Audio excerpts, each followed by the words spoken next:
in Fort Bragg, North Carolina. The pressure's on at one of the U.S. Army's busiest dining facilities. Oh my gosh, we're getting slammed out there. Serving over 2,000 meals a day, this monster kitchen needs running with military precision. 15 minutes, I need your product online. To feed some of the country's finest soldiers.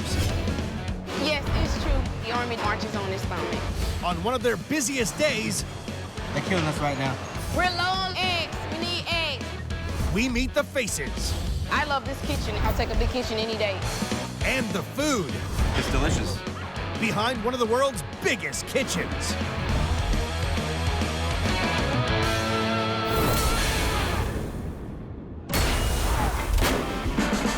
The 82nd Airborne Division. The U.S. Army's parachute assault specialists. When these elite soldiers get hungry, they eat big. Can I get eggs, bacon, and potatoes, please? The soldiers are very demanding. It's not like they miss a meal. They never miss a meal. And this is where they come. The Falcon Inn at Fort Bragg, North Carolina. A 3,700 square foot dining facility open to 50,000 active personnel. I'm gonna be honest with you, I never miss a meal. I'm always eating here. Boasting 8 serving stations, serving up 3 square meals a day, this 580-seat king-size cafeteria feeds almost 12,000 soldiers every week. This dining facility is the best one on post, in my opinion. This place is always packed. Keeping this monster kitchen running are 105 cooks, 8 oversized ovens, and 5 giant grills. You got to be able to handle the pressure, the stress. It's a big responsibility. Where you going with that? In charge of it all is Sergeant First Class Lamikius Gardner. I manage everything that happens in this building, good or bad. So it's a lot that's on my plate. Hey, go get the rest of those guys out of that office. And she'll accept nothing less than perfection. I'm very big on presentation. Look at these pans. That's a mess now, come on. We're the best dining facility on Fort Bragg. And not because I'm saying it because I'm the manager, it's been proven. 8:15 a.m. After a morning of physical training, 800 starving soldiers invade the Falcon Inn for a big, bad breakfast. I want as much protein, as much food as I can get. I just ran 5 miles this morning, feeling kind of bad. So this breakfast is about to help me re-energize and get my day started. The race is on in the kitchen to churn out 800 breakfasts every hour. In the course of 2 hours, we make bacon, sausage, turkey sausage, steamed rice, egg whites with spinach. The list truly goes on and on. The cooks can't work fast enough. They're running low on sausage, they're running low on bacon. And one breakfast essential is running out faster than most. Really good. I enjoy it every single day. It's delicious. Cream of ground beef. Lean minced beef mixed in a creamy sauce create this Army staple, a cornerstone of the military diet since World War II. Today, it's as popular as ever. In just 90 minutes, the Falcon Inn will make over 4 gallons of it. 35 minutes after we opened, we already had to start on the second batch because it was gone. Still got 45 minutes to go, so. The kitchen crew must constantly cook up new batches to avoid a breakfast revolt. It's one of those things that you have to have for breakfast. It's the job of specialist Kopi Rice to get more creamed beef on the line as quickly as possible. If you don't have cream ground beef, people look at you like, no cream ground beef? At the core of this dish is beef, a mountain of it. Every year, the Falcon Inn goes through up to 4,380 of these 10-pound slabs of meat. Specialist Rice browns it off in the kitchen's secret weapon, a massive tilt grill. It'd take anywhere from 5 minutes to 15 minutes, depending on your elbow grease. With the beef browned, Specialist Rice adds onions. We're gonna saute these up for about 5 minutes. Butter and flour. The flour and the butter, it makes a roux. It's like a thickening agent to our sauce. Seasoning adds flavor, while 3 gallons of milk finishes off the blend. After 5 minutes of simmering, this breakfast stalwart is just the right consistency. That's good cream beef. Time for the tilt grill to earn its stripes.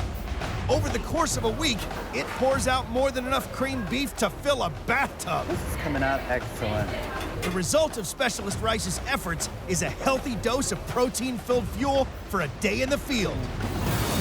Every year, chefs here cook up 40,150 servings of this essential Army fare. That's enough to fill the fuel tanks of 41 military Hummers. And on the front line, the latest batch arrives just in time. I'm actually on my third pen over here already.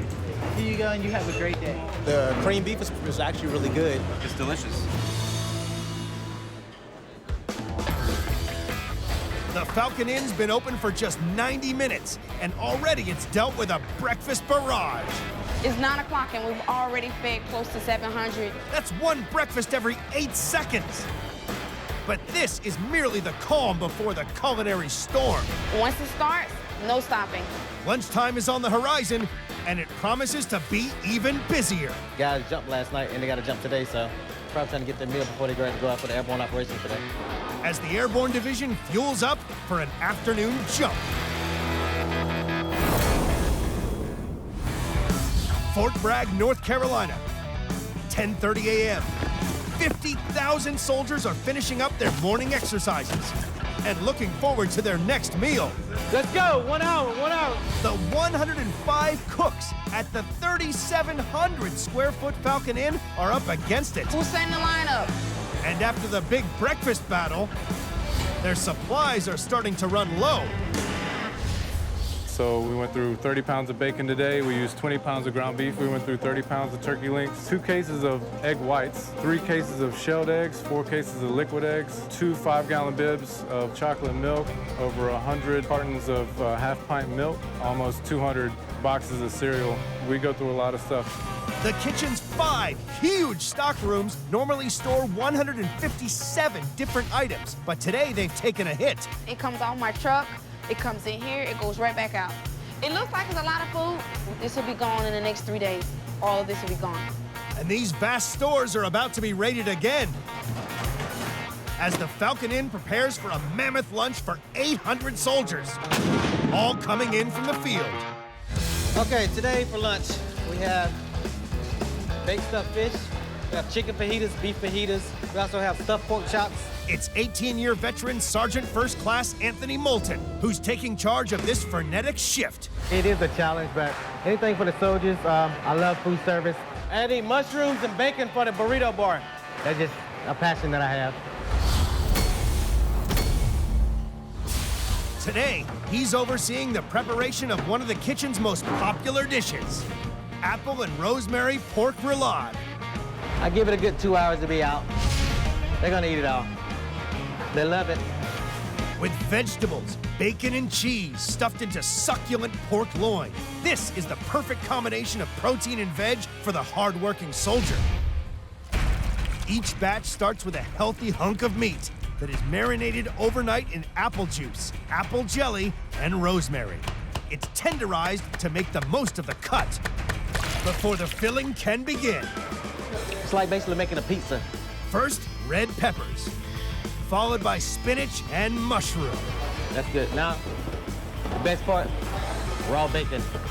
Every day, Sergeant Moulton and his team get through a whopping 1,000 rashers. They finish the rich stuffing with cheese and garlic. Then, this huge pork slab gets rolled, tied, That's why we want it. That means everything's inside of it. and seared on the grill.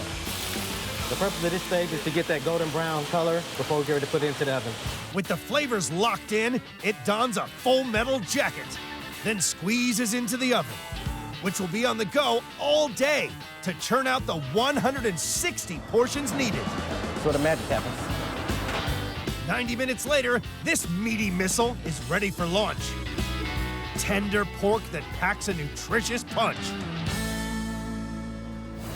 Over the course of a year, these cooks serve 8,320 plates of this Falcon Inn favorite. That's enough roulade to stretch the length of a football field. That means Sergeant Moulton can't slow production of this 2-foot-long pork package. We will use at least 80 pounds of pork today, but it's only this 90-minute period meal. At the carving station, the servers are on to their third rely. Definitely taste the pork, but then when you bite into different spices, everything hits you at once. So it's a really good flavor combination.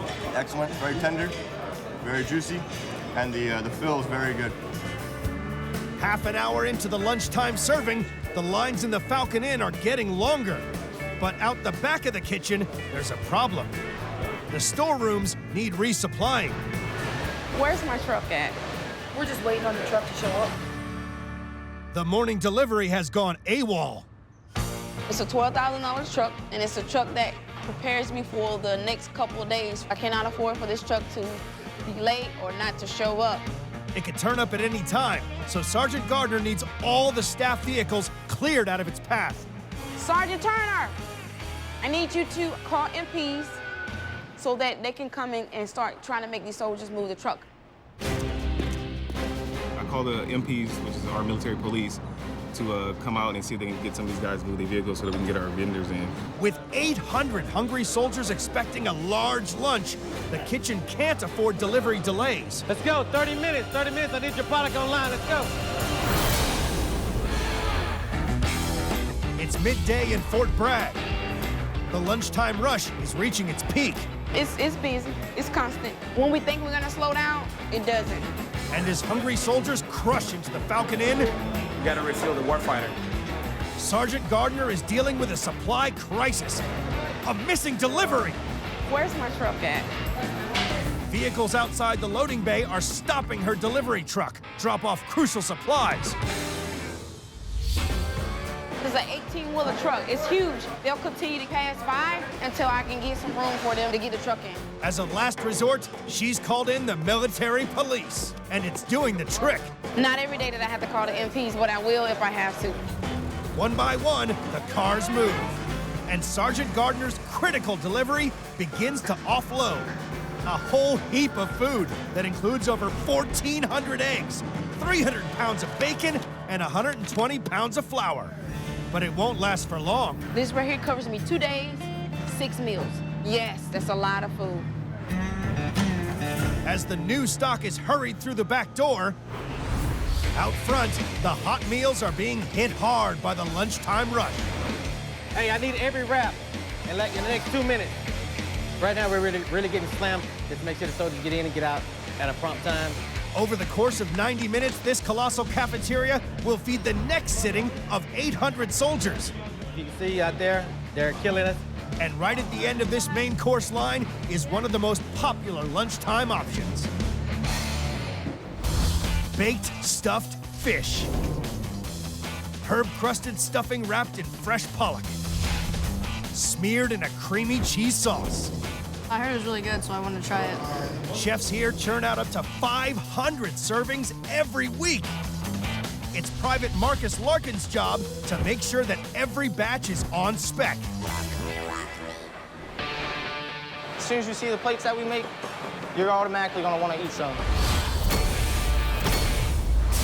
Private Larkin deploys the stuffing mix first. It's breadcrumbs, red pepper, green pepper, and celery. You wanna get a 4-ounce ice cream scoop. That's what's gonna make it the dome. You put it on right in the center. Next up, the pollock. Every year, the Falcon Inn gets through 15,600 of them. You wrap it around. You put a toothpick in the side of it, and you just pop it in the oven for about 8 minutes, 8-10 minutes, and you got yourself a dish. Well, not quite. This dish needs arming with a smooth white sauce before it's ready for action.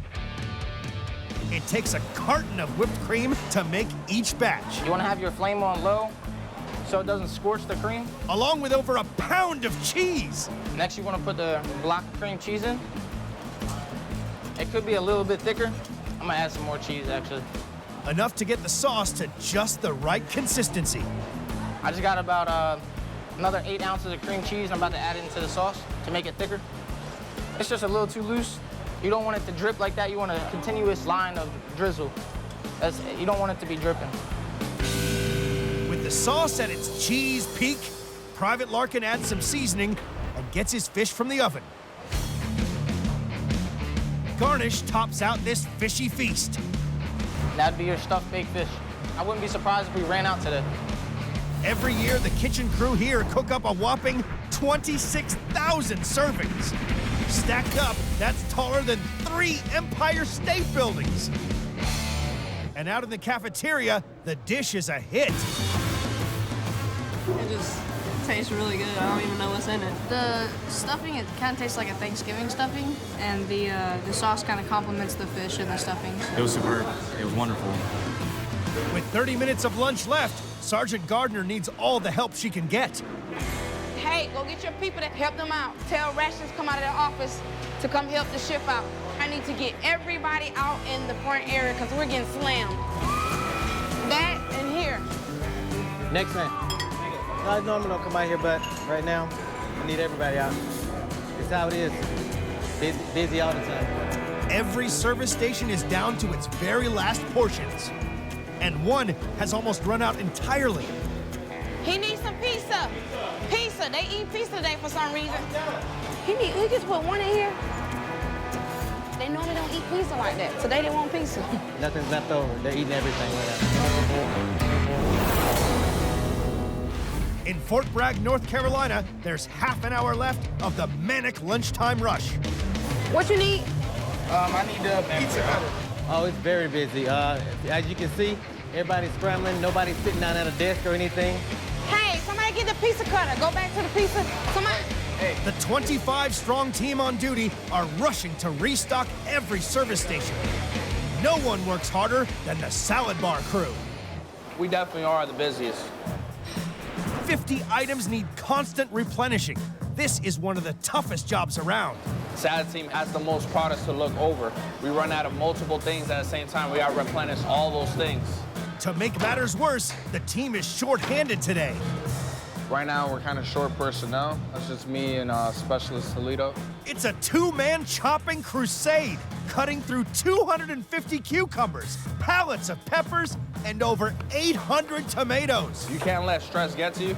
We got quite a bit of work to do. Nacho bar needs to replenish the ground beef, the nachos, tomatoes, all that stuff. Okay.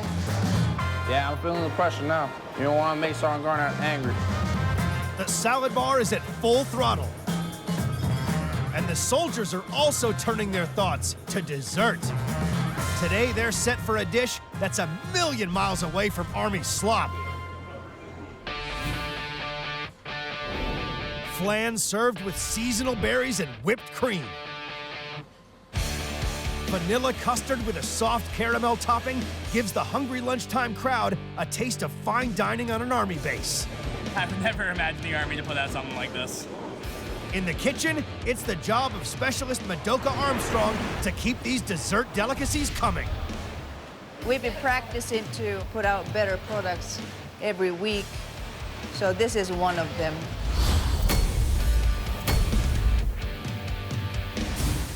First task, make the custard mix that forms the body of the dessert. Armstrong combines evaporated milk and sweetened condensed milk with eggs, a Falcon Inn essential. Every day, this one kitchen gets through 1,080. Vanilla extract adds flavor to the custard, which is then mixed and strained. I have to make sure the flan's gonna come out with the silky texture. The caramel sauce is next, starting with a generous dose of sugar, Normally, I use 1 bag. which Armstrong slowly melts over a low heat. I'm looking for really dark brown, but still kind of clear. This one's gonna turn out good, I think. She spoons the liquefied sugar into cupcake molds, where it's joined by the rich custard mix. You really don't wanna overflow it because once it goes to the oven, it's gonna rise a little bit. After 20 minutes in the oven and at least 2 hours in the fridge, the first batch of this sugary sweet treat is ready for action. Every year, the Falcon Inn team cooks up 3,640 of these dessert delights. That's a custard tower taller than the Hoover Dam. It was good. It was creamy, rich. It was absolutely delicious. I would definitely go for it again, and again, and again.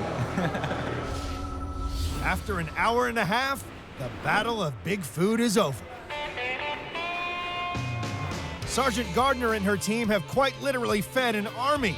And a well-fed army is a happy army. I leave comment cards on the table every day. Stuffed pork, wonderful, well-ran facility, thank you. Love the variety, love the staff, fresh ingredients. Sergeant Gardner, her team rocks. My guys, they got into the fight early this morning, and they worked hard. Fed everybody. My body's sore, my feet hurt, but you gotta keep pushing. We're soldiers at the end of the day. We're expected to be the best of the best. I love my team. I tell them all the time, these guys, they rock.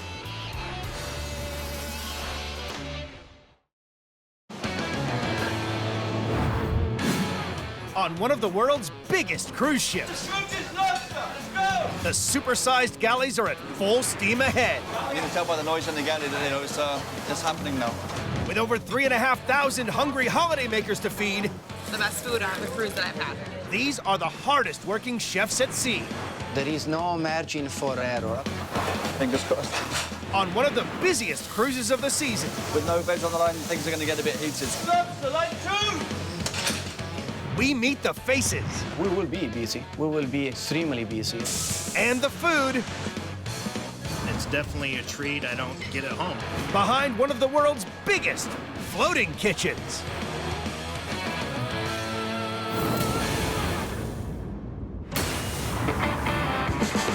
In the Caribbean, the Regal Princess is making waves. This giant of the seas carries more than 3,500 passengers and over 1,300 crew. Welcome to Regal Princess. And they've all got healthy appetites. So it's 12,000 meals per day. It's a massive, massive operation.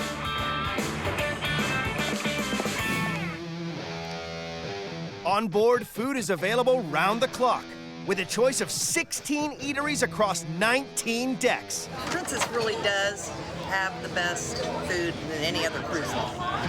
To keep this gargantuan operation going, 215 cooks work across 20 galleys, stuffed with state-of-the-art ovens, giant grills, and baking gadgets churning out 20,000 bread rolls a day. It's huge. I don't think I've come across any galleys bigger than this. The Regal is the latest addition to Princess, a cruise line celebrating its 50th year. This Leviathan is longer than 3 football fields and taller than 15 double-decker buses. Since its maiden voyage in 2014, it's fed over 143,000 passengers. In charge of every morsel produced on board is executive chef Sean Candon. Anything can happen. This is challenging. I mean, we have 3 dining rooms, plus we have the steakhouse, we have an Italian fine dining, we have the self-service buffet up on deck 16. It is a mad, mad operation. Is you all right? Sean must make sure that every bite is up to scratch. Okay. On a daily basis, I do basically 3 rounds a day. I think it's actually food that sells cruising. If the food isn't any good on the ship, then people just don't want to go back. On this ship, we demand perfection.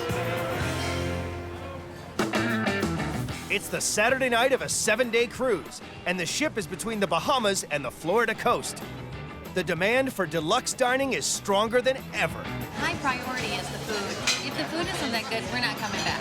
Tonight, lobster's on the menu.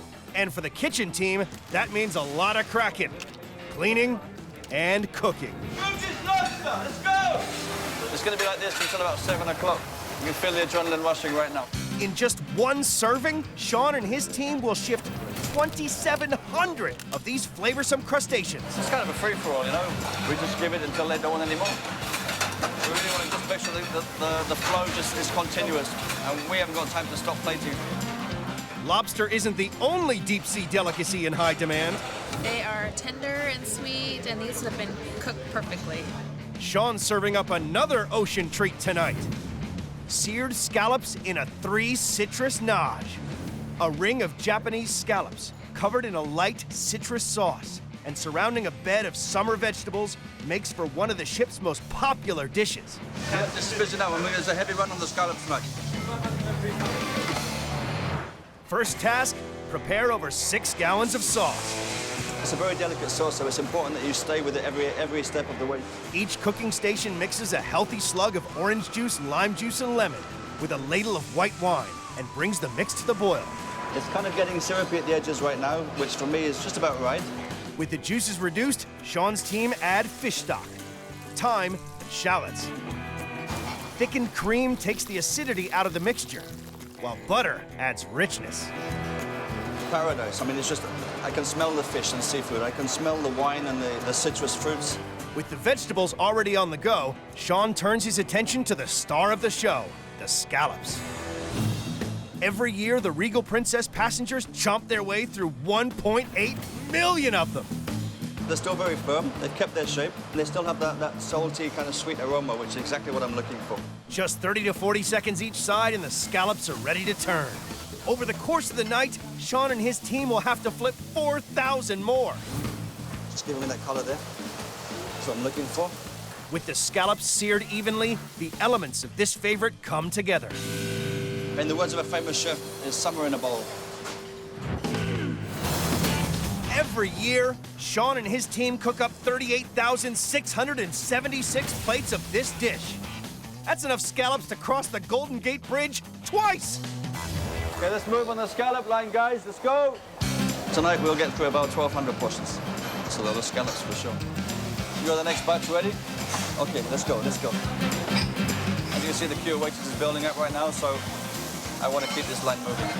To keep up with demand, Sean must open up a second service station. Okay, like this, okay? Veg, scallops, 1, 2, 3, 4, 5, and then potatoes on the top. We've never had to open 2 lines before. Scallops are great. They're just perfect, actually. They're to die for. The next one meal. 9 p.m., the shellfish bedlam is dying down. But below decks, the ship's massive provision rooms are looking bare. These galleys need restocking fast. This giant ship only gets one chance to come to port and fill them up. We cannot miss 1 kilo of anything. 5 a.m., Fort Lauderdale, Florida. One of the world's largest cruise ships creeps into port to take on crucial supplies. In just 10 hours, the Regal Princess needs to be back in Caribbean waters, fully laden with 140 tons of food.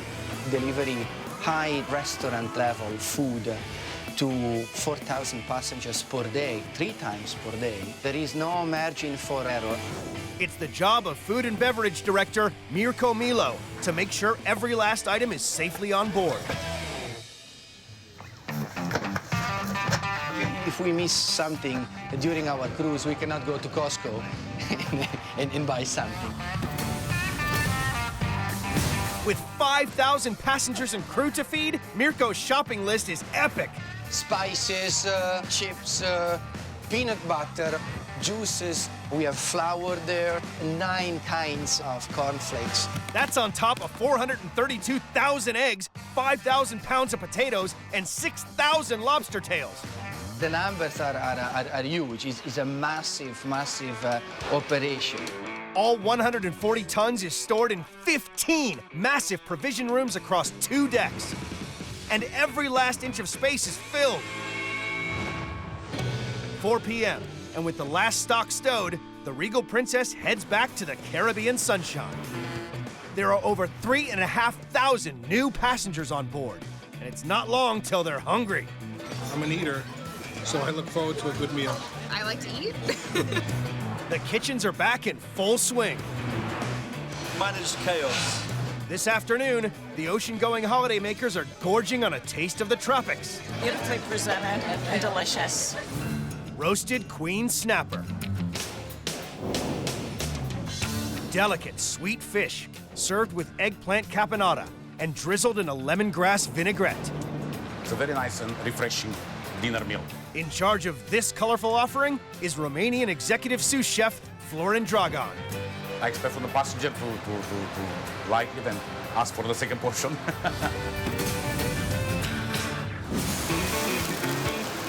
Florin starts with the caponata, an eggplant and vegetable stew. He cooks onion, garlic, celery, and tomatoes with black olives and capers. Cook for a couple of minutes till we get nice and soft. In a separate pan, he fries off the eggplant. The eggplant is very, very delicate. If you cook together, they're gonna smash it. With a little tomato paste and vegetable stock, Florin combines the ingredients to complete the caponata. Very good. Last but not least, the snapper hits the hot pan. The snapper we serve with the skin on, so we put first on the skin. Every month, Florin and his team go through 2,400 fillets. Half cooked, he carefully turns the fish over. Gives a nice golden brown color. It's exactly what we're looking for. With the snapper cooked to perfection, Florin serves it on a bed of thinly cut vegetables, with the caponata and a drizzle of lemongrass vinaigrette. It's very important. It's every single plate of them to go perfectly outside. Every year, Florin and his team produce 12,324 perfect plates of this light summer fish dish. That's enough snapper to run up and down Wall Street. Right now, the grill is full, and the fish is in demand. It's actually got the nice red color, and it's cooked just right. The snapper was good. It was crispy. It was moist. I really enjoyed it. I think it's just very tasty. The restaurant customers may be satisfied. So far, so good. But 3 decks below, there's no rest for the food and beverage team. This day, unfortunately for us, it's a lot of pressure. The Regal Princess is in the Bahamas for her first stop at a tropical island. And 3 hours from now, staff need to have a monster beachside barbecue up and running.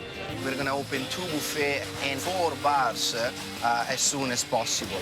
The 120-strong team loads small shuttle boats with mountains of food to send ashore. But there's a problem. Glass bottom boat should be here. The food may be on its way to land. We need somebody here.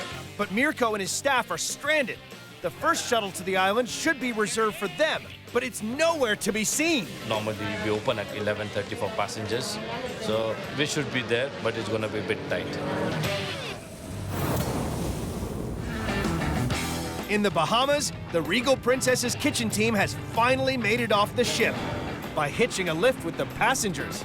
Normally we set up everything for the passengers when they arrive on the island, but yeah, life is full of challenges. They've hit the beach. It's 10 a.m. now, so it will take another 15 minutes for us to offload everything. We are a bit tight today.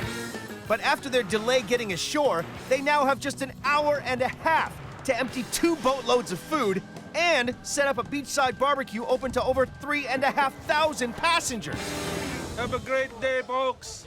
120 staff have to get together 4 hot buffet lines, serving up 1,300 hot dogs, stacks of burgers, and 770 pounds of grilled fish.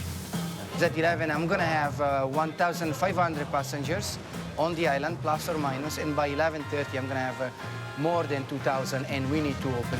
As we said, we are going to be opening the line on time at 11:30, and here it is. Food has been excellent.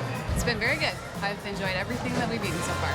With the passengers enjoying some Caribbean sun, the chefs back on board the Regal Princess turn their attention to tonight. Okay, gentlemen, good evening.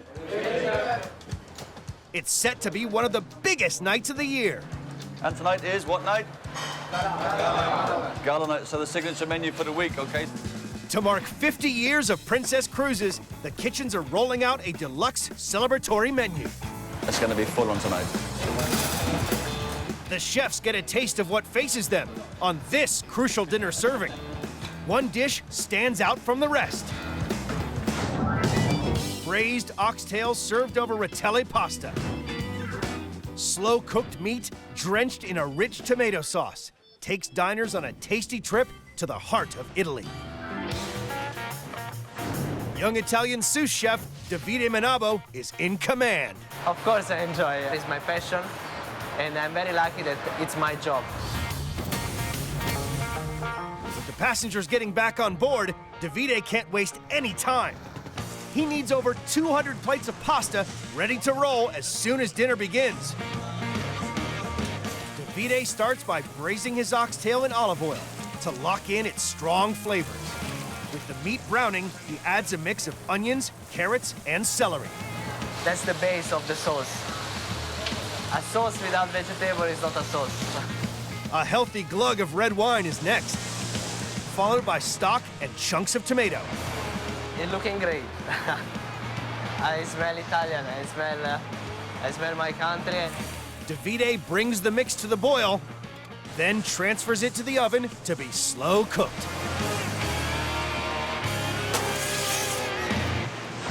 After 4.5 hours, the tender oxtail is separated from the bone. Davide then drains the sauce to create a rich gravy. Time to bring this dish together. In a hot pan of oil and butter, he sautés more onions, carrots, and celery, followed by the dark sauce. Looking very great. We just wait a couple of minutes more. The meat is next into the mix. Finally, the pasta.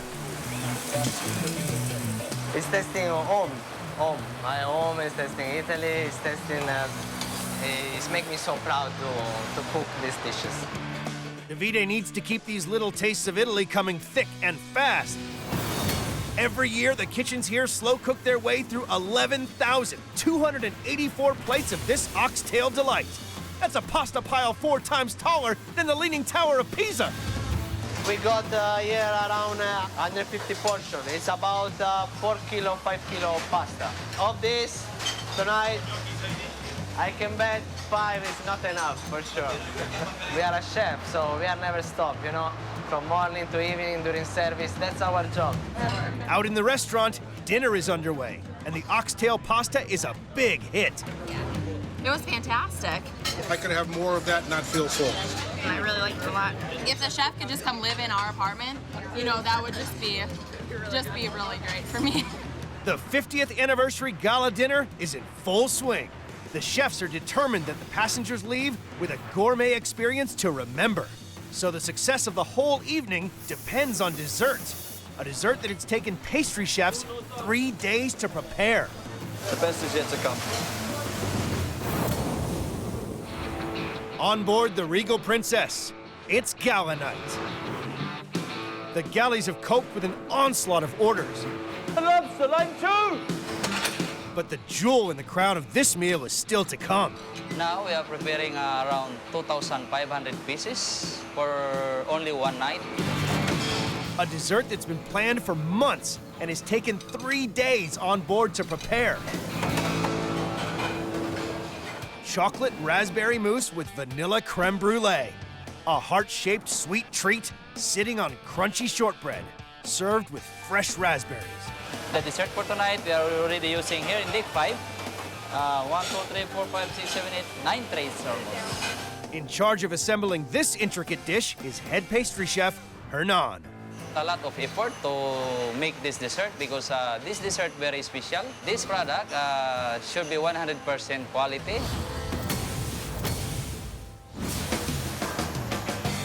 With a pre-made raspberry creme brulee filling setting in the freezer, Hernan sets to work on the mousse. He mixes creme anglaise and raspberry puree before adding gelatin and the all-important chocolate.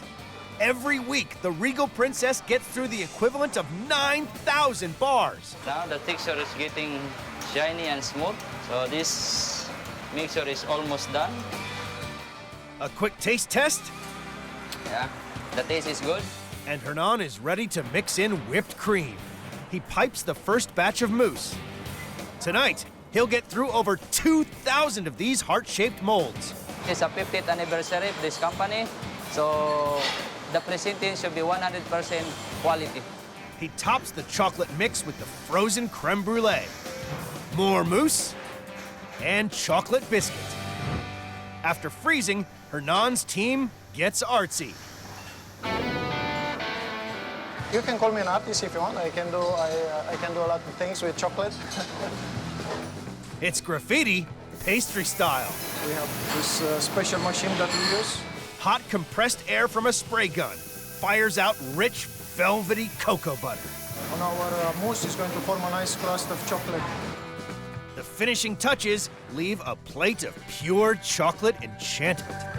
The quality is good, the taste is good, so I hope the passengers there will come happy about that. Every year, Hernan and his team make 76,000 of these complex creations. That's enough mousse to cross the Mississippi 4 times. Tonight, over half the ship will taste this special dessert. The service is busy, but the dessert we need to be perfect. It's all hands on deck as the Mousse March begins. So, creme brulee, raspberry, give me the raspberry. And in the restaurants, the guests are smitten. It was wonderful. It was decadent. It just melted in my mouth. It was very good. Best one we've had on the cruise. Can we have it tomorrow? As the final dessert leaves the galley, the chefs can finally wind down. This is the last tray of the dessert. I prepare 50 trays. It's all gone to the dining room. And a monster cleaning operation gets underway. Guests are leaving the Regal Princess's restaurants after a 50th anniversary meal to remember. I always think the food makes the trip a lot better. There's a wide variety. There's a lot of food experiences to be had. Overall, it's been high quality. I haven't had anything that I don't like. The galley team can notch up another successful night in one of the biggest kitchens on the high seas. A great success. Everything flowed as smooth as a Swiss watch, so I had no issues tonight. It went very, very well. We are all tired, no issue. Everybody's been fed, everybody's happy. It's successful. It's excelente.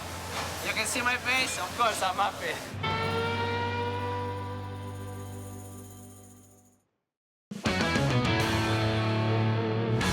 In New York City, it may be cold outside. I need to get that going. Here's the roast chicken. But the heat is on at America's most famous cheesecake joint.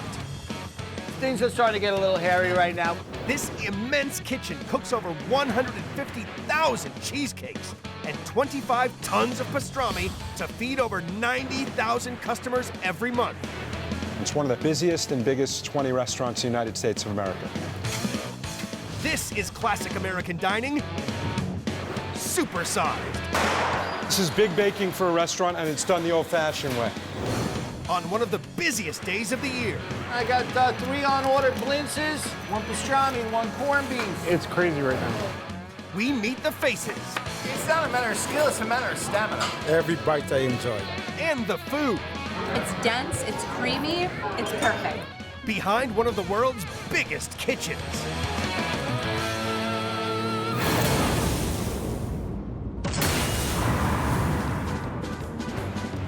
Right in the heart of downtown Brooklyn is one of the busiest restaurants on the East Coast, Junior's.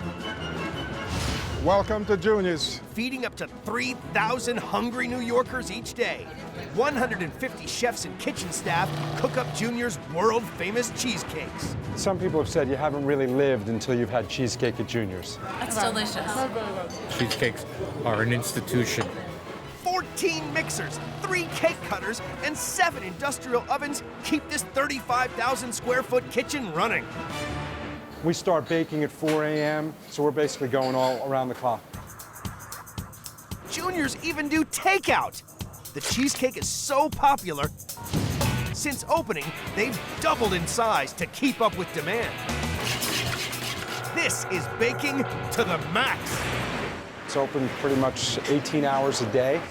It's been part of our family forever. Harry Rosen founded Junior's in 1950. It quickly became a Brooklyn institution, welcoming everyone, including presidents. This is Brooklyn. Junior's is Brooklyn and what Brooklyn stands for. Probably every mayor since we've been in business has been here. Today, Harry's grandson, Alan, runs this 450-seat cheesecake castle. I need 3 cases of Philly steaks. From placing supply orders to welcoming customers, he has his fingers in all the pies. We love everything about it. What's not to love? Alan's been handed the secret that keeps the customers coming. Junior's legendary cheesecake recipe. I'm not going to be the schmuck who changes this recipe. This is the star of the show, a mountain of sweet, creamy cheese sitting on a slice of light sponge cake. This is the creme de la creme of cheesecakes. Junior's goes through 62,000 tubs of cream cheese every week. Across the year, that's enough to fill 20 swimming pools. Do your thing. Don't tell them everything. This is the cream cheese. On an average day, we make a couple thousand cheesecakes here. It's a lot of cream cheese. To a mixer full of cream cheese, Alan adds a little bit of vanilla, a bucket full of eggs, and jugs full of heavy cream. Finally, a massive spoonful of sugar will help the cheesecake go down. There's some secret ingredients here that we never really tell people about. We want to keep it secret. Chefs blend Alan's creamy creation for 15 minutes before special machines deposit exactly 3 pounds of cheesecake mixture on top of a light sponge base. These are sponge cakes. We're going to take a 1/4-inch layer. We're going to put them at the bottom of every cheesecake we bake. Traditionally, cheesecakes were made with a graham cracker crust. Juniors do things differently.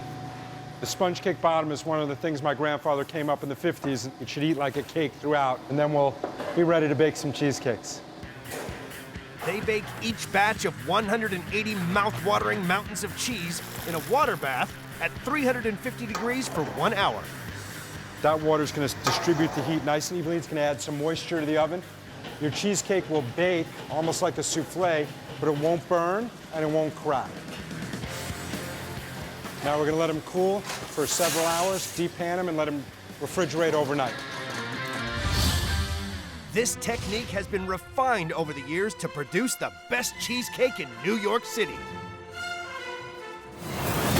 To keep up with demand, Juniors must produce almost 2 million cakes each year, weighing as much as 600 school buses. Not only is demand from the restaurant through the roof, morning, gentlemen. Each year, Juniors sell over 100,000 cheesecakes, mail order. So as you can see, this is going to Japan. Our products go all over the world. We're going to need to deliver some cakes today. All right, we're just doing a run of Devil's Food cheesecakes, 7-inch and 10-inch. We're assembling Devil's Food cheesecakes, dark chocolate cake, New York style cheesecake, chocolate fudge, more chocolate cake. Quality is critical. Baking on this scale risks a rogue cheesecake going under the radar. Here we have an X-ray machine. If there's any inconsistency in the product or in the fudge, this bell will go off and we will stop production and check out the product so everything's perfect every time. The cheesecake is going down a treat. It's a delicious cheesecake. I love it. Oh, the cheesecake, that's delicious, man. Everybody come here for the cheesecake. It's only 11 a.m., but guests are already flooding in for lunch. And dozens of trucks are queuing to deliver tons of supplies to keep the cheesecakes rolling. Fridays are the busiest day of the week, and Alan must prepare his team. It's a pretty large task to keep all this together. In Brooklyn, the busiest cheesecake joint in America is preparing for the Friday lunch rush. So it's going to be a busy day today, guys. And I just want us all to be ready. Just make sure that we give it our best shot like we always do. Make sure that every guest that comes through our doors today full well intends on coming back next week. To prepare for the end of the week madness, cheesecake production will be pushed to the max. It's up to Alan's right-hand man, executive chef Adam Marks, to keep this massive operation stocked and stacked. Check everything that comes in, make sure that the quality is there. If it's not, we send it back. The things that we have coming into the restaurant for the weekend is staggering. We go through anywhere from 400 to 600 flats of strawberries in a week to top all the strawberry cheesecakes. It's very busy today. My guy's waiting for them right now to get started cleaning on them. Working flat out, 8-hour shifts every day. No one is busier than the 6-strong strawberry prep team. For the whole weekend, from the morning all the way to close, people are cleaning strawberries, topping cakes. It's not a matter of skill, it's a matter of stamina. It's midday, and the restaurant is filling up fast. Juniors may be synonymous with cheesecake, But there's another dish cooks here must create in even more extreme amounts to satisfy the hordes of hungry lunchtime workers. We're constantly making them. It's one of our biggest sellers on the menu. People flock from far and wide for the ultimate entree, their famous matzo ball soup. Bite into one of those matzo balls, and it just tastes like home. The soup is one of the best that I had tasted in a while. The texture was great. This soup is seriously special. On top of a delicately flavored stock floats mouth-watering matzo balls, Jewish dumplings made from scratch in-house. Oh, we sell a ton of matzo ball soup. A lot of balls to be making. Executive Chef Adam must make 250 gallons of matzo ball soup each week. I mean, we go through a lot of eggs here. You know, we bring in 20, 30 cases of 30 dozen at a pop. Adam's matzo ball team smash their way through 1,200 eggs every week, enough to make almost 300 bucket loads of batter. Each mix takes 45 eggs. We're gonna do a double batch here, 90 eggs. Mix it up well, make sure all the yolks are incorporated. Adam adds matzo meal, baking powder, white pepper, and salt. It's nice and sticky, goopy, and then by the time that it sets up, it'll be pliable to roll into balls. Adam's team will have to hand roll over 4,000 matzo balls each week, taking over 20 man-hours. I've made a lot of matzo balls in my time. Maybe 50,000, maybe more, who knows. Each week, it takes 300 carrots and 280 pounds of chicken to produce the consommé needed for this supreme soup. The matzo balls are gonna drop down to the bottom. As they start to cook, the baking powder gets activated. The matzo balls will swell, and they float to the top. Even in the depths of a New York winter, this soup is sure to warm the soul of the coldest Brooklynite. And they're soft and fluffy, and they're delicious. It's just a great soup. It's 1 p.m., lunch hour, and New Yorkers flood out of their offices and straight into Junior's to stay warm. Okay. Can I get french fries, please, on this grilled cheese? Out front, the line for tables is growing, while in the heat of the kitchen, the checks are piling up for Executive Chef Adam. Sometimes the tickets will come out of the machine right to the floor and roll around, and we're so far behind that we can't even keep up. Junior's monster menu offers up over 250 classic New York dishes, pulling in thousands more hungry lunchtime diners. One pastrami, one corned beef. And there's a rush on sandwiches. Their top seller, the meatiest of meaty treats, Junior's pastrami and corned beef combo. So side of fries, please. One side of fries for here. As the pastrami and corned beef orders come thick and fast. Do you have any corned beef and combo on the board? Alan needs to stay one step ahead of the game. He needs more meat. Hey, Pete, we have a busy weekend over here. I need 7 cases of raw corned beef, 10 cases of pastrami. Thank you. All 450 seats are now full. The kitchen is cranked, and pastrami supplies are running low.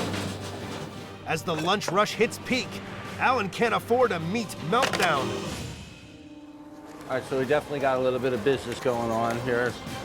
Talk to me, Charlene. What do you need? It's Friday in downtown Brooklyn, and the lunch rush at Junior's has hit full throttle. One more fries. Another side of fries on takeout, please. The most wanted lunchtime dish, their famous pastrami and corned beef combo.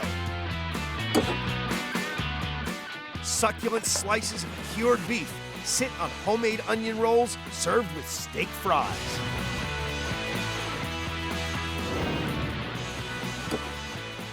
Pastrami and corned beef on twin onion rye rolls. It's very good. The pastrami in Junior's rolls is no ordinary meat. It's prepared by hand at this special plant across town. Each year, workers here make a mountain of meat for Junior's, big enough to feed over 1 million hungry New Yorkers. Everybody wants New York corned beef, New York pastrami. We process hundreds of thousands of pounds of meat, and quality is our main concern. The The same cut of meat is used for both corned beef and pastrami, beef brisket. To make the corned beef, the meat is first trimmed, then brined. But to make pastrami, the beef is cured for 3 days, then smoked for 12 hours, before it's carefully hand-rubbed with a crust of juniper berries, garlic, and black pepper. A lot of companies do this stuff in a large tumbler. Juniors will not accept that. That makes a big difference from a texture standpoint. The pastrami is then cooked at 200 degrees for 5.5 hours before it's chilled, packed, and shipped to Alan's right-hand man at Junior's, Adam, who, right now, has got beef. These are 2 more pastrami. You got Okay. pastrami. Yes. I'll take the rest of the pastramis. Just as I'm checking to see the firmness of the pastrami. We're looking at 200 pieces of pastrami here just for the weekend. Then it's down to executive chef Matt Giros to serve up the perfect sandwich. They get a lot of meat here. They never leave here on an empty stomach. With meat supplies maxed, Matt must bake bread fit for the finest beef. These are our signature onion rolls, which we make every day, 2 or 3 times a day. Juniors bake almost 800,000 rolls each year, enough to fill 230 pickup trucks. It takes a mix of 85 pounds of high gluten flour, rye, onions, and a bag of sugar to make the 200 pounds of dough they need every day. Rolling the dough into balls demands precision. It's very important that they're consistent, that they're the same size. You don't want to have a sandwich with 1 roll like this and 1 roll like this. The solution? An ingenious gyrating cutting machine that can perfectly form 36 rolls in seconds. And that machine's probably older than all of us. It's from way, way back. It's an amazing machine. They bake the onion rolls at 400 degrees for 35 minutes until they are golden brown. Do you have any corned beef and combo on the board? So we just got an order for corned beef and pastrami combo on onion rolls. Make that real fast. 2 p.m. Armed with fresh rolls and meat, Matt's team must make 5 pastrami and corned beef combos every minute to keep up with the orders. Corned beef? Ready. An ordinary kitchen would collapse under this pressure. This machine is absolutely a lifesaver dealing with the high volume that we deal with. To cut all these sandwiches by hand would be a nightmare. Sandwiches are 8 to 10 ounces, but we give a little more. Don't tell my boss. Take out. Juniors will sell over 50,000 of these supreme sandwiches each year.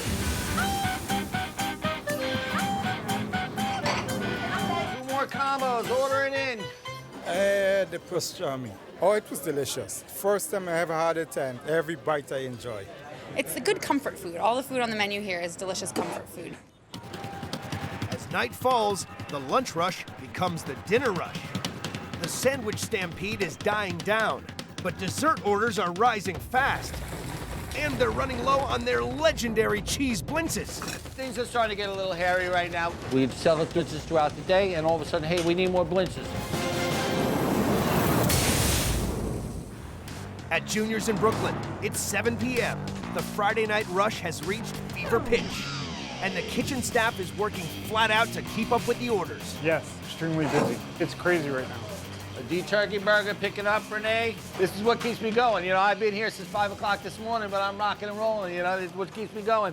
Order butternut squash soup. Pick it up, butternut squash. Pick up. 100 orders are flying out every 10 minutes. This mega kitchen must run like clockwork to avoid catastrophe. If you don't communicate, you know, the whole operation could go down. 1 minute Herd. Guests are desperate for dessert. I got 3 on order blintzes. And they've all come for Junior's sublime sweet, their signature cheese blintzes. The cheese blintzes have been on the menu at Junior's for 65 years. Packed full of cottage cheese, deep-fried crepes are served with a strawberry coulis and sour cream, dusted with powdered sugar. The cheese blintzes are the best. I had them in a lot of other restaurants, and their blintzes here are the best. There are restaurants in New York that were known for having the, great blintzes, and I think ours put theirs to shame. They come in and just have blintzes. I mean, we go through so many here, it's staggering. The run on blintzes means Adam must whip up a fresh batch, fast. First step to the perfect crepe, take a super hot pan and coat it in batter. Then stick it under a red-hot grill. We're gonna look for it to start to peel away from the edge of the pan, and then it's gonna be ready. Adam cooks up to 200 wafer-thin crepes at a time. The filling is really the star of the blintzes. A lot of places will do a small, flat, long blintz. We serve ours with a lot of filling. To make the mouth-watering blintz filling, Adam mixes 10 pounds of cream cheese and cottage cheese with 6 cups of sugar. 3 eggs bind the mixture together. The last is we have 3 capfuls of vanilla. Junior's customers expect nothing less than immaculate blintzes. It's critical Adam mixes the same magic for every single batch. That's your filling. If it's 10 years ago, if it's 15 years ago, or if it's today, the blintzes are going to taste the same. All that's left is to fill up the pancake pouches with the rich, creamy filling. So it turns out to be, a neat little parcel, a neat little package. They get deep fried, and then they get served with sour cream and strawberry sauce. These legendary pockets of pleasure are second only to cheesecakes as Junior's most popular desserts. Each year, the team cook up almost 20,000 of these sensational sweets. Cheese blintzes are out of this world, with fresh strawberry sauce and sour cream and nice and crisp. No calories. When you cut in them, you don't need a buzzsaw. You cut it with the fork, they're creamy, they're homemade, they're delicious. Out back, the dishwashing team are working tirelessly to keep on top of the mountains of plates. After 12 hours, feeding almost 3,000 guests, the Juniors team can finally wind down after a grueling shift. I'm exhausted, man. It's been a long day for me. Been running around, and I'm happy. I feel good. I put in a good day's work, and I'm ready to come back tomorrow. The service was amazing. The food is just what you want when you come into this old Brooklyn establishment. The cheesecake is world famous. We had a great time. Food's terrific. The people are good. It's a great climate. I like it here. It hasn't changed a bit, and that's nice. In a world that's always changing, to have a constant is really a very, very nice thing. I think in 35 years, I really can't say I've gotten a bad meal. I'm really proud of our guys. Every day they work really hard, and they manage to pull this off day in and day out. Juniors is certainly here to stay. But I'm leaving. I'm going to bed.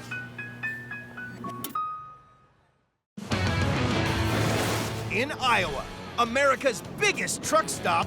We got 900 spaces out there, and they are all filling up. Fights to keep up with the constant influx of hungry truckers. It's good food. This titanic truck stop dishes up 350,000 meals a year. That's a lot of meat. On one of the busiest days of the year, it's pretty crazy right now. We meet the faces. It's getting super busy out there. And the food. You can't have none, but it's good.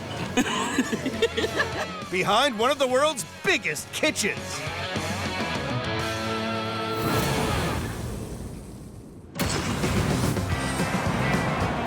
Interstate 80, nearly 3,000 miles of Trans-American Highway.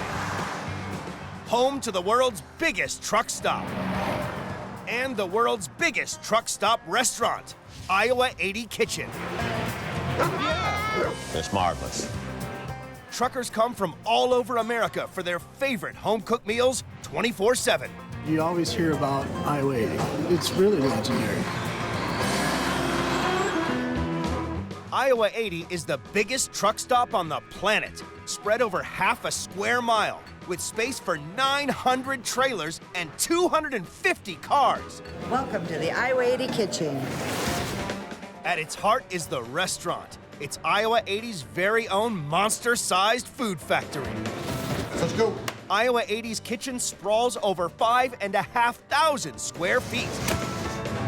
It takes 4 convection ovens, 2 mixers, 4 steamers, 6 fryers, 2 flat grills, and a flame griller to keep this grub-making juggernaut running 24/7. This family-run business opened over 50 years ago when Grandpa Peel opened his truck stop diner here. When my grandfather started this restaurant, I don't think he could ever imagine that it would have gotten this big. Half a century later, the 300-seater restaurant feeds over 1,000 guests a day. That's 18 million customers since its doors first opened. And Iowa 80 is more than just a truck stop. You can't get it here, you can't get it. As well as the restaurant, it has a barber, a dentist, cinema, half-mile-long chrome store, even its own chapel. There's always something to do here. The Iowa 80 truck stop is so legendary, its loyal trucker customers have been coming back for decades. I've been coming in here probably since the 60s or 70s. I came to Iowa 80 with my father, when I was younger. I used to come here back in the late 80s. 9 a.m. Outside, the 900 parking bays are filling up fast. Everyone's lured by the famous food at Iowa's legendary rest stop. Food's great, man. You don't want to tell a hungry truck driver his breakfast isn't ready. General Manager Rick has served over 20 years in this epic interstate eatery. Today is the first and busiest day of the new trucking season, after the deadly winter roads have thawed. I'm going to cover about 650 miles today. I'm traveling to Nebraska. Red-Eye Master Rick's on the early bird shift, feeding the first wave of starving drivers. I started at 4 o'clock this morning, and this is about midway, so I'm going to give me a nice good breakfast. It's breakfast like the gasoline that keeps you going throughout the day. The first rule of Freight Club is start each day on a full tank. And the same goes for the drivers who come from far and wide for Iowa 80's trademark mega breakfast, the Hungry Man. I came up with the Hungry Man breakfast about 8 years ago. Definitely the breakfast of breakfast. Hungry Man breakfast is my favorite. And who wouldn't love 2 large eggs, bacon, hash browns, sausages, and sausage patties, plus 2 flippin' huge pancakes? This is a supersized breakfast for super hungry truckers.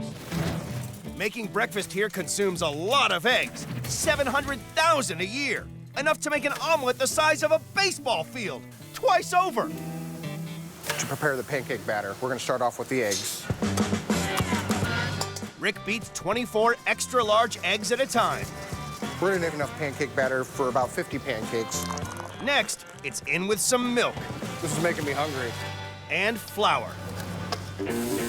Then, it's griddle time. The Hungry Man is a short order meal. As soon as a check comes in, Rick must whip it up in under 5 minutes. Now we're going to throw some hash browns on. Next goes the sausage links, and 2 slices of bacon for each breakfast. Some sausage patties. Big truckers need big eggs.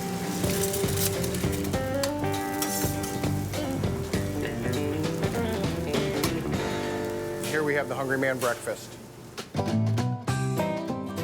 The Hungry Man breakfast is America's #1 morning meat injection to fill those empty human fuel tanks.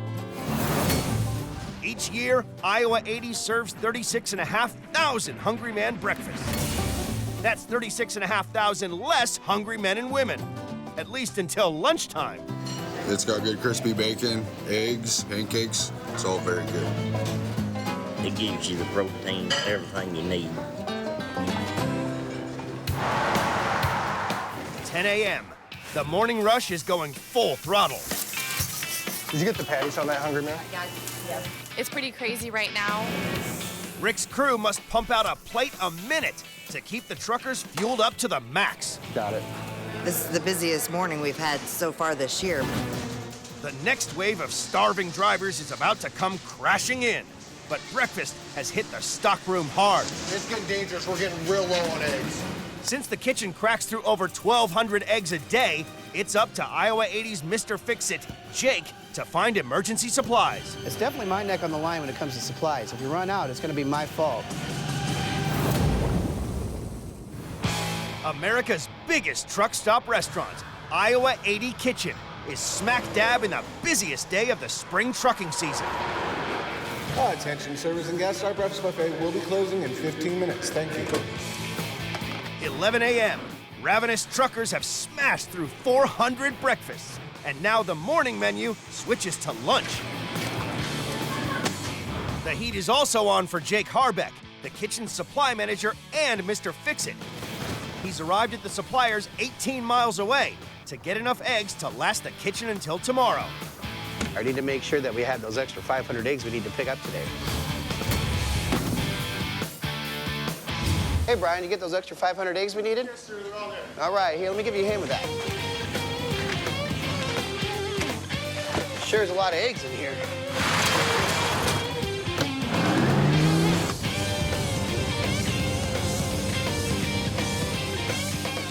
I hope I got these eggs in time before we run out. And they need all the eggs they can get to bind their most popular lunchtime dish. The meatloaf is amazing. Iowa 80's protein-loaded meatloaf has been a trucker's delight for more than half a century. Succulent, steaming beef, still cooked like it was back in the good old days. For their meatloaf alone, Iowa 80 minces through enough ground cow to make 300,000 quarter-pounders a year. You want meat? I'll give you meat.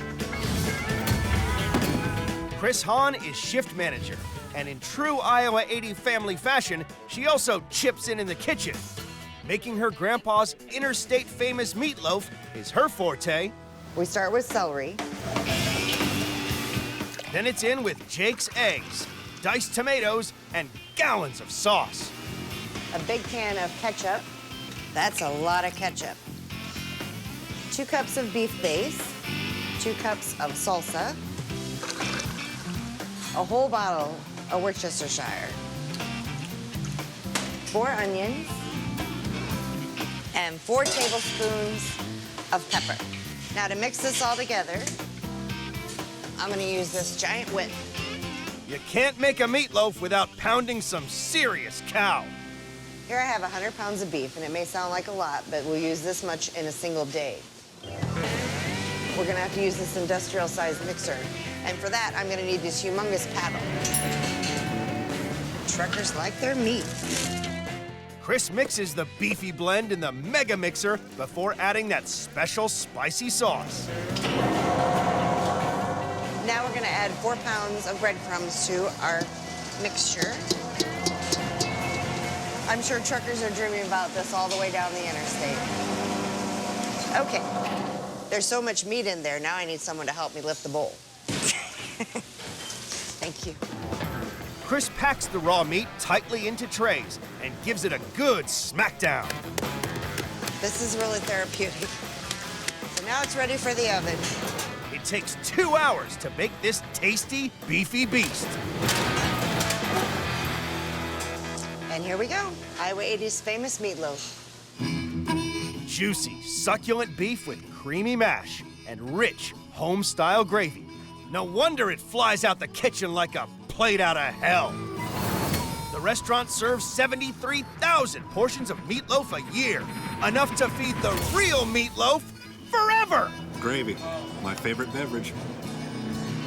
I've been dreaming about this meatloaf since Pennsylvania. I gotta hand it to Iowa, they sure know how to treat their beef. The meatloaf is going down well with these guys, but there are still hundreds of hungry truckers left to go. The lunchtime rush is full on. You gotta check out the buffet. Ribs, chicken.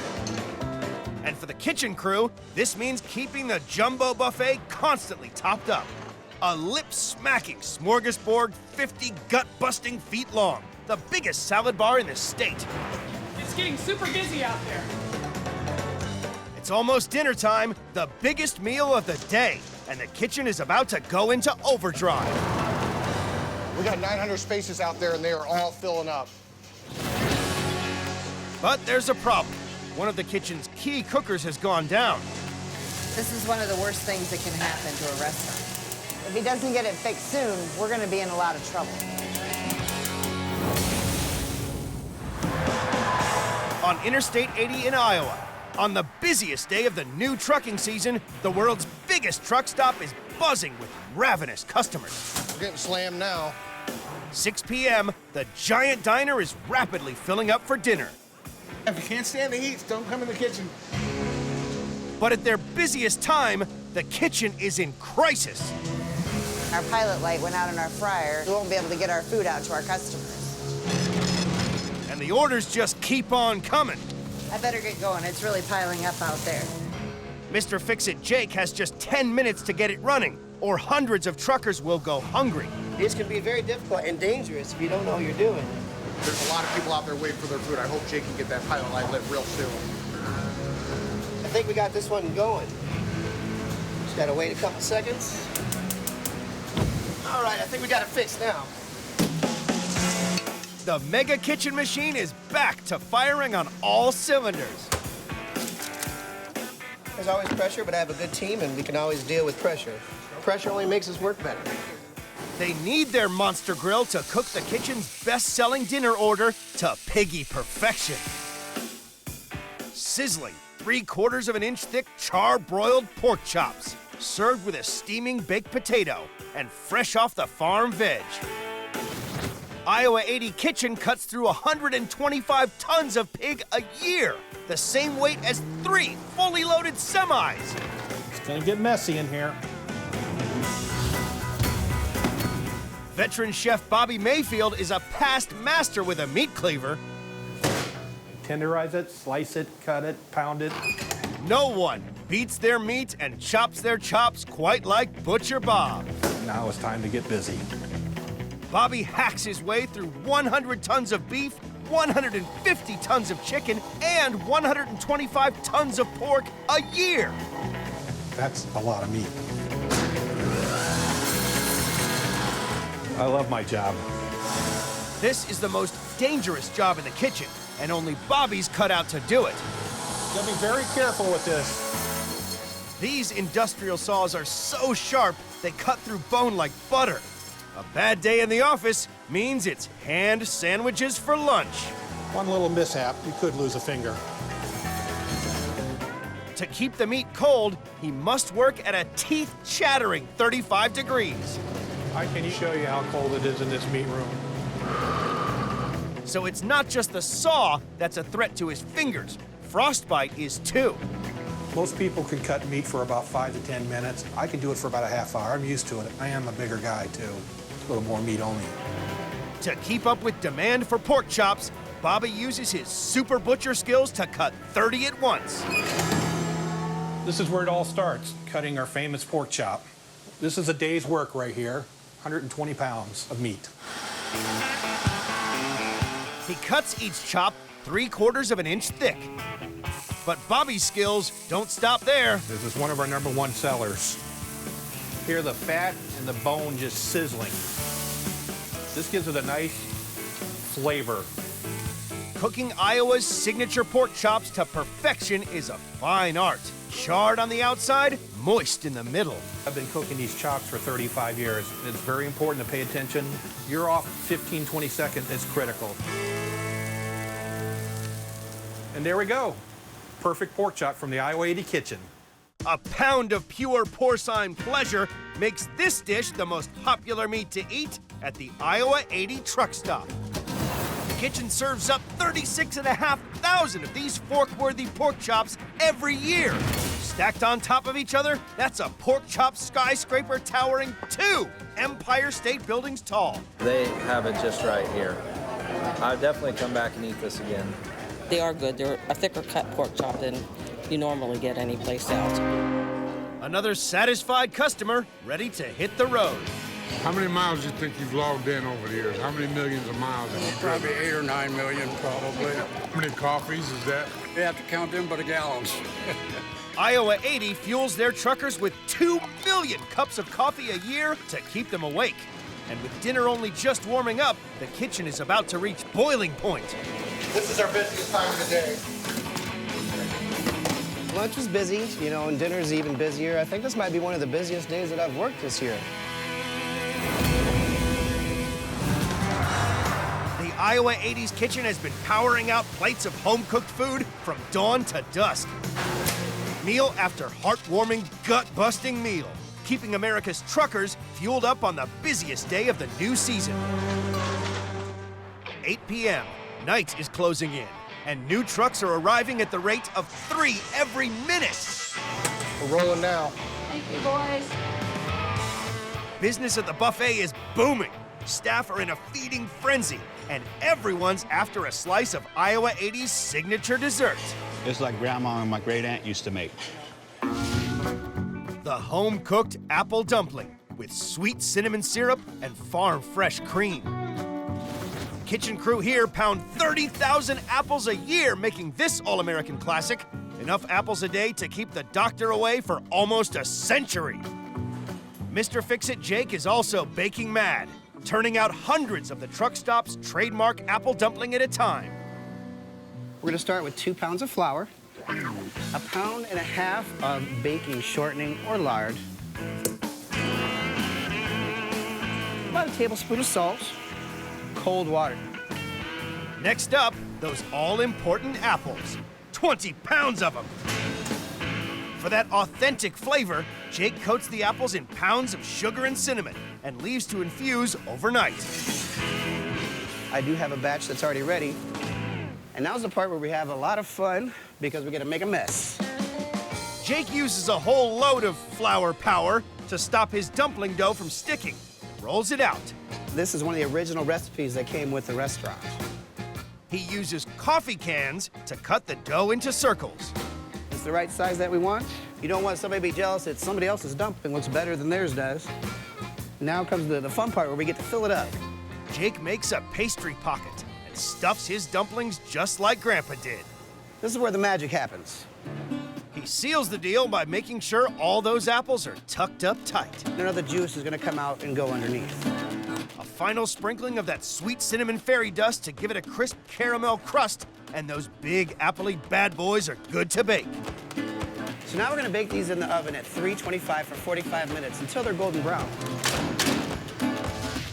Now for the special ingredient, their signature apple syrup. And this is the one that people have come to love. And this is the one that we've been using on our dumplings now for 50 years. Jake mixes a gallon of apple juice with light corn syrup and butter. What I have here is cornstarch, 1/2 cup of vanilla. We have 1/2 cup of lemon juice. We have a tablespoon of cinnamon. And we're gonna add in a cup of apple juice. I wish you could smell this because it smells nice. The syrup's what gives it that extra kick that our customers love. To finish, Jake lashes the dumplings with syrupy goodness. That crust is gonna absorb all this good apple flavor. These sweet, sticky dough balls of deliciousness have been driving America's truck drivers wild for over 50 years. In total, they sell more than 10,000 portions of apple dumpling each year, enough to fill a bumper-sized dump truck. This apple dumpling good. You can't have none, but it's good. I mean, we're talking good. Grandma style good. Iowa 80's Monster Kitchen has now been pumping out its famous dishes for almost 24 hours, an engine that never stops running. I'm very proud of what we've achieved here. We've given people a place to stop, an oasis on the interstate. As the dinnertime deluge becomes a trickle of midnight munchers, Rick's team can finally breathe a sigh of relief. It's starting to wind down now. We had a crazy day. I think we set a record, but we're still going to be serving through the night, so the machine just keeps on rolling. It may be the end of a busy day at the world's biggest truck stop, but here, there are always monster appetites to feed. I was your size when I started stopping here.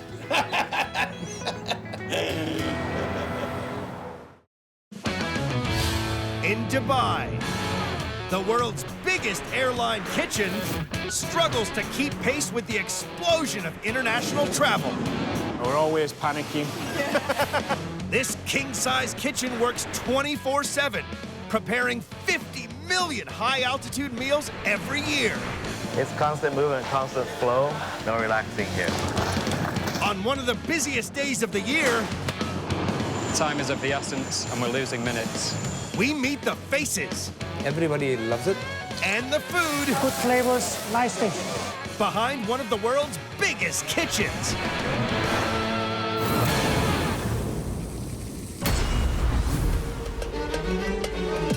Dubai, one of the fastest growing cities in the world.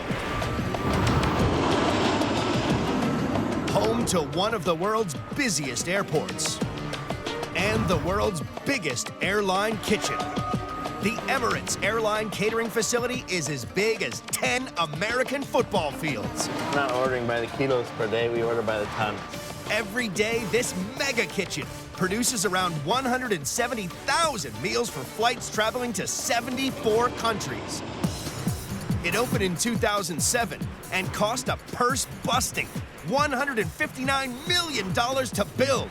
And since then, it's delivered over 265 million meals, enough to feed all of Canada for a week. Head chef James Griffith really is the busiest cook in the world. We are putting out one meal every 1.5 seconds.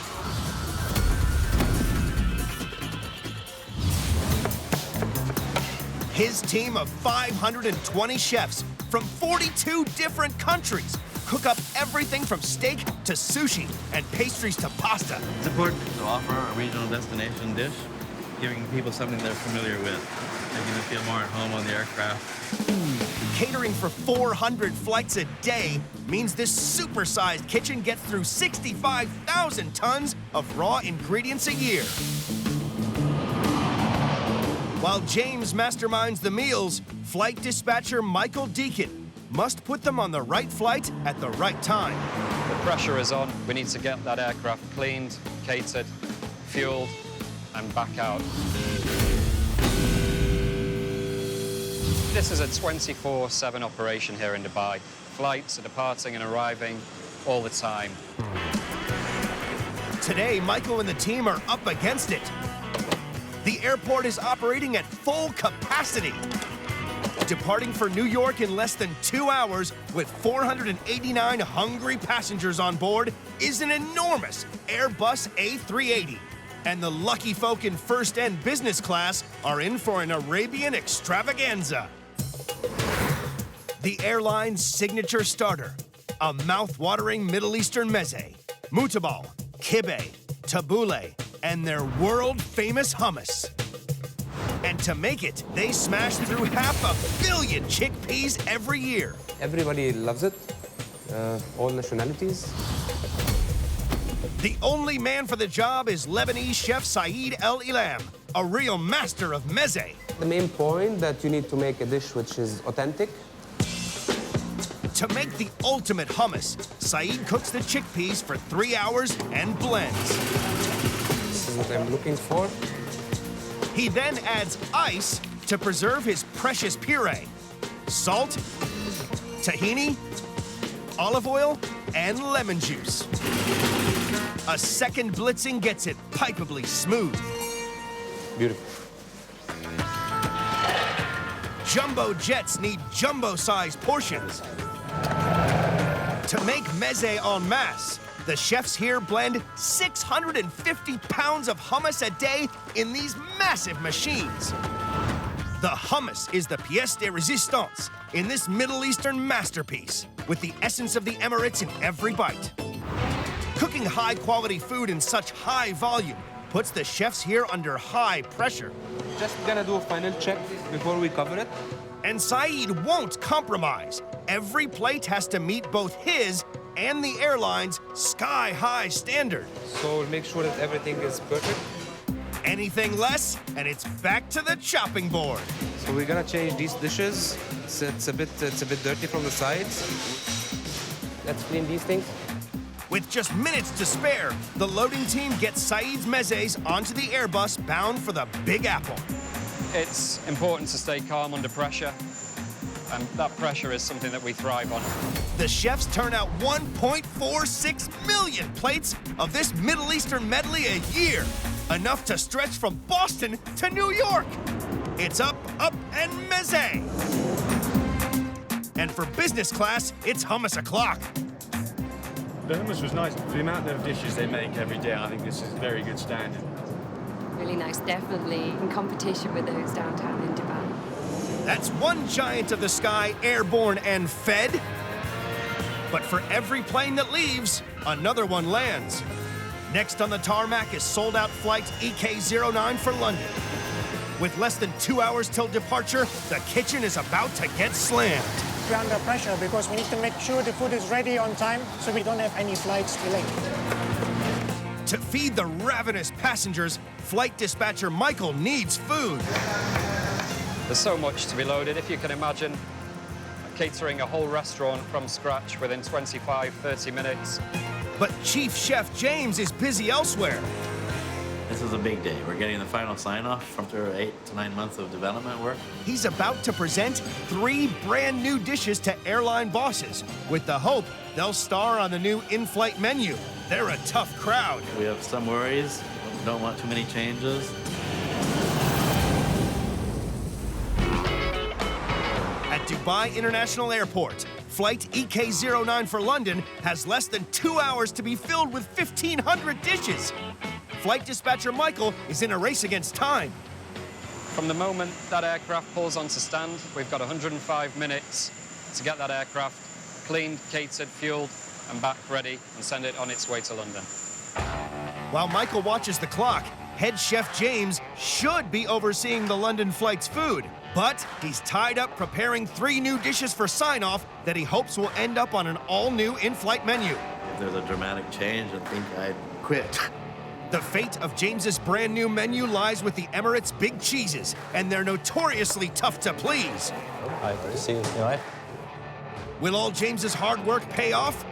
The decision lies with head honcho Stefan Lotz. Color-wise, dish looks nice. Sumptuous tomato and pine nut ravioli, delectable black cod with vegetables, and tempting Tunisian spiced lamb. They're all perfect dishes. We tasted everything. I'm happy with all of them, so they're all approved from my side. So again, thanks very much. Wow. Thank you. Thank you. Perfect. They are all approved for takeoff. That was very good. Well pleased. After 8 months of work, a big team, they put a lot of work into this, and we got it signed off just like that. Quality control is key in this colossal kitchen, and it doesn't stop once a dish gets on the menu, which is refreshed every 3 months. Every day, specialists spot check 300 meals to ensure they're up to the high-flying diners' high standards. Quality for us is number 1. And nowhere is it higher than in first class. And that's the turf of executive chef Mike Borsdorf. He's making sure the London flight gets gourmet grub to fly for. In terms of the products we're using and also the food we are cooking, it has to be a highest standard. Passengers on flight EK09 are being treated to the barbecued kingfish, crowned with a velouté sauce and sitting on a throne of walnut-studded barley. This really is the king of cloud-level cuisine. Emirates chefs will fry up over 2.1 million fish fillets this year. That's a lot of Nemos to find. First, Mike makes fresh stock for the sauce by boiling fish bones with vegetables, fresh herbs, and peppercorns. Now it smells really good. We're using the bones of the kingfish, so the flavor is quite intense as well. To pack a real gastro punch, Mike makes a knockout barbecue rub. He mixes a secret blend of spices with brown sugar, slicks the kingfish with oil, and gives it a spicy rub down. Nicely coating the fish. He grills the kingfish steaks a minute each side for that fresh off the barbecue flavor. We have sugar in there. It's gonna get lightly caramelized. For a deluxe velvety sauce, Mike cooks out flour and butter and adds the kingfish stock. It should be slightly creamy.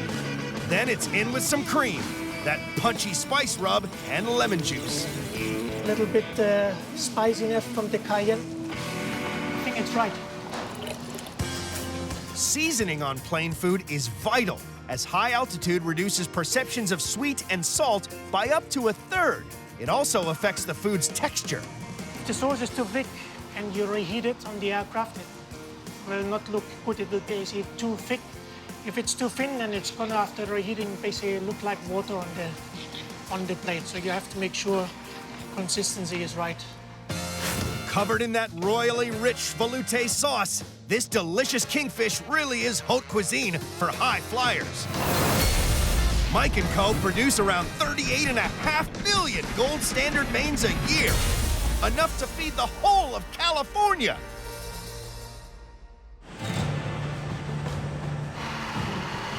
There's less than 90 minutes until EK09 takes off. Mike's Kingfish must make the gold standard before it makes it to the flight. Of course, we're under pressure because we need to make sure the food is ready on time. Our main goal is that we don't have any flights delayed.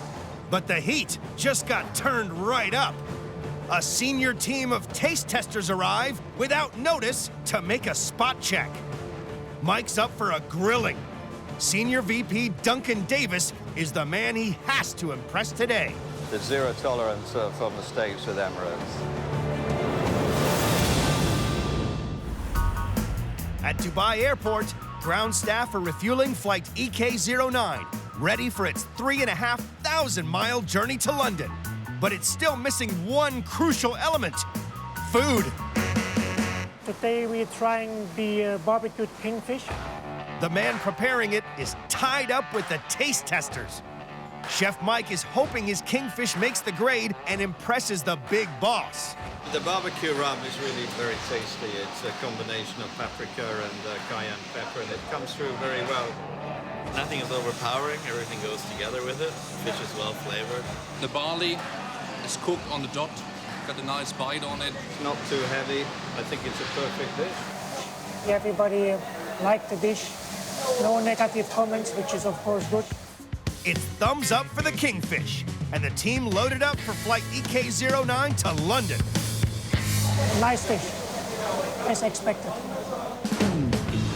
First class may be sorted, but with the plane leaving in just 90 minutes, this mega kitchen is in overdrive. There's also a rush on for the washing up. Over 2.5 million items of dirty crockery, cutlery, and serving equipment travel on the 8,500-foot monorail system to the in-house dishwashers every day. The carts may be ready, but there's still no dessert. Which means it's panic stations in the pastry kitchen. No one works harder than these bakers, who churn out over 1 million cookies, croissants, and muffins a week. It's the busiest, no holds bars, full production, full on.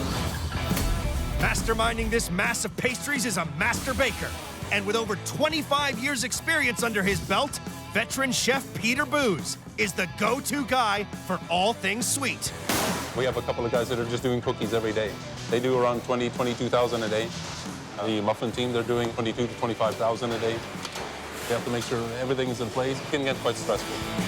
For today's packed flight to London, the economy class dessert is chocolate raspberry cake. A cocoa-soaked sponge laced with creamy coconuts and a pop of raspberry. This is freshly baked bliss. We're doing, on average, every day about 15,000 to 16,000 pieces. This batch here should make about 600 pieces. Making cakes on this scale takes vast quantities of ingredients. And there's zero room for error. Baking is a science. It has to be exactly the same weight every time. We're adding vegetable oil first. Next, it's in with 2 sacks of cake mix and ladle upon ladle of cocoa powder. Then, enough water to warrant its own plumbing. It's a lot of water, yeah. Oh, we're making a lot of cake. Next up, 2 buckets of coconut. Desiccated coconut and coconut milk powder. Finally, it's in with the eggs. We're adding 10 liters of liquid pasteurized egg. We go through 350 to 400 liters a day. You can't really crack that many eggs. About 10 minutes mixing, and that's all it needs. They pour the batter into an automated dispenser, which fills up monster trays boasting 30 cake molds, 20 at a time. Raspberries top off each and every one of the 16,000 cakes a day. Then it's time to bake. This lip-smacking end to the meal is the cherry on top of the economy class cake. Well, the raspberry. This super sweet treat tickles a lot of taste buds. Every year, Peter's Kitchen bakes 5.5 million portions of cake, enough to feed the whole of Chicago twice over. This rack here, we have 1,100 portions. And we do about 15 of these full trolleys every day. One rack of cakes down, 14 more to go. It's exciting, it's a bit stressful, but I enjoy what I do. It's a new challenge every day. Just as flight EK09 is ready to load, the team hit a glitch. Last-minute passenger upgrades mean tray setter Dean has to magic up more meals for the plane. We've just got an increase free for 2 first-class meals. We need to make sure we get them tray sets. We've probably got around about 6 to 7 minutes to make that happen now. We really need those trucks to arrive shortly. Time is of the essence, and we're losing minutes.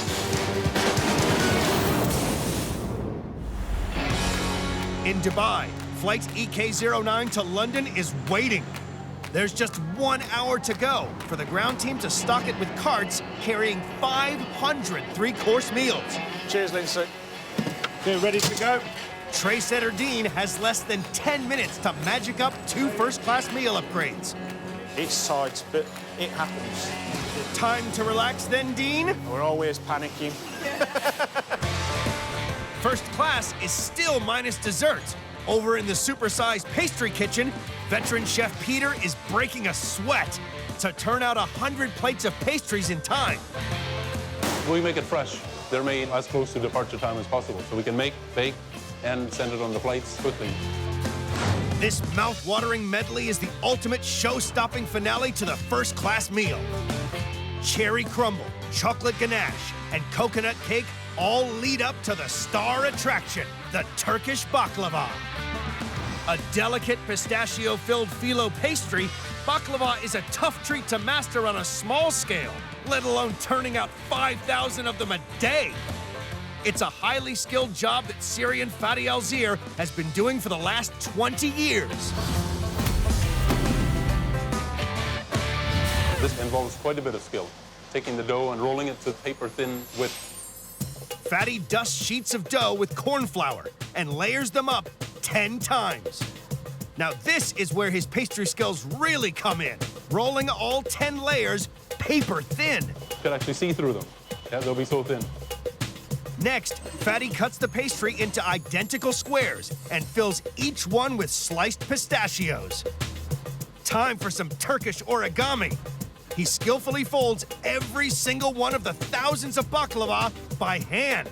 To complete one tray, 180 to 200 pieces, takes about an hour. Not everybody can do it. It's highly specialized. They douse the titanic tray of Turkish delights in butter, bake, then lash with syrup. That's perfect. That's destined for an A380 flight for sure. The Turkish baklava is the final flourish on this quartet of delectable desserts. Every year, Peter and his team get through a mind-boggling 6.7 million pistachios for the baklava. They produce 250,000 first-class pastries a month, enough to stretch the length of the Golden Gate Bridge 10 times over. Now's the time for the mass meal mobilization. Workers arrange every last one of the 1,500 dishes onto trays, stack them into 140 empty carts, and load them onto 2 trucks bound for the waiting aircraft. With minutes to spare, the cakes make it onto the plane, which can finally head out to the runway. And from Dubai to the sky, the chef's Herculean efforts are soon going down a treat. First up is the first-class fish dish. I thought maybe they had a chef actually on board because it's so fresh, it's such a delicious taste, and it's so beautifully presented. Next, a little something to sweeten the deal. The baklava was great. It was sticky, sweet, and gorgeous. I reckon that's as good as you get on the streets of any Arab city in the Middle East. And in economy, the food is also going down a storm. Started with a prawn salad, which was delicious. I had a mustard and chicken for the main meal, lovely vegetables, and for the dessert we had chocolate and a raspberry cake. It was really chocolatey, really moist. A nice cold raspberry filling in it, it's really nice. With hundreds of smiles 5 miles high, Peter and the rest of the team reflect on a job well done. It was pretty stressful at certain points, but it all came together. I can go home and relax and look at tomorrow like it's a new day. Looking forward coming back tomorrow and then the same all over again. But they can't kick back for long. Clock's always ticking, even when I'm not here.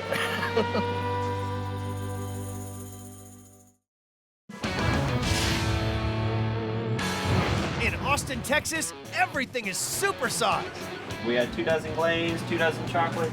Especially the donuts in America's most famous drive-through joint, Round Rock Donuts. Look at the size of that thing.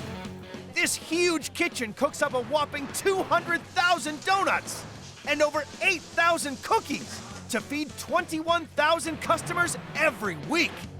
Want some? This is donut delivery on a massive scale.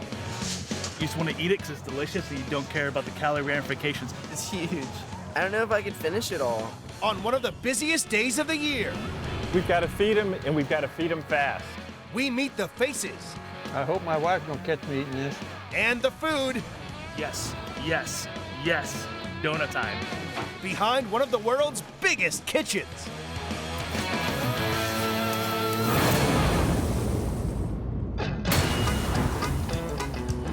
Just 20 miles from Austin, Texas, is Round Rock Donuts. One of America's favorite restaurants. Welcome to Round Rock Donuts. Feeding up to 3,000 customers every day. This king-size cafe and drive-thru serves up 5 million donuts to over 300,000 vehicles a year. You say donuts? Thank you. You have a wonderful day now. Cooking up super sweet surprises like cookies, cakes, and America's biggest donut, the 14-inch Texan. These are tasty treats on a titanic scale. I love the donuts here. They're delicious. They have not changed one bit over the years. Whatever process I use, it's worked. It takes 60 staff, 3 massive mixers, 2 walk-in fridges, and 3 giant deep fat fryers to keep this 1,500 square foot kitchen running. Everything is bigger than Texas, so why not? Round Rock Donuts opened in 1926 on the outskirts of a small town that bears its name, not far from Austin. Almost 90 years on, this family-run drive-thru is legendary. It's 4:30 in the morning and I'm opening up. Somebody's got to do it. The team has been frying since midnight. The man in charge of making sure the whole operation runs smoothly is Paul Goodillon. So you can't stop because the customers don't stop coming, and it keeps me young at least. From prepping donuts to ordering fresh supplies, Paul's sticky fingers are all over this joint. It's not even breakfast yet, and we've got donuts flying off the shelves. 7 a.m. and the breakfast rush is now in full swing. The next order, send it, please. And I hope the kitchen can keep up with the front. So the breakfast team need to max out donut production. To create these incredible crullers, bakers here must mix Round Rock Donuts' signature dough using flour, eggs, sugar, butter, and yeast. The team will cut and fry 1.5 tons of dough a day. Manager Paul's son, Colton Goodillon, has the stickiest job in the kitchen, to fill the donuts with thick, oozing cream. When I tell my friends I've been pumping custard all day, they tend to get a little jealous. Colton's in charge of one super sweet treat breakfast guests here simply can't get enough of. I like to eat them behind my husband's back. It's like having an affair. Round Rock's famous chocolate glazed eclairs. The filling is great. It's like pudding, and I love pudding. These French-inspired delicacies are filled to burst with Bavarian cream and then hand-coated in rich, milky chocolate. This is one of our most popular desserts. People really do enjoy the Bavarian cream and the chocolate together. It's a good combination. Bakers make the eclair from the same legendary dough as the Round Rock Donuts, but for the perfect bite, they must cook it differently. So you want to keep it submerged the whole time. That way they can fry evenly. An overcooked eclair will taste burnt on the outside and it'll also make the inside way too crispy and the cream won't even stay inside of the donut. Each week, Colton pumps 3,000 crispy pastry shells full of thick, gloopy cream. Now I'm gonna do my favorite thing. Then gets hands-on with his eclairs. It feels very nice. It's kind of like a hot tub for your hands. You're gonna wanna dip your hand in there and just smoothly cover it with chocolate. You just let the chocolate kind of roll off your hand. Colton smears his way through 275 gallons of hot chocolate each week. These dreamy, creamy confections are a breakfast to die for. Round Rock Donut sells over 150,000 eclairs each year. End to end, that's 14 miles of tasty breakfast pastry. The icing on top is perfect. It just kind of melts in your mouth when you eat it. It's perfect. That's good. I like the filling. Delicious. Don't tell anybody I'm on a diet. It's only 10 a.m. and the breakfast sugar rush will soon become the lunch rush. You need a dozen glaze and a dozen chocolate? The team are serving one car every 45 seconds, selling 50 donuts a minute. We're pushing out quantities, but we gotta keep the quality up. And soon, they'll be slammed by 1,000 more customers as one of Texas's biggest classic car festivals rolls into town. I'm ready for them. We have to mentally prepare ourselves to be ready for them. Wow, we're about to get slammed. In Round Rock, the biggest drive-through donut joint in Texas is gearing up for the craziest Saturday of the year. So it's getting busy now. We've got a queue outside, we've got people in the lobby, and the machine is really starting to roll. It's 11 a.m. 15,000 donuts and eclairs have already left the shelves. And out at the drive-thru, the first few classic cars are arriving in town for the big show. And all the gas guzzlers are going to want some feeding.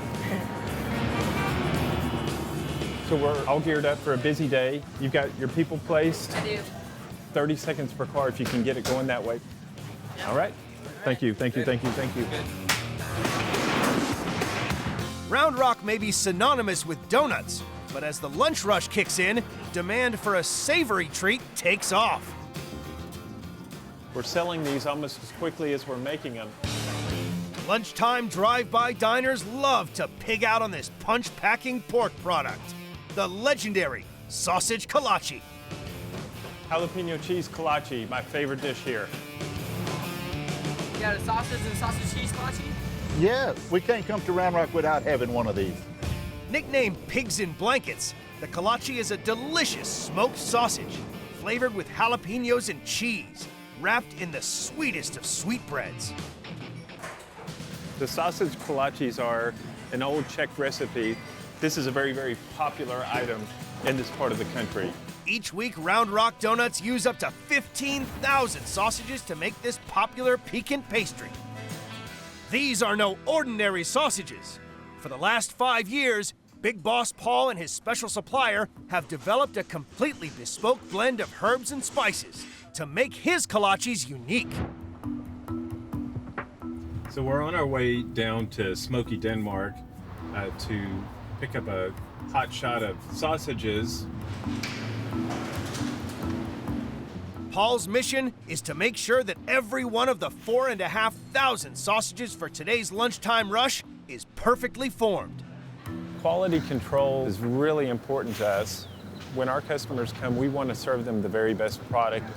Under Paul's watchful eye, workers mix 800 pounds of the finest pork and beef with salt and cayenne pepper, a hint of garlic, and the secret blend of herbs and spices.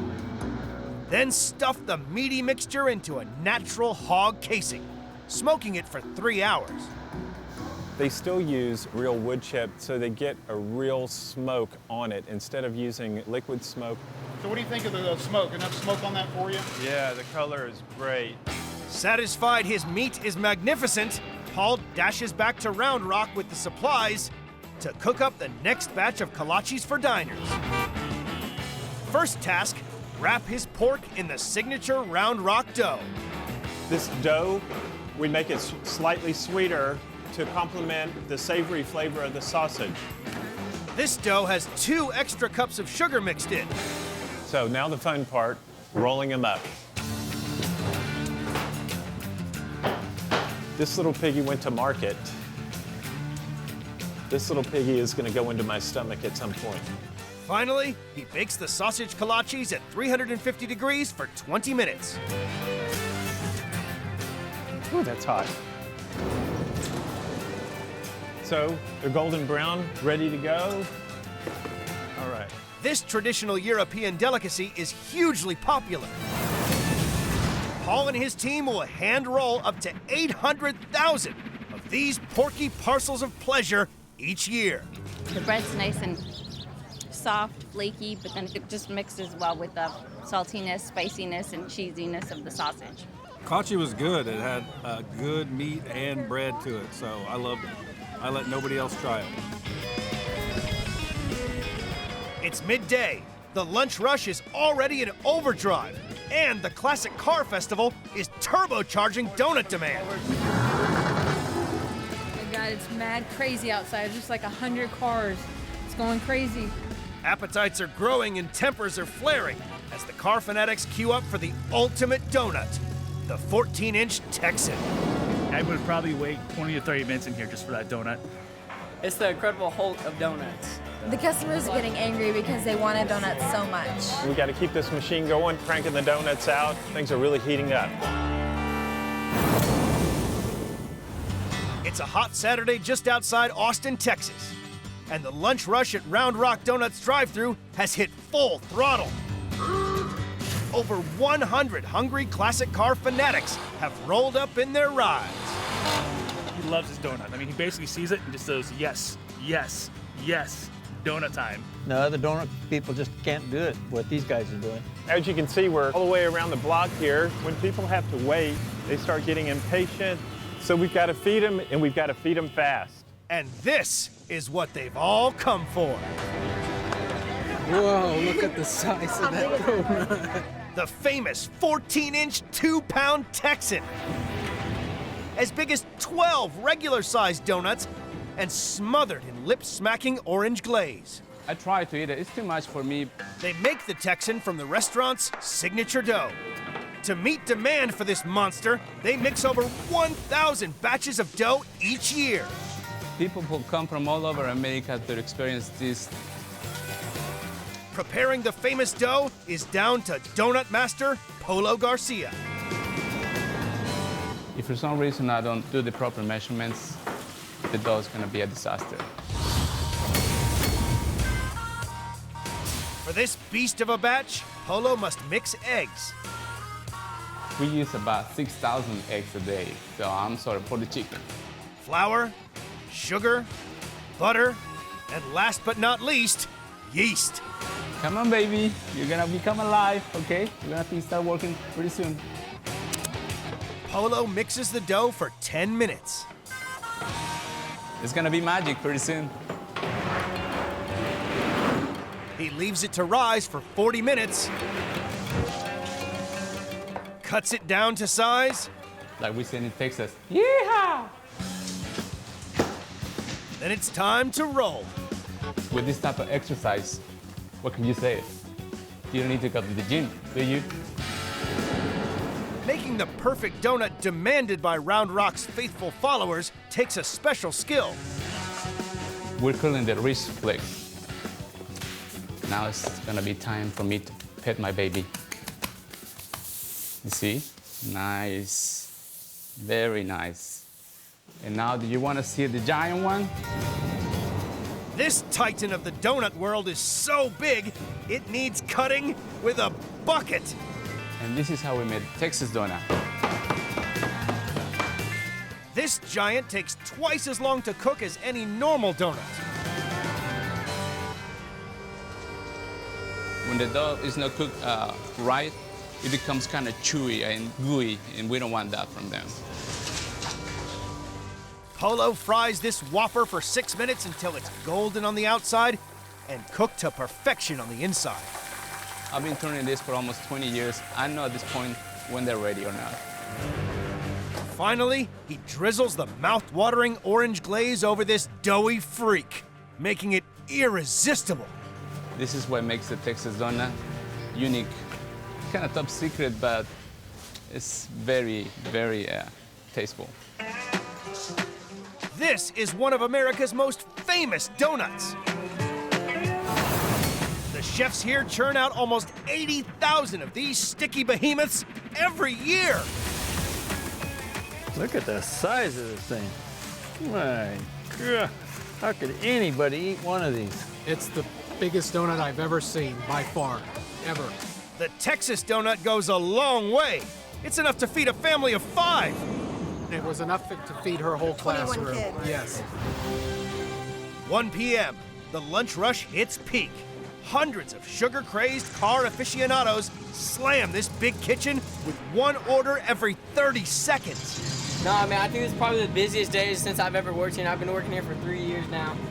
Amidst the chaos, bakers at Round Rock Donuts also have to produce made-to-order, personalized specialty cakes. They can change the colors, pick the size cake they want, color of icing. All we need is 24 hours advance notice, and they're ready to go. Out of the blue, and at the height of the rush, the car show crew need a custom cake to mark their event. Within 1 hour. We don't normally decorate cakes without a 24-hour notice. The customer's already downstairs, so we're gonna try to go as fast as we can. At one of America's most famous donut drive-thrus, the lunch rush is finally subsiding. Board's almost clear, we got this.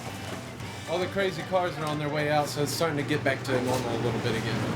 But with the car show organizers waiting on a special order, there is one highly skilled team that is still working flat out. The 4 artisans producing completely unique specialty cakes. It's creamy and thick. I love it.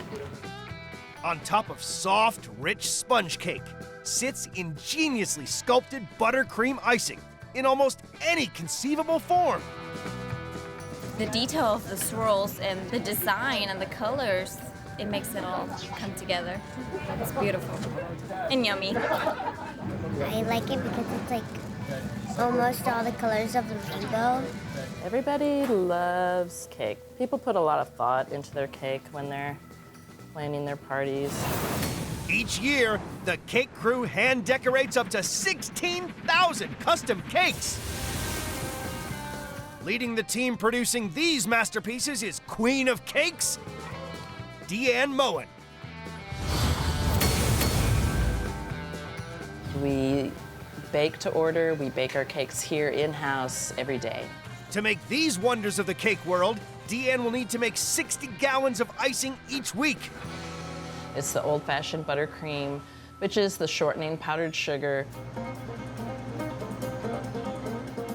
To create the most intricate designs and make the cake easier to ice, the team flash freeze the sponge bases. It's important to give them a little bit of chill time so the cake will set and it won't crumble on you when you're trying to ice it.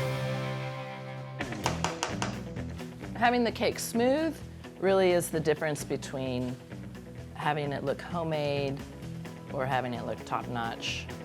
Deanne's crew decorate up to 70 cakes a day. Mixing the right color for the right cake order is absolutely critical.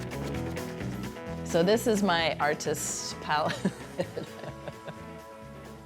We have our purple, we've got the yellow. This is our leaf green. We have our royal blue.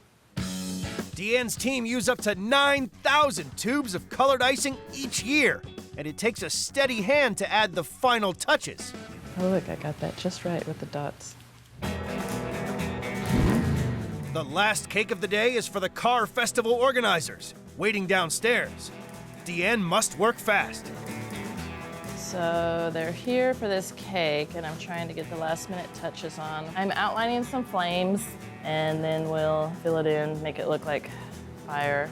Oh, my bag is not cooperating with me.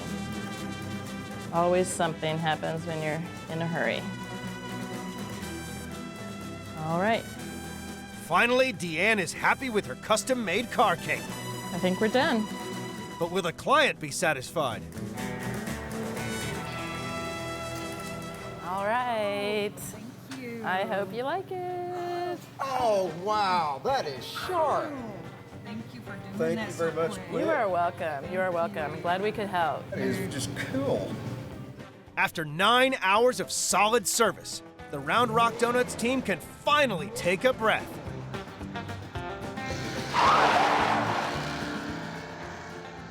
So the guy that picked up the cake from the car club was pretty happy, and he was one of our last people, so I think we're in the clear now. Not only has it been the best day of the year, but I figure we've broken a record of about 32,000 donuts today. Just like people get attached to smoking cigarettes, I'm attached to Round Rock Donuts. This is the most fabulous donut in the state of Texas. It has so much flavor to it. It has the glaze to it, its sweetness, it's made fresh, it's awesome. That's good. Like a donut should. I am very proud to be a part of this team. I think this is the sweetest job in America.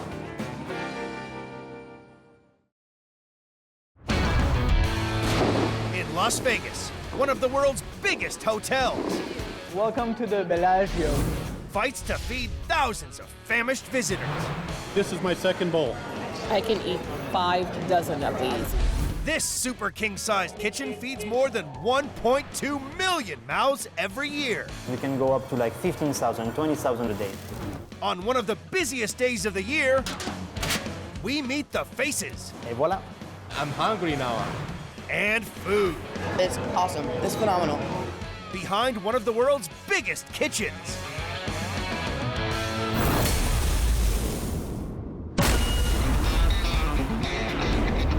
Las Vegas, Nevada, casino capital of the world, attracting over 3.3 million visitors a year.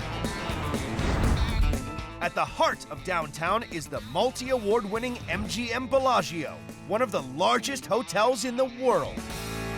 It's a wonderful place to be. I'd recommend anyone to come here. Opened in 1998, this humongous $1.6 billion hotel has almost 4,000 rooms and boasts one of the planet's biggest buffets. Welcome to the Bellagio buffet.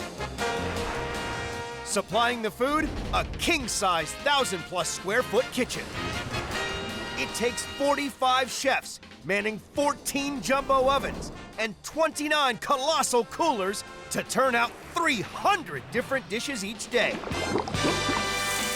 My role here as the executive chef at Bellagio can be simply put to be like the conductor of an orchestra.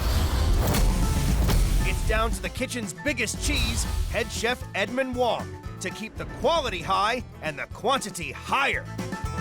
We have 2 larger ovens here that can cook close to 2,000 steaks at one time.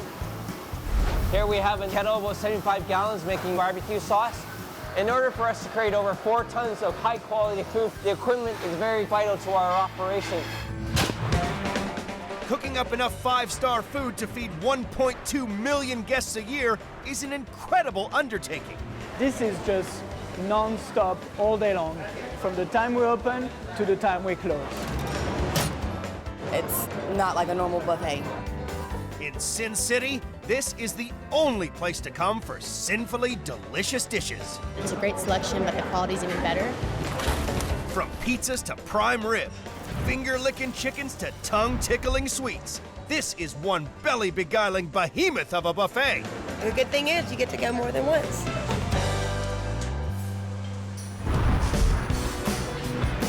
Midday on Saturday, the busiest day of the week. The hotel is fully booked, and the hungry chowhounds are already here. We're feeding thousands of people in a volume that is unseen anywhere. Everyone's baying for the Bellagio's champion chowder. As soon as I swallow it up, it just warms my whole body. Our soup is amazing. Edmonds enlisted Bellagio's soup sorceress Jeannie Bautista to ensure the buffet's #1 broth is stocked up by the barrel. Whenever you want soup, the #1 answer you're gonna get is chicken noodle soup. Bellagio's scrumptious chicken noodle soup is soul in a bowl. That good old taste of home in the middle of the Nevada desert. It's definitely something that reminds me of mom. Each year, Bellagio uses 12,480 chickens for their noodle soup alone. That's enough chicken to fill 15 massive hot tubs. First, we're gonna start with our oil. Making mega vats of soup requires mountains of ingredients. 80 onions, 307 sticks of celery, 267 carrots, plus 80 heads of garlic. Whenever I smell onions cooking, my mouth waters. Brewing up 80 gallons of soup in one go takes one of the kitchen's 3 Mondo mixers. We would not be able to make this large quantity without this wonderful machinery that we have here. Next, it's in with the chicken stock by the gallon. We'll be doing this about 29 more times. Even the seasoning is supersized, with fresh thyme, parsley, and salt going in by the pound. You just stand here for hours and just looking at it. Now it's chicken o'clock, all 150 of them. Jeannie's team pull all the meat off by hand. I eat our chicken noodle soup every day. They decant the vats of cooked soup into smaller urns. Add 30 pounds of noodles, and it's off to the buffet. This 80-gallon batch of soup is equivalent to about 2,400 bowls of soup.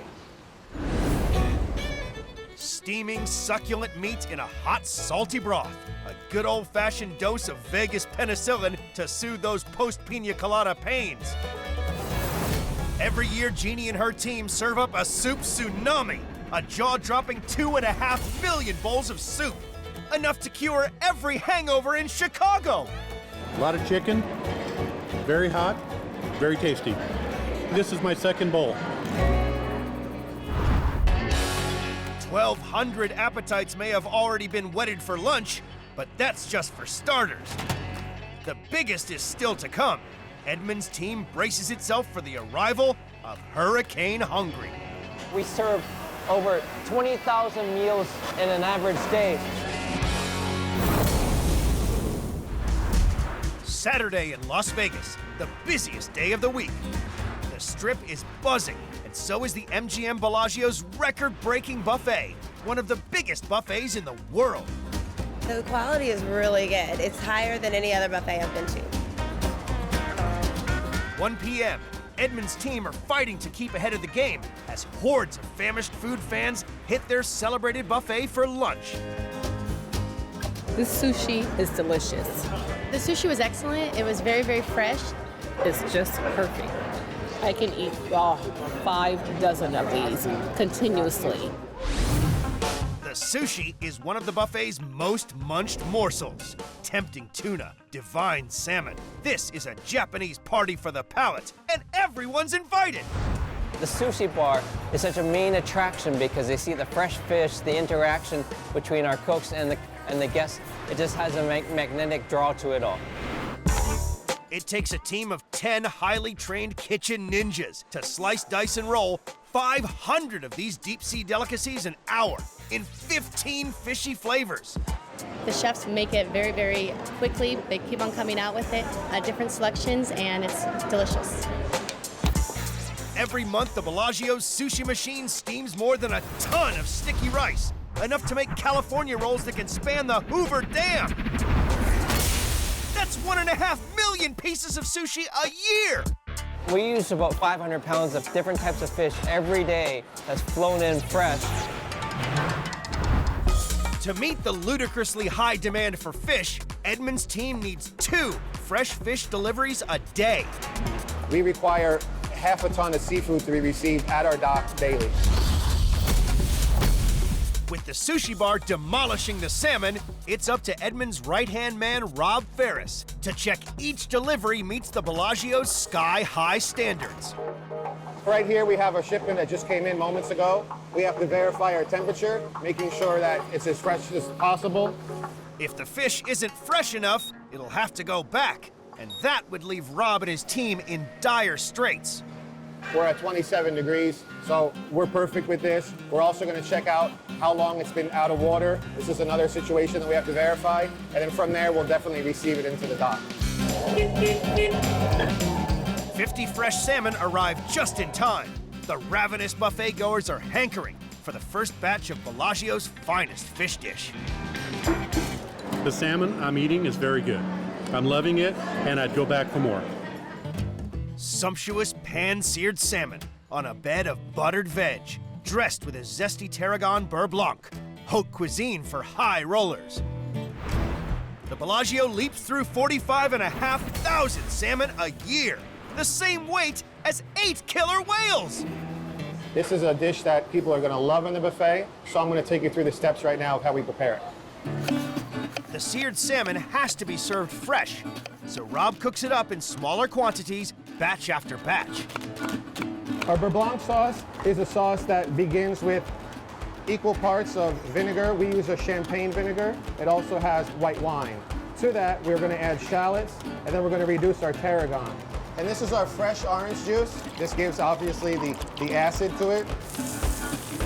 While he reduces the beurre blanc, he sweats off leaks in butter. We don't want to let our butter brown. Beautiful leeks. This is a very popular dish. We'll actually serve about 800 portions on a weekend. Next, he individually sears the salmon fillets. Cooked nice and evenly, golden brown. Looks great. To finish the beurre blanc, he whisks in cream, adds fresh tarragon, and then passes the mix through a fine sieve. We really want to get all that flavor out of there. One batch down, another 29 to go. A pan-fried salmon with soft buttered veg and a lavish citrus sauce. A perfectly seared crowd pleaser.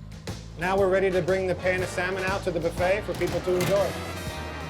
It's really, really fresh, bursting with flavor and kind of melts in your mouth.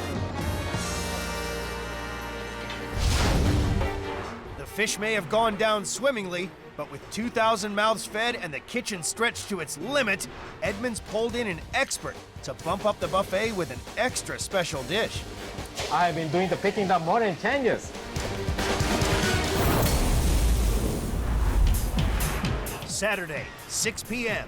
Dinner time at the Bellagio on the busiest day of the week. As well as having a full house, hundreds of extra tourists are lusting for the gloriously gut-busting buffet. One of the more popular stations that we have is the rotisserie. This is a carnivore's cloud nine, with every kind of meat under the sun being turned out by the ton to keep up with demand from the meat-seeking food files. Over here we have spice-rubbed Kobe beef, our version of St. Louis-style ribs.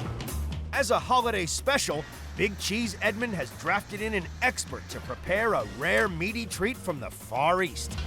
Right? It's very juicy and it tastes really good.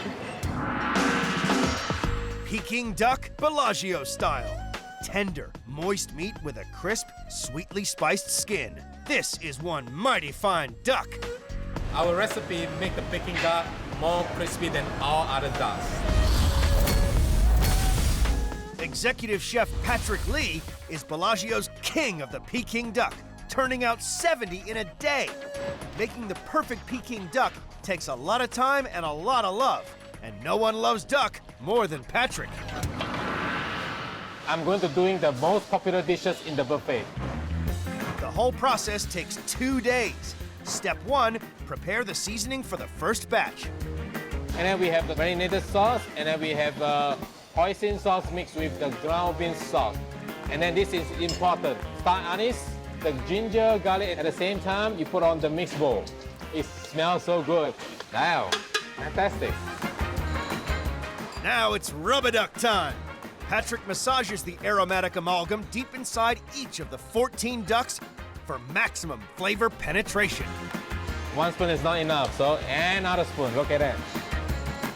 Now the most important, you need the skewers. He sews up the duck to make it extra moist and tasty. Look at that, no dropping. The next step is a hot bath in boiling water, followed by a sweet and sour shower.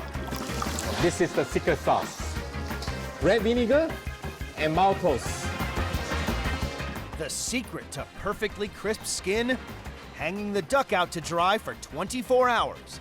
Then it's on to the second batch. Now it's time for the roasting. Look at it. Oh, the fire. Woo! Good luck.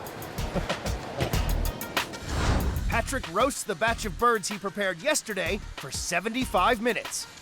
Wow, look at that. It's crunchy and beautiful. Now I pull out the skewer. From here you can see the juice is coming out. Get ready. Oh, yummy. I'm hungry now. Crisp on the outside, moist in the middle. No wonder when duck is on the special menu, visitors flock here for their daily dose. The Bellagio buffet flies through 15,120 plates of this super special duck dish a year. Enough to fill 4 pickup trucks with duck.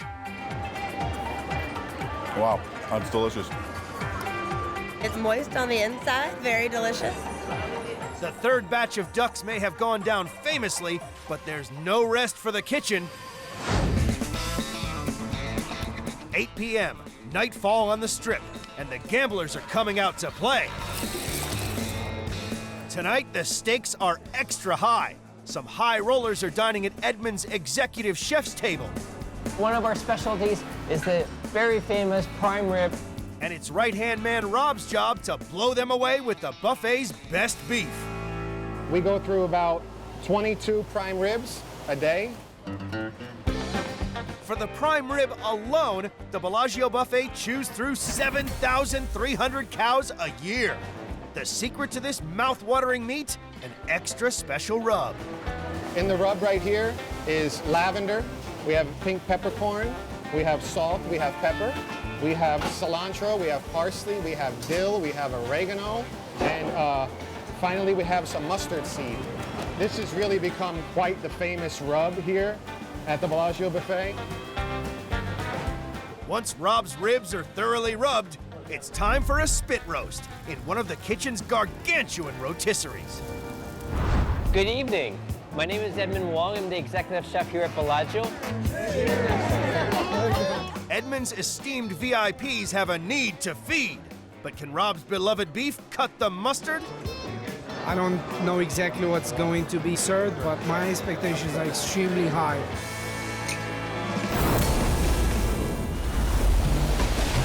In Vegas, it's a full house at the Bellagio. And at the peak of the Saturday supper time surge, the buffet is being blitzed. Have fun and really enjoy all the food. The heat is also on for Edmund's right-hand man, Rob. That's exciting. At the exec chef's table, it's prime time for his prime rib. The flavor, it's incredible. Bon appetit, amazing, amazing. So far, everything's great. I mean, the guests are loving everything. They're really impressed with the spread they have in front of them right now. After bellyfuls of beef, it's Edmund's turn to sweeten the deal for the hungry high rollers. Our finishing course is a white and dark chocolate fondue, which is specifically only for you tonight. Enjoy. 9 p.m. It's battle stations at the main buffet as Edmund's team prepares for Operation Dessert Storm. Here, to cater for the incoming sugar rush, even the desserts are made on a super colossal scale. We produce a lot of pastries, a lot of them. There's only one man Edmund can count on to manage the Bellagio's mountain of mouth-watering morsels, executive pastry chef Sylvain Bortolini. We do over 5,000, 6,000 desserts every day, and we can go up to like 15,000, 20,000 desserts a day. His team may turn out sweet treats by the ton, but it's Sylvain's creme brulee, which is the patisserie's winning pièce de résistance. Et voilà. That's my first time to have it, but it's awesome. It's phenomenal. Rich, silky vanilla custard, locked away beneath a sheath of crunchy caramel. To hit the sweet spot jackpot, all you need is a spoon. Sylvain and his team burn through 73 tons of sugar a year. Enough sugar to sweeten 16,462,000 cups of coffee. He starts by warming up milk and heavy cream. This is why it is so rich. Next, that all-important flavoring. Vanilla bean from Mexico, you know.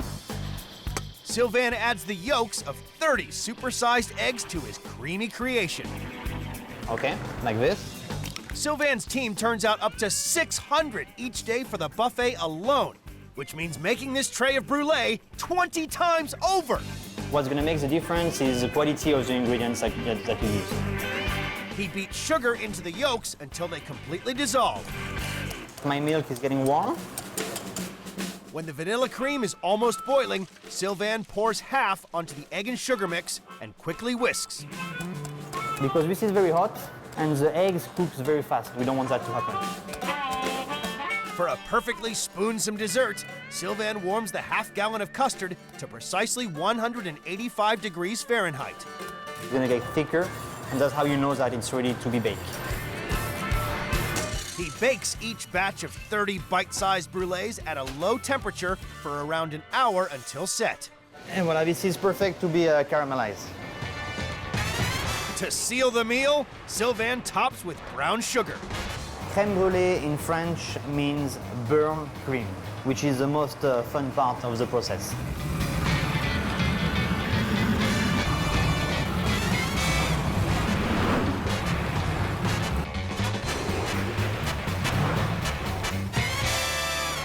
Et voilà.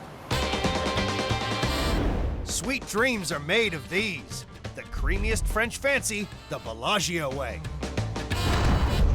I would not expect a dessert this good at a buffet at all. One of the best I ever ate, so go Bellagio. The buffet cracks through 219,000 creme brulees a year. That's a custard skyscraper the height of the Eiffel Tower 36 times over. 10 p.m., and after dealing out 80 gallons of soup, 4,000 pieces of sushi, 70 Peking ducks, and 600 creme brulees, Edmund's team at the Bellagio Buffet can finally cash in their chips. It's been a very long day here at the Bellagio Buffet. We've done about 4,000 covers for the entire day, so it's a big one. Supreme. It's a perfect ending to a wonderful, rewarding day of cooking. We'll be right back at it tomorrow morning doing the same thing.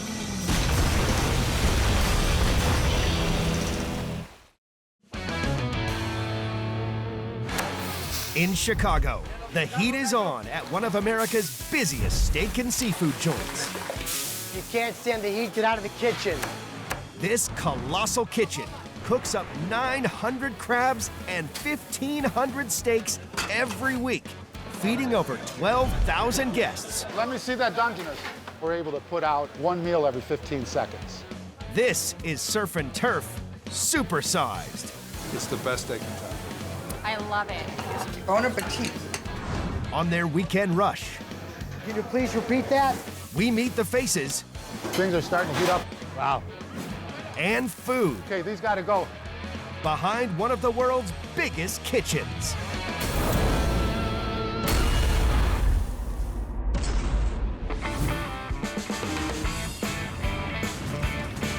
Just 30 miles from downtown Chicago.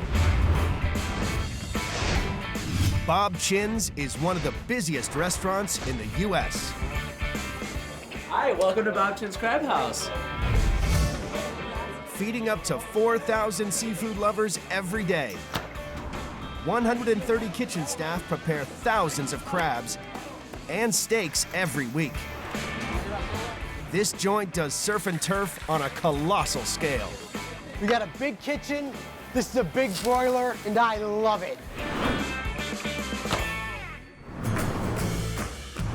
Bob Chin opened the original Crab House in 1982.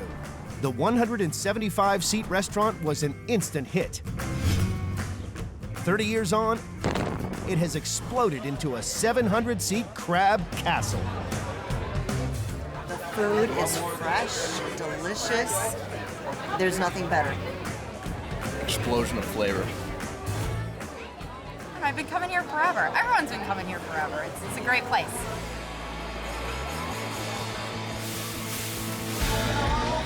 It takes 10 ovens, 2 huge industrial mixers, and 25 fridges to keep this monster kitchen running. Guests at Bob Chin's munch through an incredible 45,000 king crabs every year. Not bad for a restaurant that's 800 miles from the nearest ocean. Around here, we buy big. Bob Chin's grandson, David Martyr, must organize a fresh seafood delivery every day to keep the operation running. Okay, we got some king crabs in here, whole king from Alaska. They're about 5 to 8 pounds. This will probably be gone in a couple days, and we're getting shipments in from the airport all the time. We didn't have these shipments coming into the restaurant. We have a lot of unhappy customers. #1 seller by far, a couple thousand pounds a week. It's not just about the seafood. Bob Chin's gets through 1,500 steaks a week. To keep pace with the orders, they're loaded into giant fridges with an arm's reach of the flames. Some people say if you can't stand the heat, get out of the kitchen. I'm sitting right where I'm at. Chef Paul Edelstein knows how to handle his meat. People come in here for many of our specialties.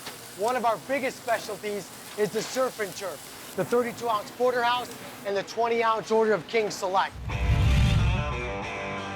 The porterhouse is half strip steak and half filet. Paul garnishes these monsters with sizzling mushrooms and onions, serving them with king crab's legs. This is surf and turf supersized. Every year, Paul and the team cook 75,000 steaks, enough to fill 11 pickup trucks. Depending on the doneness of the steak, we'll put a slit inside by the bone so the meat cooks more evenly. I got 2 medium rare and 1 medium. To meet the lunchtime demand, this kitchen has a secret weapon. This particular oven is an infrared broiler. I can easily fit about 50, 60 pieces of meat on here to keep up with all the orders that we have. Infrared heat cooks every steak the same, no matter how many are on the go. This is the filet part, that's the strip part. The filet cooks a little quicker, the strip part takes a little longer. It's my responsibility to know where the hot spots of the grill are. About 2 more minutes on that. Without this machine, we would be screwed. This is Bob Chin's secret seasonings. It's got a little bit of sea salt, garlic, and a little bit of white pepper, and that's all I'm really gonna be able to say, because that's what keeps our customers coming back.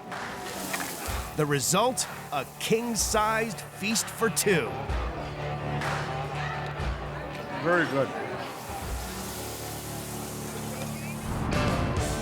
Cindy, are the parties all set?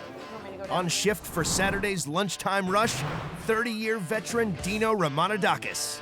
When I first started here, I was thin and I had hair.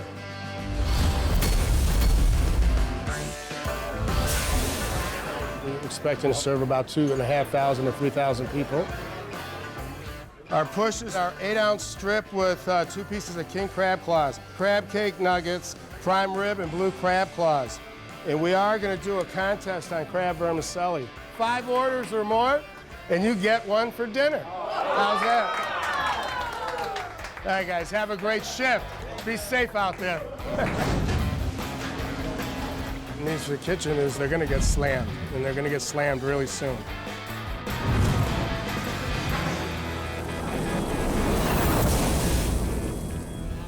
In Illinois, the biggest crab joint in the Midwest is gearing up for their Saturday rush. Hello, Blanco. See and taste. It's going to get pretty crazy, and hopefully there's not too much yelling. Let me see that Dungeness. Okay. In the kitchen, Dino's brother Manny is the boss. I'm in charge. The buck stops here. It may seem like a chaotic kitchen. Can you please repeat that? But the chaos is actually rhythm.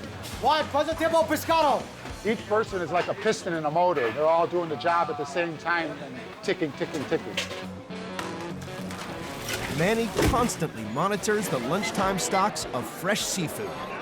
This is going to tell me how many king crabs I have available. So I have 1 4.5 pounder, 1 3 1/4 pounder. This is designed to maximize the orders. And this way, The server won't bring something in that we don't have. With this system, we're able to put out one meal every 15 seconds. With their supplies of crabs running out fast, David sends his trusted driver, Israel, to collect more from the airport before the dinner rush. We have a shipment that's coming from New Zealand and another shipment that's coming from Alaska. 1,000 crates of seafood are flown into Chicago's O'Hare Airport every year from as far away as South Africa. We come up here, pick them up, and we gotta go back as quickly as we can. But Israel's not the only one expecting a delivery today. It seems like it's pretty busy right now. There's a lot of trucks up here. So who knows how long it's gonna take us to pick up the shipment here. Hey Dave, I'm at the airport and I have 8 drivers ahead of me. Hang tight. Just get it and come on back as soon as you can because we need it for dinner tonight. All right, I'll be back as soon as I can. The lunchtime rush is now in full swing, and pressure on the remaining crab stocks is off the scale. How's everybody going tonight? Everything going okay? How's your appetizers? You've never had the crab vermicelli? Isn't it the best? The crab meat vermicelli is a mouth-watering explosion of noodles, Asian flavors, and of course, crab.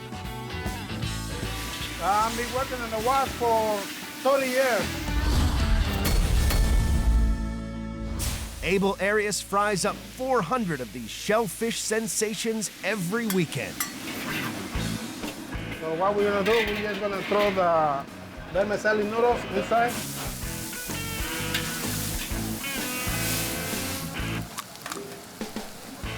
Little bit of the white pepper, little bit of the salt. The eggs, they're gonna make the vermicelli to stick together in the water.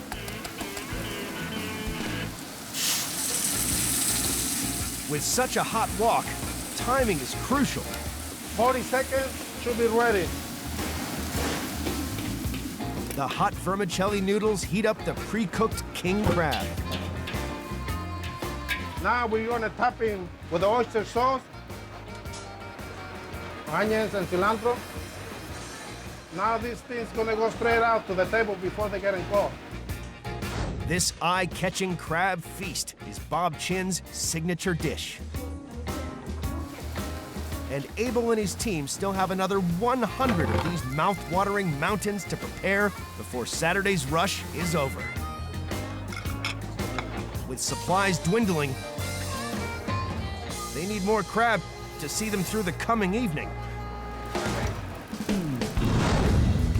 At Chicago International Airport, Israel is finally loading the shipment of frozen seafood onto his truck. So I'm gonna go ahead and take the temperature too on them. If the king crabs have defrosted, Israel won't accept the shipment. All right, 30 degrees, it's good. Now we're gonna take this back to the kitchen.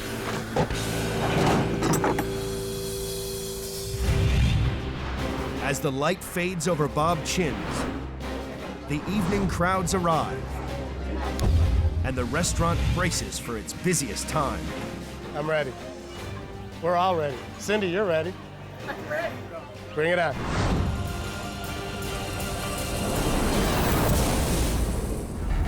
On the outskirts of Chicago, the evening crowds are descending on Bob Chin's Crab House, one of the biggest kitchens in America. We're about 3/4 full right now. It's getting there. I'm starting to sweat a little. Every order comes with a basket of Bob Chin's legendary garlic rolls. The bakery makes over 20,000 a week from scratch. And on a night like this, there's no let-up. People love it. I mean, sometimes we can't keep it in stock. It's a simple mix of water, yeast, flour, salt, sugar, and olive oil. We start with all raw materials, and we make our own bread. Pretty much everything that we make, we make it from scratch. But this is baking in bulk, and there's no rest for these master bakers. Every week, They use these mighty mixers to churn through 1,500 pounds of flour and 40 gallons of water just to keep up with demand. That's the equivalent of 13 bathtubs of dough. The double walk-in oven can take enough racks for 700 rolls at a time. In the peak rush, they turn out over 2,000 rolls an hour. This is a very high pressure job. It's a very high pressure job. Once upstairs, they drench the rolls in a garlic sauce, made daily using 5,000 cloves of garlic and a smooth blend of extra virgin olive oil. These gourmet garlic rolls are a side dish to die for. This is the best. Everything is so fresh, delicious. They wouldn't be able to stay here if it wasn't this good. With Israel arriving back with stocks of fresh seafood. All right, let's take these upstairs. We'll get them ready for the dinner shift. The chefs need to extract every last ounce of meat from this, the final delivery of the day. The best part of the king crab meat is actually the Maris piece within here and within here. That's what we serve to our guests. Is I'm gonna go ahead and make it ready so we can get the meat out. Paul can butcher an entire Alaskan king crab in under 10 minutes. It's the reason I'm wearing the apron. At this speed, Paul and his 3 dedicated crab crackers can get through 400 crabs a day. The most critical thing you have to do is make sure that when you're cleaning this meat, that you get all of the cartilage out and all of the shell out, because when you're eating it, you want to have a great crab experience, not a great crab shell experience.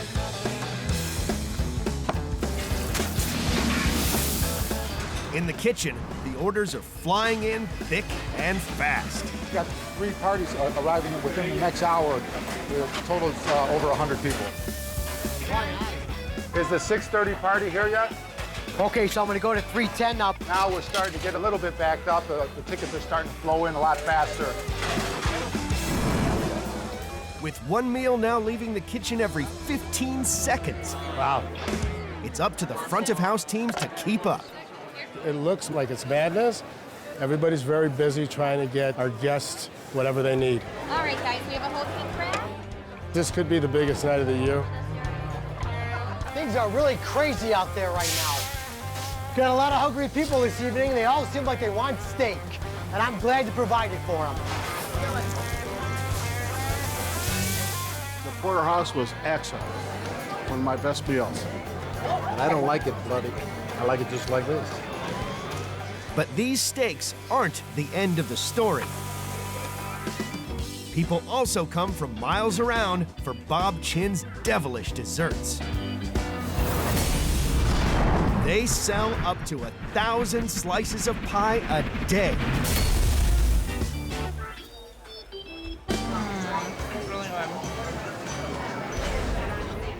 And tonight, the diners just can't get enough of it. We just run out of paradise pie.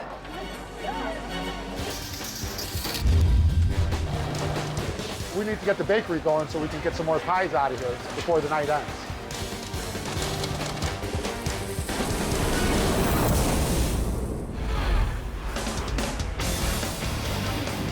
At Bob Chin's Crab House, the Saturday night rush is stretching the kitchen to its limits. Right now we're at our peak, so everybody needs to be on their A game. We can't afford any little mishaps right now. If things aren't busy enough, the dessert rush has now begun. One particularly purple piece of pure paradise is so popular, it is constantly running out. The Hawaiian sweet potato pie. It is good. But not all the guests know about the main ingredient. There's mashed potato in here? Are you serious? The paradise pie is gastronomic genius on a whole new level. What makes this dish so extraordinary is its purple sweet potato filling. These purple potatoes are flown over 4,000 miles from Hawaii.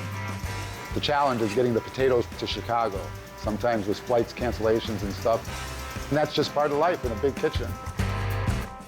The baking team uses over 1,100 sweet potatoes every year. That's a mountain of mash. They press the flour and macadamia nut base into a shell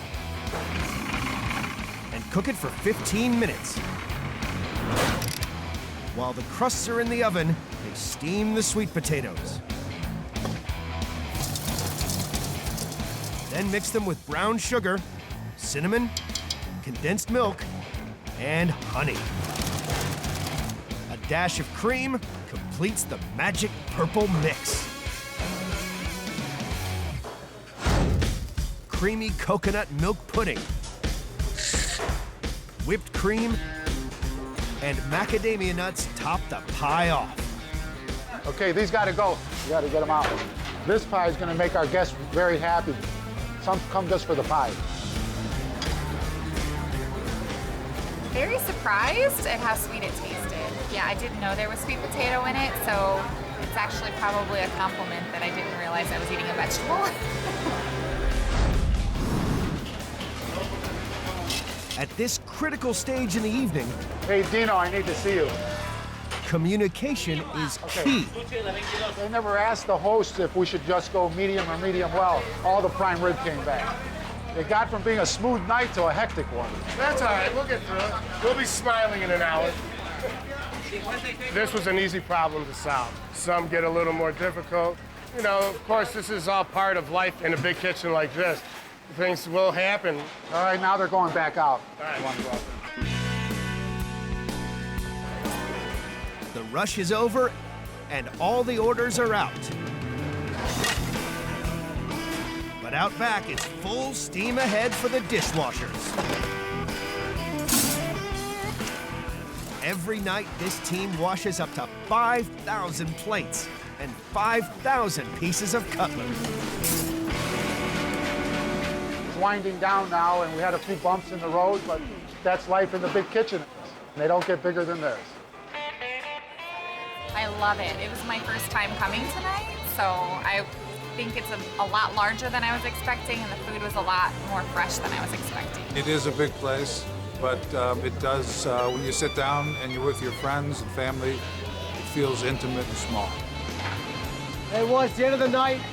A lot of delicious food went out of our place. This is the aftermath. I love babchins. How can you not love babchins? Thinking about it, 3,000 people live in this restaurant, smiling with their stomachs full. Just, it doesn't get any better than that. It really doesn't. It's like a baseball player hitting a grand slam. That's how I feel tonight. Tomorrow, I would love to have the same exact business, even double. I'd love it. Bring it on.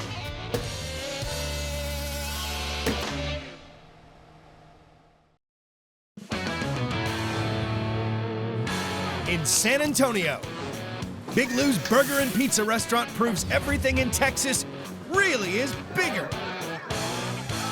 It's just like eating an elephant. Cooking up big fast food for big crowds. Probably have right now about 100 to 200 people in line. 1,000 pizzas a day fly out the door here. We can get through about 100 plus pizzas in a good hour. We meet the team serving giant food to more than 3,000 customers a night. How do I keep my calm? This is calm. In one of the world's biggest kitchens.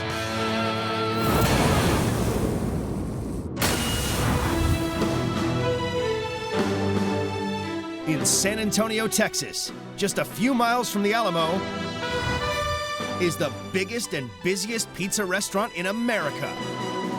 Need 5 miles, please, 5 miles. Pep lasagna. Somebody getting the pep lasagna? Big Lou's is super king-sized fast food with a massive menu to match. They serve up brontosaurus-sized burgers, super-sized lasagnas, and palace-sized pizzas. Oh, we come down here once a week, once every other week. Unfortunately, it's hard to come for lunch because if we eat too much, we won't get no work done. This 1,000-seat restaurant battles to feed nearly 1.5 million people a year. This is my margarita for two. Expecting a busy night, so it's turned into a margarita for one.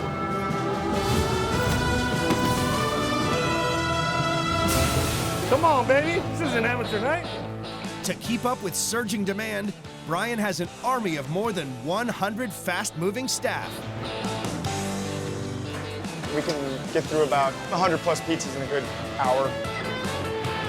4 industrial-sized ovens and equipment made especially for gargantuan food all help. It is something that has taken us years to design, years to perfect, has cost us thousands of dollars. Along with one very large cop. Mr. Chambers here, who is one of San Antonio's finest here, helps us keep some law and order here.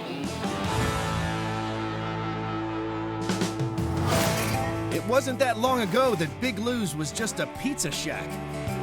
With a personal loan from his parents, Brian opened in 2000. They thought I was insane. They're like, you don't even know how to cook, and they were right, but I guaranteed them that I could learn. Since the millennium, Brian's business has grown. And so has his burgers. The behemoth Big Lou burger is 12 pounds of pure Angus beef with 17 slices of cheese in a 3-pound bun. More than 150,000 slices of cheddar cheese top Big Lou burgers a year. Because a lot of people are scared to take it on. It's down to Brian's right-hand man, Will, to tackle this bull by the horns. We like to put them in the half-pound patty form and season them as we go. That way you get the same flavor profile off of each bite as you would for a regular hamburger. They add eggs to bind it together. Then it's time to beat the meat. We usually let Willie do this as a young man, you know, young man and his meat. You gotta care about your meat. You can see how thick this burger is. It's important that we don't have any cracks or seams. You got me some room, babe? Once flattened to a 2-foot pan, the Big Lou burger is cooked up. The guys in the kitchen hate to see what we call the big bird come in because it takes up about half of the grill.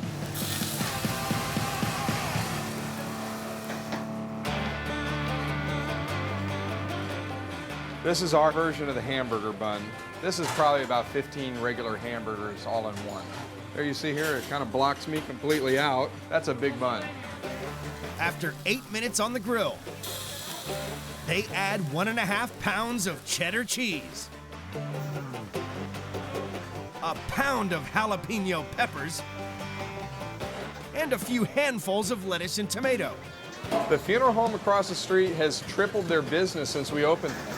This is just an absolute monster burger.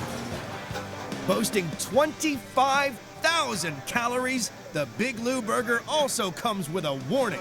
The record is 5 skinny kids that came from high school. They didn't finish the sides, but they did finish the burger. We've never seen those guys again. I hope they're okay. The Big Lou burger. Nobody's gonna say, "Where's the beef?" This behemoth could topple Paul Bunyan. Big Lou's cooks up 10,000 big burgers a year. That's the same weight as 350,000 Big Macs. All right, guys, big burger coming through. Oh my gosh. There you go. I got you. Guys, you enjoy. Please let us know if we can get you anything else, okay? There's nowhere else where you can get a burger like this. We're gonna have one heck of a try finishing this burger up. Well, we're gonna give it our best shot. Let's get breakfast for today's burger. I think you could feed 20 people off of this thing. I may be good for one more slice.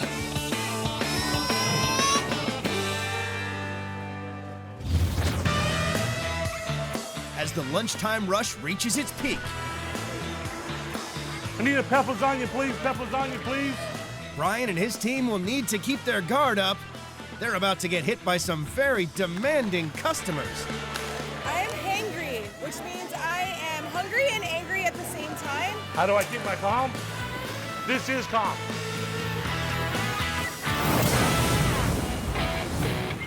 San Antonio, Texas.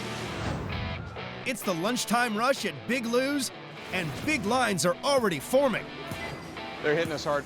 We've got to bring our A game here every night, baby. You got to keep up with the pace. Only several hours into the day, and the kitchen has already fed a staggering number of customers. We as a crew have done at least about 800 plus pizzas. To keep up with demand, Brian has perfected a military-style operation. Hey, Will, got to make sure everything's good to go for tonight. What it really boils down to is we have about 4 restaurants all wrapped up in one location, and I see my crew working their tail off.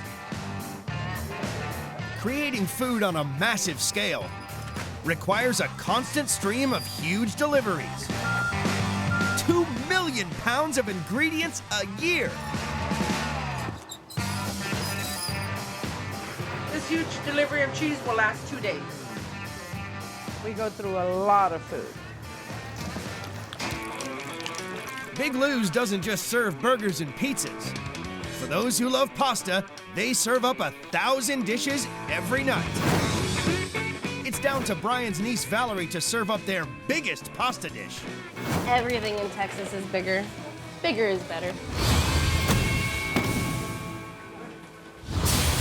The Big Lou Cheese Lasagna, Texas style. 12 layers of pasta pleasure glued together with cheese and a secret sauce. Customers at Big Lou's down 5,000 crates of pasta a year. This is our secret family recipe, but I can't show it to you because it is a secret. But what we can reveal is that Valerie starts by mixing buckets of cottage cheese with giant tubs of ricotta cheese. This is why I don't have to go to the gym. After a bit of stirring, more cheese. So now I've got my Romano cheese. Along with, take a guess. We also put in 20 cups of the 5-blend cheese. It's 5 different kinds of cheeses. And this we use a lot of. She combines the cheese with 30 large eggs, black pepper, salt, and parsley. Then adds it to the cheese mix. Gotta stir it up really well. Almost all of our sauces are actually very labor intensive. Now it's time to build the Big Lou cheese lasagna. We're gonna take our secret homemade sauce right here and we're gonna coat the bottom of the pan. What we're gonna do is we're gonna get our lasagna, we're gonna get it to fit in here best as we can. Valerie adds generous heaps of cheese filling between each layer of pasta. It's almost like laying a wood floor. Sauce, spread it all over, kind of paint it on there. So that way you get the sauce in all the little crevices. That way that flavor kind of just sinks on in. 4 layers of pasta, sauce, and cheese. Topped out with 4 cups of our 5-blend cheese. So that way you got a nice cheesy topping. It's gonna look beautiful when it comes out. into the oven for 45 minutes to bake till brown. I've learned one thing, if you're counting calories, it's not going to taste good. The Big Lou Lasagna, pure cheese satisfaction. Big Lou serves up more than 55,000 portions of lasagna a year. Over 15 years, that's enough to fill a 747. The lasagna is very good. It tastes very homemade. And it tastes like something that you would take all day to prepare. The sauce is delicious.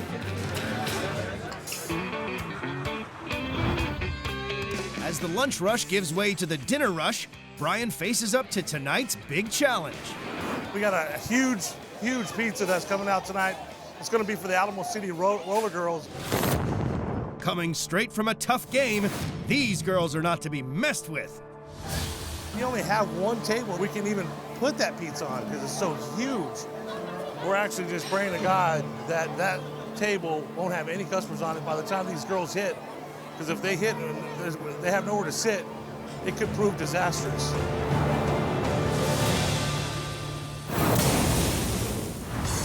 At Big Lou's in San Antonio, Texas, the dinner rush has kicked in. The volume of orders has doubled. I need a dozen mile, please, dozen mile. To make tonight even more of a challenge, Brian's team has an order in for their biggest pizza.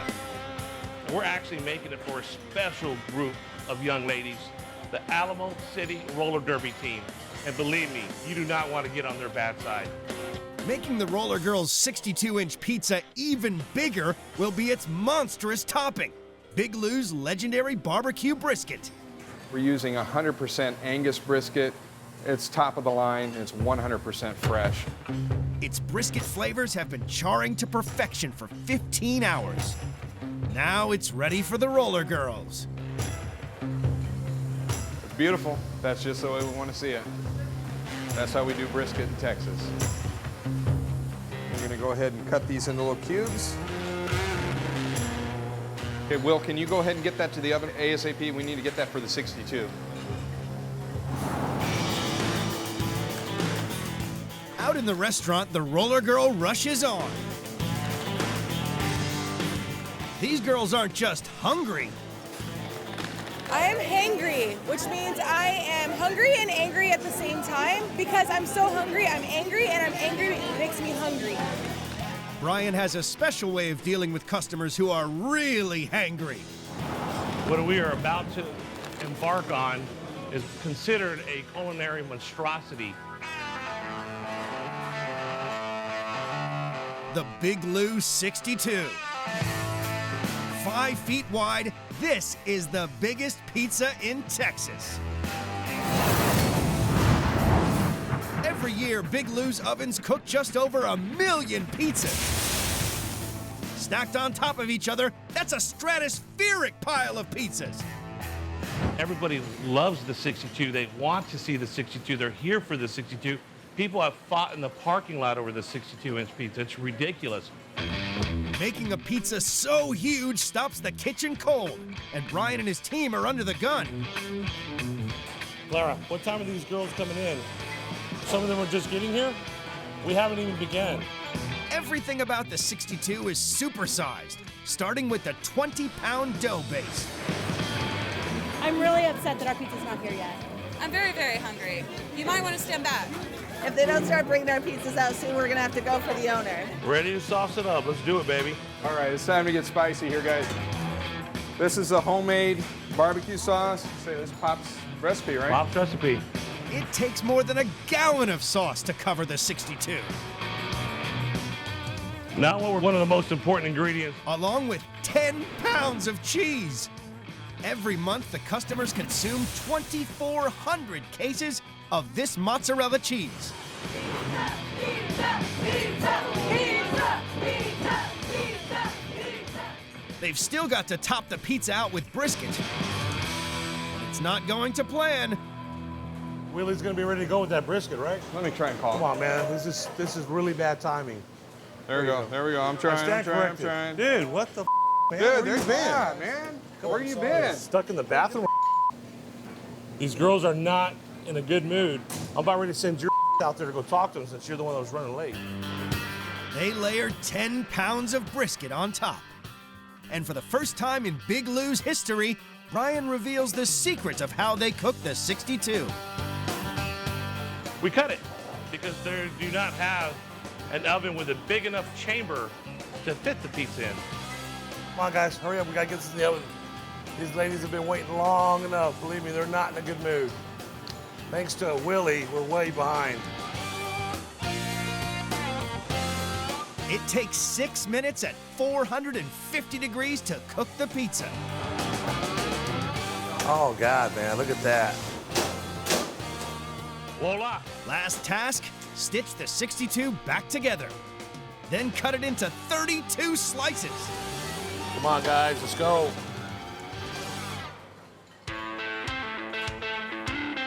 The 62-inch behemoth Big Lou barbecue brisket pizza, weighing in at 40 pounds.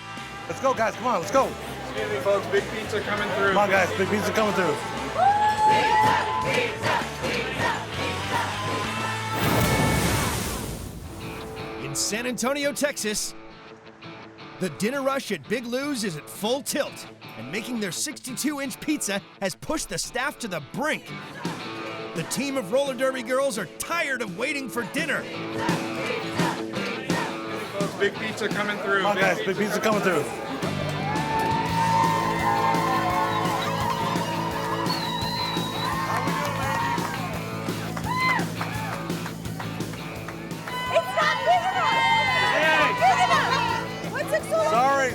Sorry. It took so long because of him. Big Lou, cutting. Please, enjoy. Thank you.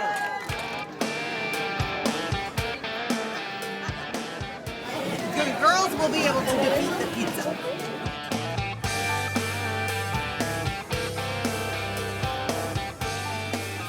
It is absolutely incredible. I am not a big fan of barbecue anything on pizza, but this is incredible. It's not what I expected, it's better. It's really, really good. This pizza's delicious. Definitely worth the wait. We pretty much demolished it in about 5 minutes. I have to say, after seeing the angry mood that they were in, I'm not quite shocked that they actually knocked it out of the park. To see that they actually polished off that big 62-inch brisket pizza, wow, it's amazing. I couldn't believe it. The dinner rush may be dying down, but for those Big Lou customers who have not gorged themselves full, there is the ginormous Big Lou cinnamon bread for dessert. Sweet dough, baked to perfection, topped with cinnamon and sugar, and hot frosting on the side. Definitely one of our more popular desserts that we have here. Baking chefs roll out a pound of dough to the size of a small pizza. Score it,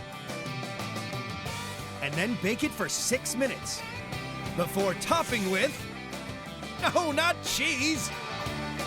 We use a butter sauce that has just a nice butter flavor. And then we sprinkle cinnamon sugar all over it and serve it with a side of frosting. The Big Lou cinnamon bread. Welcome to sweet dough paradise. Big Lou sells 6,500 cinnamon breads a year. Over 15 years, they've made enough to span the Grand Canyon. I've been to this place a couple of times, and all the food I've eaten here has been really good. Remarkably light. Yeah, surprisingly light.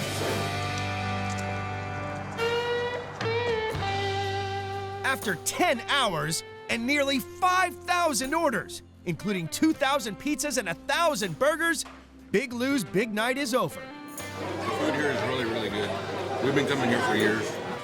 What's really good here is the atmosphere, the food is fantastic, and the staff is awesome. In San Antonio, Big Lou's is probably the only place where you can come and get lasagna, pizza, wings.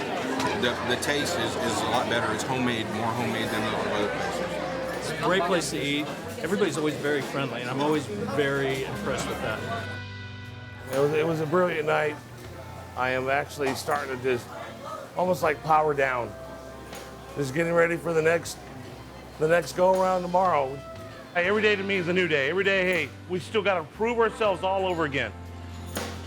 Just an example of your average Saturday night with all the chaos and confusion, the amount of food that's flying out of this kitchen.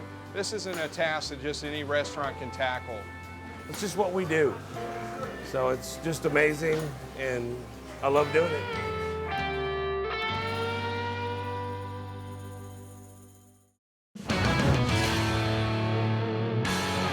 In New Orleans, it's Mardi Gras. The party is here 24/7. New Orleans kicks ass. And the heat is on for one of America's most iconic seafood joints. That's cooking Creole. This king-sized kitchen cooks up 10 tons of the freshest fish and 300,000 shrimp every year. Everybody's working hard, everybody's sweating. We've all been here for hours. This is Creole cuisine on a colossal scale. It's Mardi Gras New Orleans, man. On their busiest day of the year, I have a whole bunch of people already eating. I have a whole bunch more screaming at me. we meet the faces. Colin, come on. And food. It's over the top, delicious. Behind one of the world's biggest kitchens.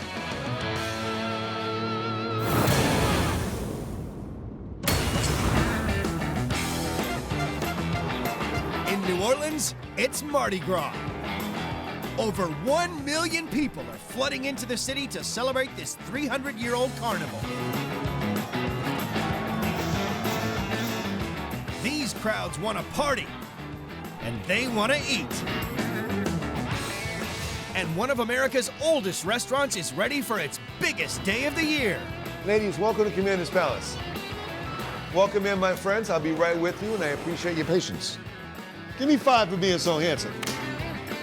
An extraordinary amount of people will come through this door. These are all the people that are coming in today. Today is going to be insanity. 50 chefs and an army of kitchen staff will prepare some of the freshest fish and mouth-watering southern sensations. This joint does fine dining on a huge scale. If you want to come to New Orleans and get that southern feel, that southern hospitality, Commander's Palace is your place. This old establishment restaurant has been at the heart of Mardi Gras since 1880, when it first put Creole cuisine on the international stage. 135 years on, it has expanded into a 400-seat gourmet castle that serves up quantity and quality. It's the best restaurant in New Orleans.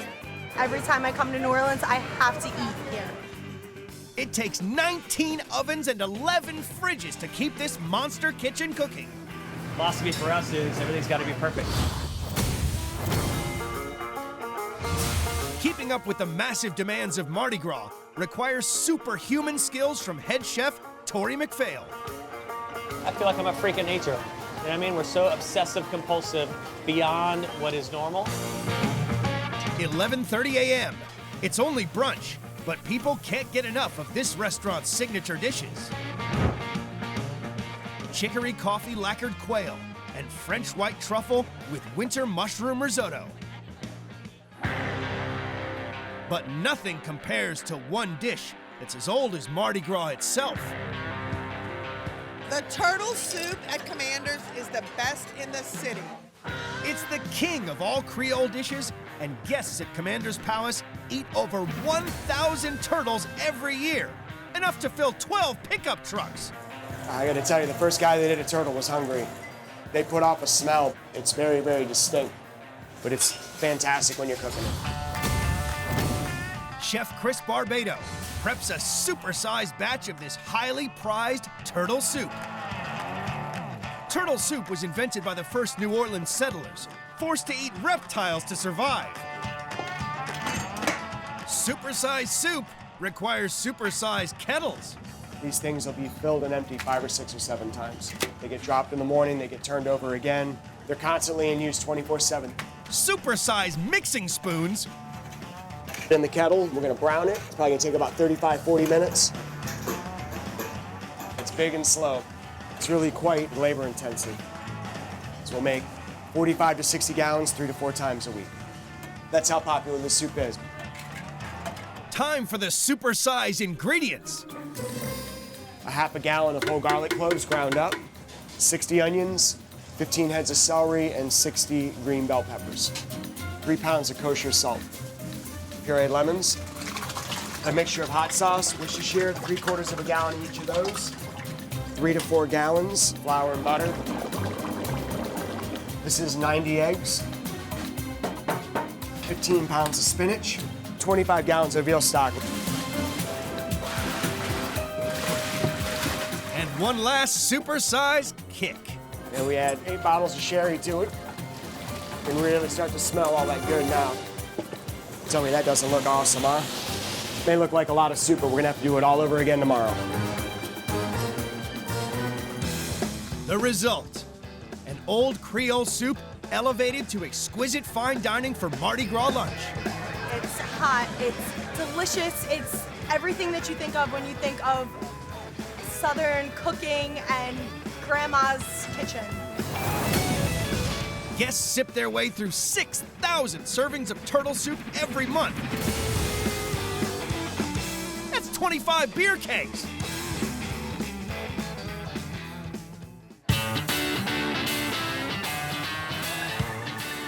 The team at Commander's Palace has got a killer day ahead and a reputation to uphold. It's a really high bar.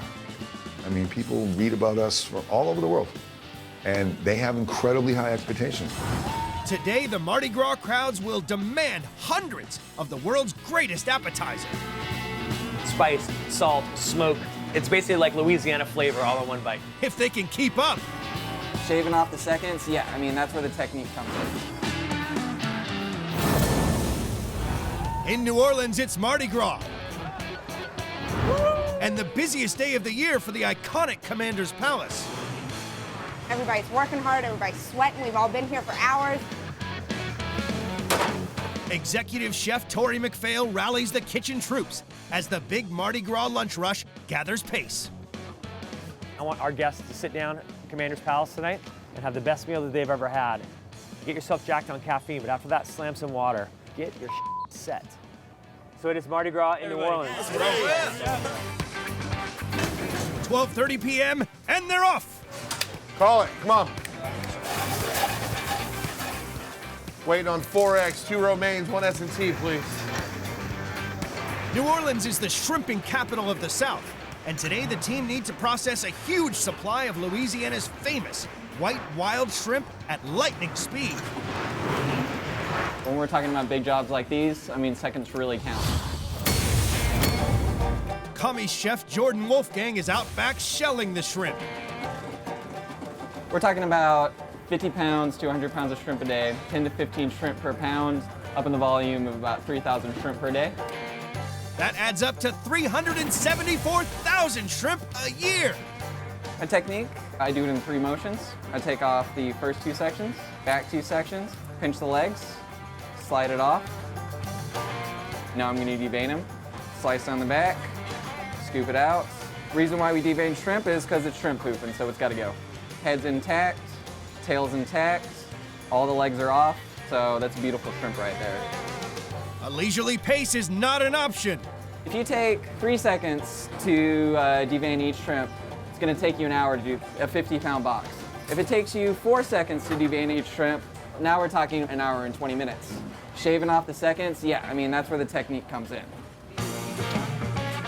And the kitchen needs the shrimp fast to serve up one of the restaurant's most iconic dishes.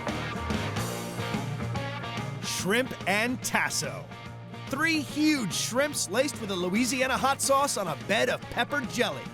The gold standard for Creole cooking across the nation. It really hits on all the parts of Louisiana flavor. Spice, salt, smoke. It's basically like Louisiana flavor all in one bite. The flavor from this sensational southern seafood comes from meat. Spicy Cajun ham. These pieces are going to go inside of our shrimp, make a pocket for the ham to sit in. We're just going to skewer them like so.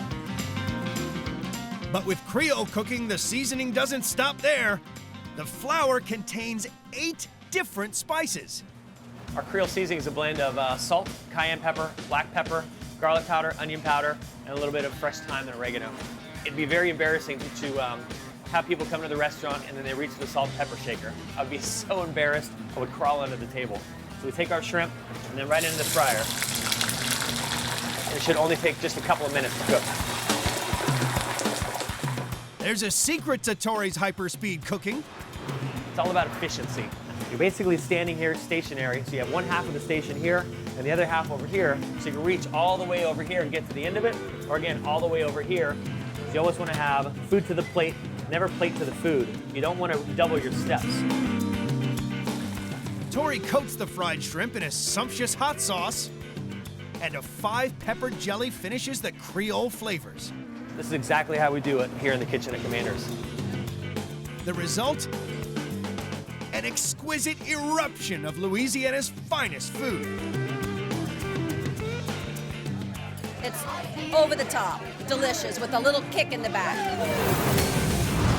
Tori and the team cook up to 6,000 shrimp and tasso every year. That's 20 wheelbarrows.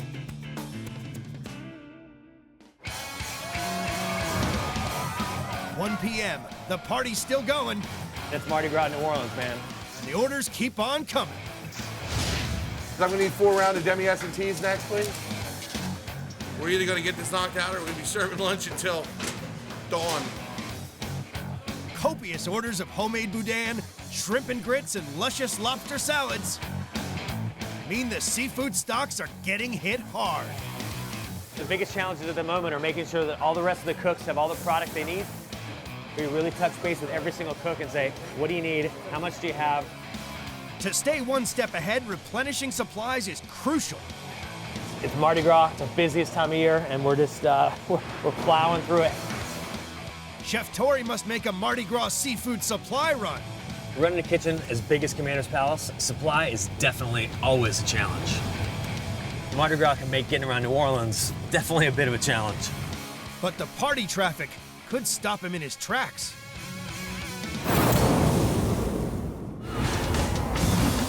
It's Mardi Gras in New Orleans, and Commander's Palace, one of America's most famous restaurants, is slammed out for lunch. Waiting on 4X, please. And this is how we dance.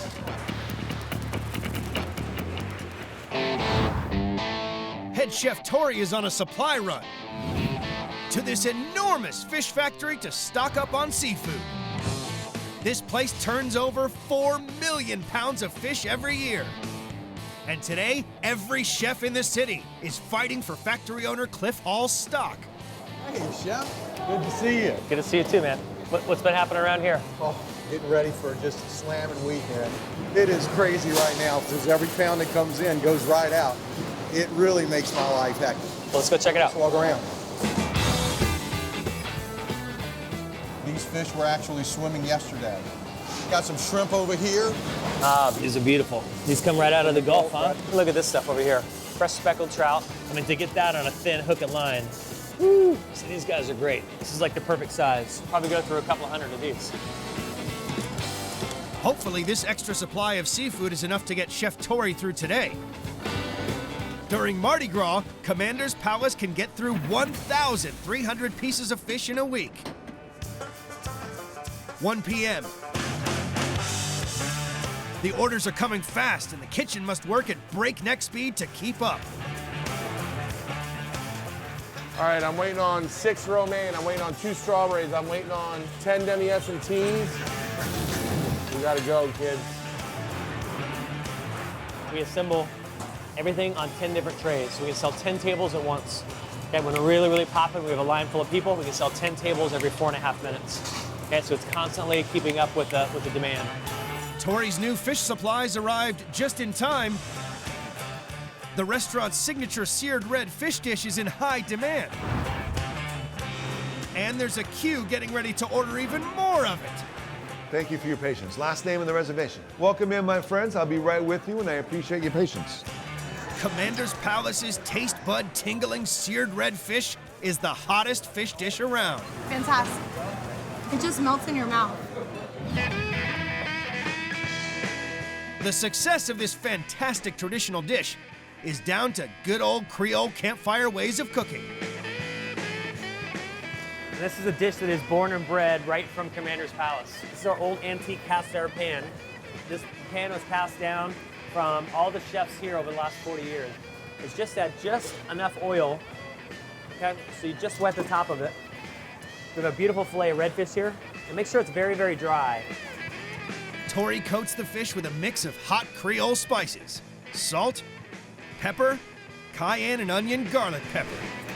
Take our fish and lay it bone side down. And we're not gonna saute it, we're not gonna move it. It's just gonna sear in that hot skillet. About maybe 3.5 minutes on the first side, and we'll let it turn over and do its thing on this side.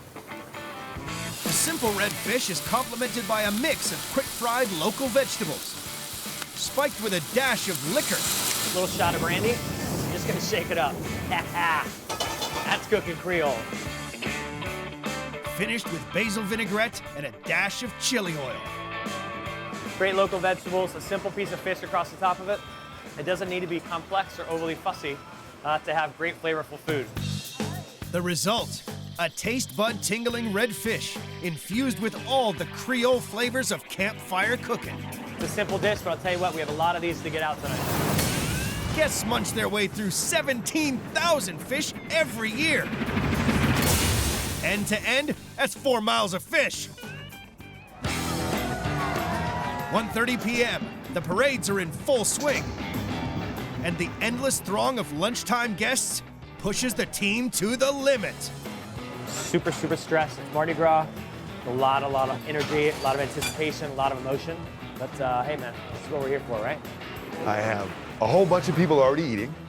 I have a whole bunch more streaming at me. I've got 2 phones ringing telling me what tables are coming up, which one's on. I'm calling people what's coming up. Help me.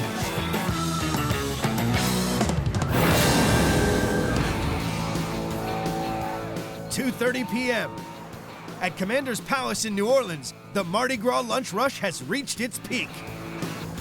I'm feeling exhausted. I can feel the veins in the side of my head like pumping all this caffeine.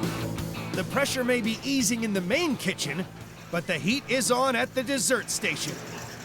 The bread pudding souffle is a must. The most popular dessert on the menu is the Creole bread pudding souffle. The sauce is no ordinary cream sauce. It's made with lashings of deep Southern whiskey. Commanders use 120 bottles of whiskey a month to get their soufflés sufficiently sozzled. It is probably 40% of our dessert sales. So in 1 week, we could sell thousands. Chef Meg Bickford has the monumental task of rustling up an infinite supply of soufflés. I think I'm a bit of an adrenaline junkie. Just the sheer volume of it, it's just constant.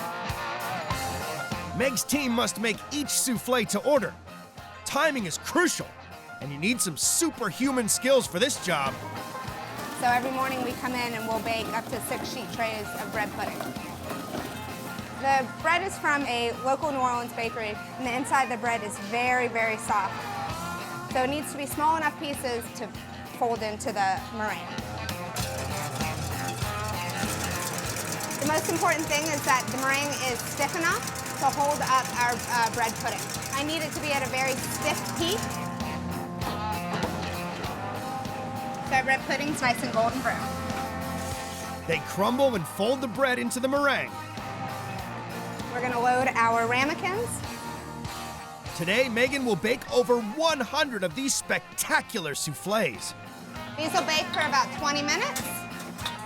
So many people order them, and it's so time consuming. I mean, each soufflé takes about 20 minutes to bake.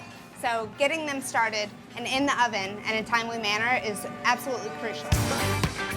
Once cooked, they must serve the soufflé immediately, or it could lose its shape before it reaches the guest. Diners here eat over 9,000 soufflés a month. Stacked on top of one another, that's a soufflé skyscraper a mile high!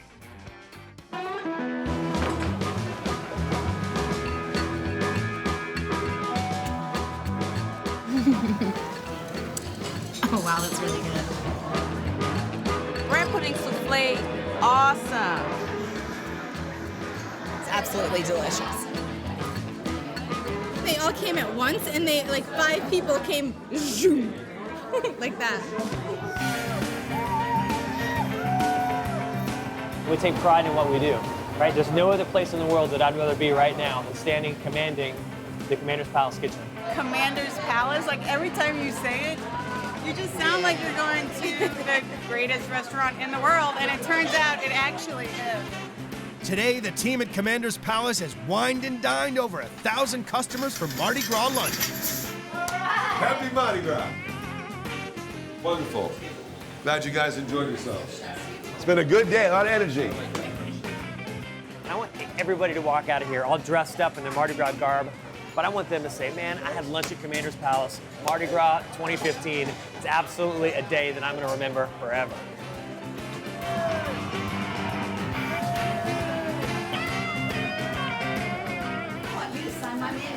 I would love to sign your menu. Happy Mardi Gras. We don't serve food. We make dining memories, and that's what makes it special. These guys are fantastic, and we work together side by side. We're all gonna walk out of here sweaty, wet, and gross at the end of the day. We sit back and have some beers at the same time. Time to party. Ah, you're the best.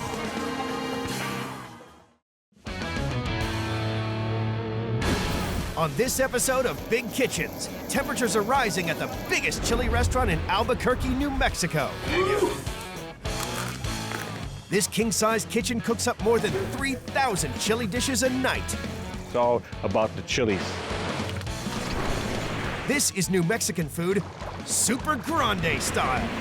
Every time we come to El Pinto, it's fantastic. On one of the busiest nights of the year, The orders will be coming through here.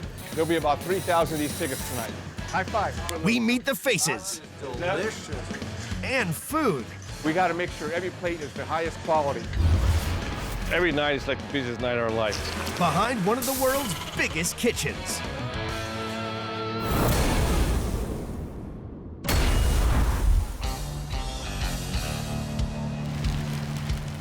Albuquerque, New Mexico. Home to the most popular chili restaurant in America, El Pinto. On a busy night, it's like going into a battlefield. Feeding up to 20,000 customers a week, this joint does Mexican cuisine on a massive scale. From spicy red chili ribs to green chili enchiladas, this is some of the hottest food in the U.S. El Pinto is owned by twin brothers John and Jim Thomas. They live, breathe, and eat chilies. We're in the chili capital of the world, and we've grown to this size because the customers enjoy our food so much. Been eating this for 25 years, and every time I come here, this is what I get. El Pinto was opened in 1962 by the Thomas family, with 10 tables serving their grandmother's recipes. It was an instant hit. Today, it seats more than 1,000 customers and feeds 250,000 people a year, including celebrities and presidents. El Pinto makes me feel like I'm at home, like, just like at my grandmother's. How you guys doing? Doing good. El Pinto's kitchen is 5,000 square feet of giant grills, oversized ovens, and king-sized cauldrons of food. A kitchen staff of 100 cooks 1 ton of food a night. But the real key to keeping this monster Mexican running smoothly is a constant supply of fresh chilies. 5 million a year. The chili is the most important part. We hand pick it, we hand peel it, we treat it like it's the most important part of the meal. Jim and John grow chilies on a 100-acre farm nearby. It feeds their kitchen with 100 gallons of red and green chili sauce a day, serving more than 3,000 dishes a night. Roasting the chilies to bring out their flavors never stops for Jim. You can smell that aroma. Oh, nothing better. Ho, ho, ho, I feel like Santa Claus here. Got some fresh green chili. This is a typical roaster that you'll see throughout New Mexico during the roasting season. This is the best way to roast chili. It comes out, just caramelizes it and brings out the flavor of the roasting. Here we go. We want to make sure all these are burning real hot. The hotter, the better. The iron chili roaster is heated using blue flames and can reach temperatures up to 2,500 degrees. Here it's really roasting good now. It's looking good. This is what sets us apart from our competitors. We do it the old traditional way of roasting and peeling by hand. It's just an amazing smell. It brings the people in by hordes. To make the perfect chili sauce, Jim first fries up onions with garlic. In with his chilies,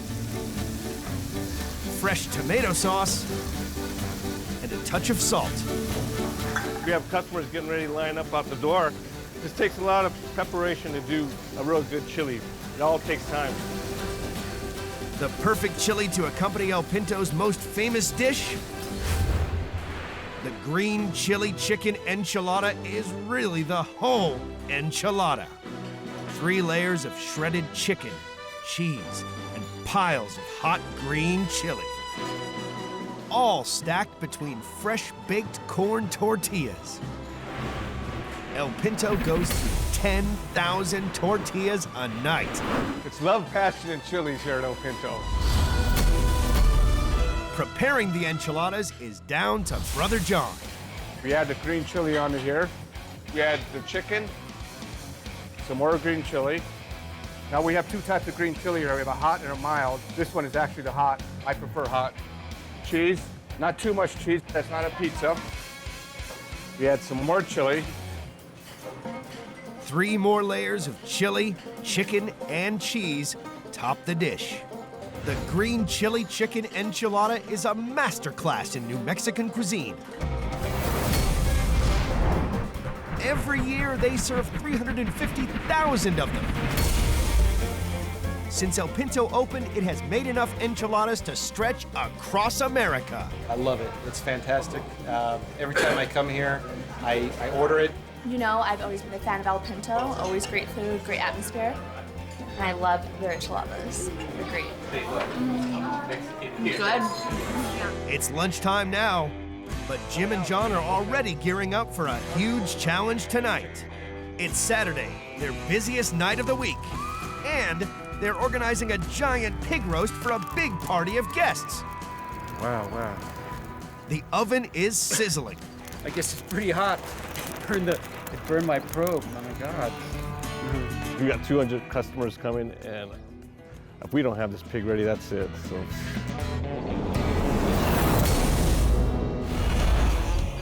In New Mexico, the biggest chili restaurant in the world is gearing up for Saturday night, the busiest night of the week. We got the A-team on, and they're just kicking ass. Tonight, Jim's team must cook more than 1 ton of delicious New Mexican food, including a 150-pound dressed pig that they'll roast in an ancient Native American oven. Always risky. It burned my probe. Cooking this beast is down to executive chef Patrick Hancock. Everybody wants to see it. The whole goal with the pig is to have the pig be the star for the evening. Patrick's reputation for roasting pigs to perfection adds to El Pinto's popularity. He seasons the meat generously with salt and pepper and 4 dozen cloves of garlic. This will flavor the internal part of the meat a little bit. So I'm just going to give it a little bit of a rub, make it feel like it's appreciated a little bit. I don't know if you would call this the glamour job in the kitchen, but like they said, somebody's got to do it. Might as well be me, huh? Watch your edge, watch your edge. Just use your foot. Outside, it's crucial Patrick gets the oven temperature just right to make sure the giant pig roast is cooked on time. But there's a big problem. Again. Check it out. It burned it right off. Yeah. It burnt the thermometer right off. You don't even know what the temperature of the pig is. That's not good. Actually, not 1, but 2 tempered probes that just failed on us. And now there's no way really checking out the temperature of the pig. Guesstimating the cooking time for 5 hours, Patrick will have a lot to juggle, as he is also in charge of cooking up El Pinto's signature dish. Succulent pork ribs smothered in fresh red chilies. El Pinto extracts 500 buckets of marinade from their chilies a year. First task, sear the ribs. The whole intent is just to impart some flavor. It's kind of a smoky aftertaste when they're cooked. Then cut them in half. And with all pigs having 12 ribs, I count over 1, 2, 3, 4, 5, 6, and I cut them in half. I'm going to lightly season them with salt and pepper in a granulated garlic mixture. The final step before cooking is what makes the chili ribs famous. So what we have here is we have the actual marinade. This is definitely the secret to the success of these ribs. Patrick smothers the ribs in homemade red chili marinade. El Pinto has a factory on site that houses their secret weapon, a patented machine that can extract skin and seeds from the chilies. 60 pounds in 60 seconds flat.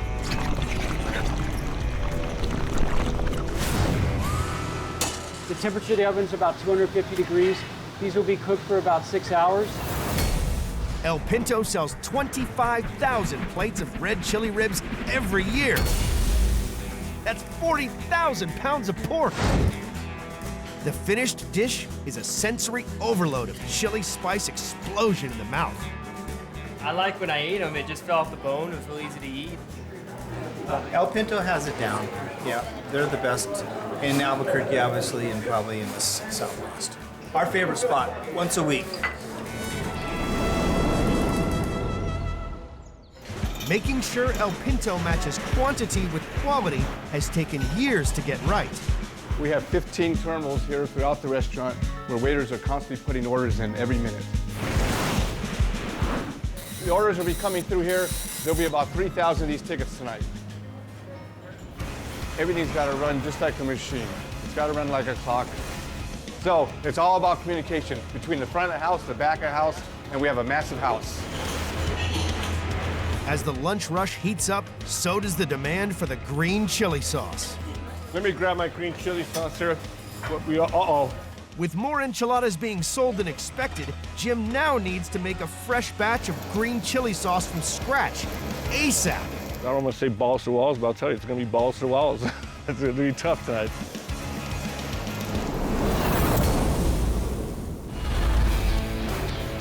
In Albuquerque, New Mexico, the lunchtime rush at El Pinto is in full swing.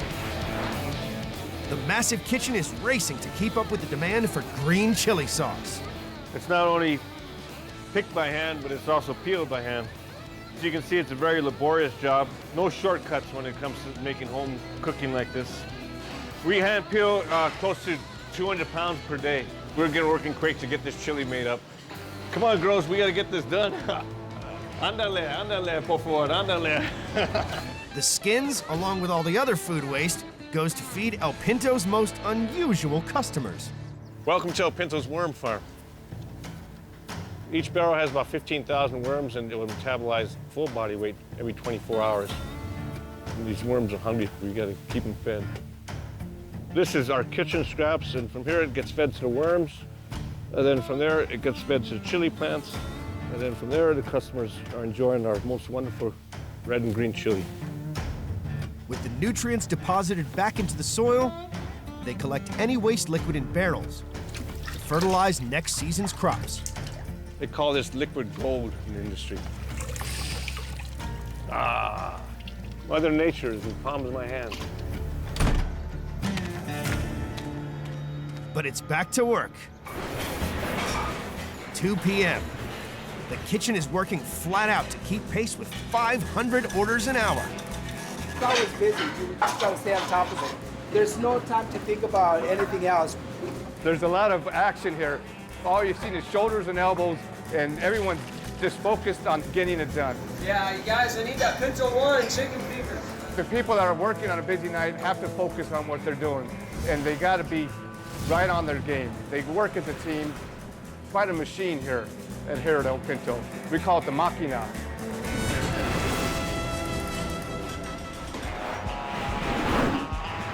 As the lunch rush gives way to the evening event, what a team! The staff are given a last-minute pep talk. We got to be on top of our game tonight like we always are. Good luck, everyone. Let's do it. Come on, high five, everyone. The moment has finally arrived to serve up the super-sized pig roast. Is the pig ready? They're coming in. There's over 200 people out there waiting. Yeah, it's ready. This thing's been in here now for 6 hours. Wow. Be careful. You want me help? So we're gonna go down slow. No drinking and driving, though. Watch it, watch it. We gotta go this way. Okay.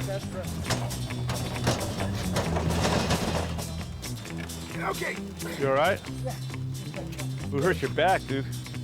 You've been pumping iron, dude. This is hot. It's looking good, smells good, huh? You put enough garlic in there, right, Pat? The customers can't wait to dig in. Hey, John, there's 100 people out there right now. What do you want to do? These guys want to eat. Well, let's feed them. Let's do it. All right. Pat, let's do it. It's time. The moment we've all been waiting for. Oh, yeah. Like Christmas. Wow, look at that. Holy cow, or holy pig. That's great, Pat. I'm salivating here. Let me have a little piece there.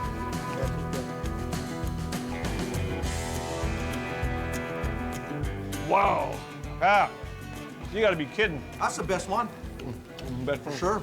We just set the bar level a little bit higher for this Pinto here today. Congratulations, guys. Thank you. Good job. Here, Javier.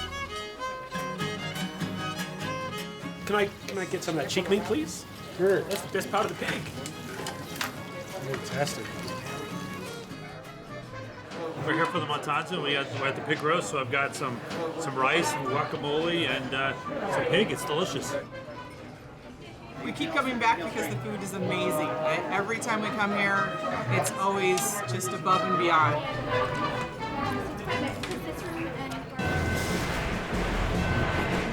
9 p.m. El Pinto is slammed. Will Jim and John's crew crack under the pressure? We're running at full peak right now. Putting out a dish every 30 seconds. Kitchen's doing great. They've been stressed to the hilt, but they're hanging in there.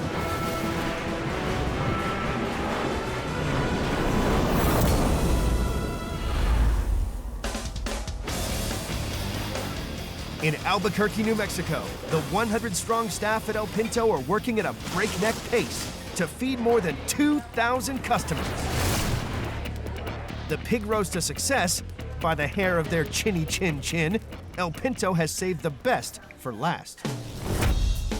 The Levante, a New Mexican tiramisu. Layer upon layer of cream, custard, and sugary biscuits. It's heaven on a plate. It's El Pinto's most popular dessert, and the baking team gets through a staggering 5,000 biscochitos every month. This is good. Levante is delicious. Fantastic. Quite rich and tasty. It's delicious. People just fall in love with this dessert.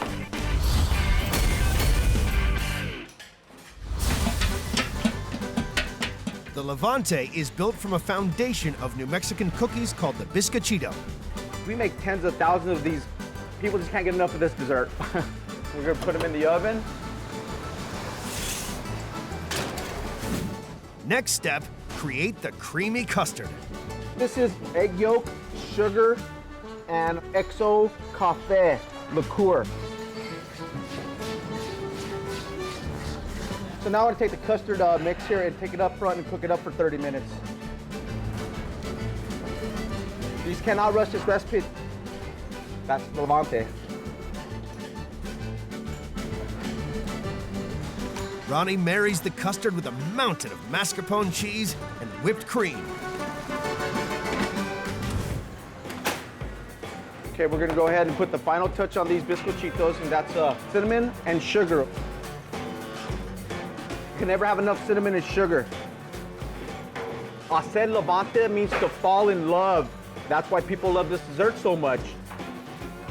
Okay, now the fun part. We finally get to build the Levante. It's like a puzzle.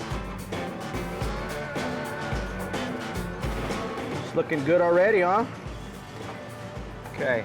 My goal when I make this dessert today is to make sure each and every customer that orders this dessert falls in love with Levante. Topping it off, chocolate spiked with chili.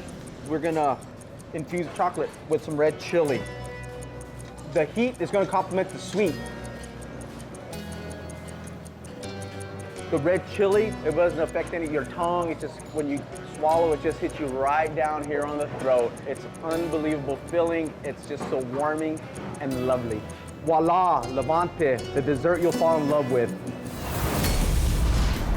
El Pinto serves up 10,000 Levantes a year. Piled on top of one another, that's a mile-high tower of spicy tiramisu. The final result is pure passion for the senses.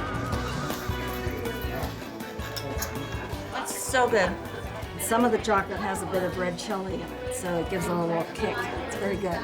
Chocolate and chili, it's fantastic. Great taste. How many calories in here? I don't care.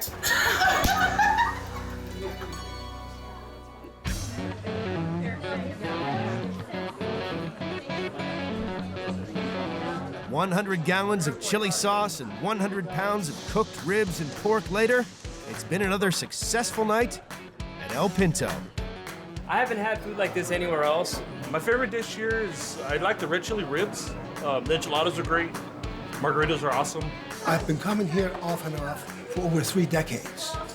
This is one of the most authentic New Mexican places you can find. It turned out to be just a wonderful evening. It started off a little rough, you know, with that pig, the thermometer's breaking, but everything was executed just perfectly. Making things special for the customer makes it very difficult for the kitchen, but that's what it's about, pleasing the customer. Like my grandma says, panza llena, contente corazón. That's probably the most important thing. Full stomach and happy heart. In Manchester, England. Boss. Come on, darling. The heat is on for one of the world's most renowned curry houses. This king-size kitchen cooks up 720,000 curries and 32,000 pounds of rice every year. From lamb chops to halim, we got it all here. This is spicy cuisine on a super-sized scale. Jagdeep, can you go and check main course outside? Asim, can you check the lamb chops as well? Are they ready or not? On their busiest day of the year, Come on, Mama, hurry up. we meet the faces. A lot of chilies. And the food. It's absolutely delicious, completely wonderful. Behind one of the world's biggest kitchens.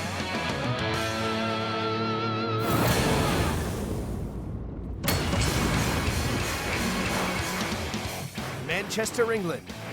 Home to the most famous football club in the world, Manchester United. And the country's most loved dish?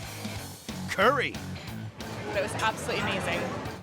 The average person in this city spends $48,000 on curry in their lifetime. And this is the biggest curry house in town. You haven't had a curry until you have tried our curry. Welcome to the huge Royal Nawab. This is where all the magic happens. The Royal Nawab is a lavish 2-story, 420-seat Indian restaurant fed by 4 huge kitchens. Housed in a 1930s Art Deco cinema, it boasts a giant 45-foot-long buffet with more than 140 exotic dishes cooked right in front of you. It's delicious. This is curry lovers' heaven on a massive scale. We cook in a mass production in a large quantity, but I don't, compromise on quality. Owner Mahbub Hussain is king of this curry castle. Every chef is prepared to do whatever is needed doing quick. This is what the kitchen is designed for. The end product has to be good. Mahbub Hussain converted this Art Deco cinema into the Royal Nawab in 2002. 13 years on, Mahbub's restaurant has become Manchester's favorite curry castle. It takes 10 ovens, 35 burners, and 8 walk-in fridge freezers to keep these big kitchens running. People can't get enough of the huge choice of curries. From keema mutton to chicken tikka masala. But nothing compares to the restaurant's signature appetizer. The Sikh kebab, a modern spin on the traditional Middle Eastern kebab. Tender, succulent pieces of barbecued lamb infused with exotic spices. I've had kebabs all over the world. There's very few kebabs that'll be looking like this. Mahbub's son, Mohammed Wakas, is the custodian of the restaurant's very own kebab recipe. It is a very, very famous dish, and especially in Britain as well, because everybody here loves their kebabs after going on a night out, right? And this restaurant's version is huge. This will serve about 300 people. We mix two types of lamb mince in this. One is a bit thicker than the others. This will keep our kebabs nice and juicy. It takes more than chopped onions to season this monster mix. I'm just gonna put this all in. Fresh paste of garlic, ginger paste, clove powder, cinnamon powder, cumin seeds, finely crushed coriander, crushed chili, salt. And a secret ingredient. So I'm not gonna say what this is, but it's very, very good spices, so I'm just gonna put this in. Mohammed also adds fresh cilantro and chili. It's time to turn on the big boy over here. Cooking this mix requires a feat of engineering on an industrial scale. Special pumps channel a continuous stream of lamb onto a skewer. Make the pattern on it with our hands like that. This is like one of the best inventions after electricity, I would say. A custom-built conveyor belt then char grills the skewers on an epic scale. It can produce about 50 portions at one time. 2,000 or 3,000 kebabs an hour. It's a lot of kebabs. When it's moving, it cooks it all around so we can control the speed of how fast these are rolling on it. If I don't have this machine, my men and I will be sweating here all day long, and still we won't get as much work done as this machine. The result? Seriously succulent lamb infused with aromatic spices and char grilled to perfection. The lamb secret kebab, it was really good. I really enjoyed it. Guests munch their way through 280,000 kebabs a year. End to end, that's a kebab on a skewer 35 miles long. 1 p.m., the lunchtime rush is in full swing. It's going to be a busy, busy day. We're all going to keep rolling today. But later today, the 420-seat restaurant will be packed to bursting point, hosting 2 huge banquets upstairs. Make sure it's all spotless, please, eh? What's happening there? We're setting up for the chocolate fountain. The team will have to deliver curry in a hurry. This is the calm before the storm. In Manchester, the team at the iconic Royal Nawab is in full swing on its busiest day of the year. Come on, hurry up! Quickly. The buffet will be maxed all day and all night, and 2 huge banquets upstairs will push the kitchens to the limit. You have to quick, please. 2 p.m., the first banquet is about to begin. I don't want to be embarrassed when the customer walks in and the hall is not ready, okay? Might rush now, everybody's trying to get things sorted out. Meanwhile, downstairs, 420 guests are feasting in the restaurant. Today we have a lot more customers than we normally do. It's organized chaos, so to speak. Assad Malik, the owner's son-in-law, is responsible for the thousands of guests that will cross the monumental 4,000 square foot foyer. We have such a high turnover of people walking through these doors. It's important we have an area where they're comfortable and are entertained. 2:30 p.m. The first banquet is on. Jangir, can you go and check main course outside? Put them in the machine, please, quickly. The kitchen staff brace themselves. We're fully stocked in the kitchens and in our storerooms and stock rooms. Owner Mahbub Hussein briefs the banquet service team. So I'm proud of you all today, okay? Make sure the customers have everything they want. Make sure there's nothing missed on the tables. We all work together. And they're off to the banquet. Pass. So come on, serve them quick, please. Come on, darling. Sumptuous, steamy roast chicken, fish, and spicy chips roll out as appetizers to the first banquet's 320 diners. They've done the starter for nearly 400 people in 7 minutes. You're slow. What's up with you? Hurry up because people are waiting. The Royal Nawab's famous main course curry, chicken karai, is always a hit. This super hot chicken dish is not for the faint-hearted. For spice addicts, it's a dream come true. This is the best Pakistani chicken dish that you can have for your main course. It's not very popular with English people because they prefer their sauce and gravy with their meat, whereas we prefer it nice and dry. It needs to be hot if it needs to be curry. The dish gets its name from the giant pan it's cooked in, the karai. It cooks super-sized batches at super fast speed. It has a uniform heat to it. The things cook in it as fast as you want it to, and it gives a very, very nice taste and flavor to the things.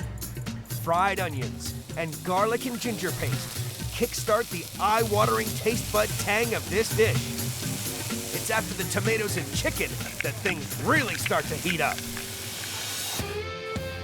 We have 3 types of chilies that go in it. There's a crushed chili, there's a red powdered chili, and black pepper. Turmeric and salt goes in next. Crushed coriander. This is like the magic spice.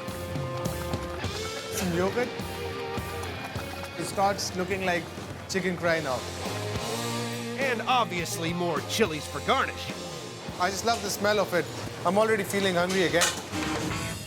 The result? A chicken dish that's almost too hot to handle. But it wins over new fans in the buffet every day. I've never had it before. I'm now a new dedicated person to the karahi chicken. 3:30 p.m. The kitchen is maxed out, providing mountains of food for banquet and buffet. We have tons of people coming through the door, and we have tons of food going out the kitchen. And every curry needs naan bread to go with it. An unending supply of yeast and flour mix is turned into delectable dough balls. Over 1,000 fluffy naans roll out every day. We got this machine, which is very efficient. A gigantic turntable toaster can churn out 400 pieces of this beautiful bread every hour. And we can cook the naan all day. Guests here consume 550,000 naans a year. That's enough to build a naan tower 3 miles high. 4 p.m. The lunchtime banquet and the buffet guests are well fed. Once these people leave, my staff will get on with it, get everything clean, tidy up, set you up for the next function. So it'll be a rush. Time for a stock check. Check the top off for the main course, please. Lamb chops as well. Hurry up. Jaldi karo, jaldi. They're pretty much devoured all of our stock today. It's not looking good. The Royal Nawab has just about run out of its basic food supplies. And this evening's onslaught hasn't even begun. Lunch in the 2 events were very, very busy, but tonight we're expecting twice as many people to come in. I hope we can keep up with it. Owner Mahbub can take no chances. He must make an emergency run to stock up on crucial ingredients. We want to stay one step ahead on everything, because we'll be very busy tonight. Manchester, England, 4:30 p.m. The Royal Nawab revs up for a killer night ahead. We need some more lamb chops without a chicken tikka masala. The buffet is still pumping, but in a few hours' time, it will be bursting at the seams. Upstairs, the second banquet is about to begin. Owner Mahbub Hussain is on an emergency food run. To his super-sized supplier, Tanweer Ahmed. How's business? Crazy busy. That's why I come to see you.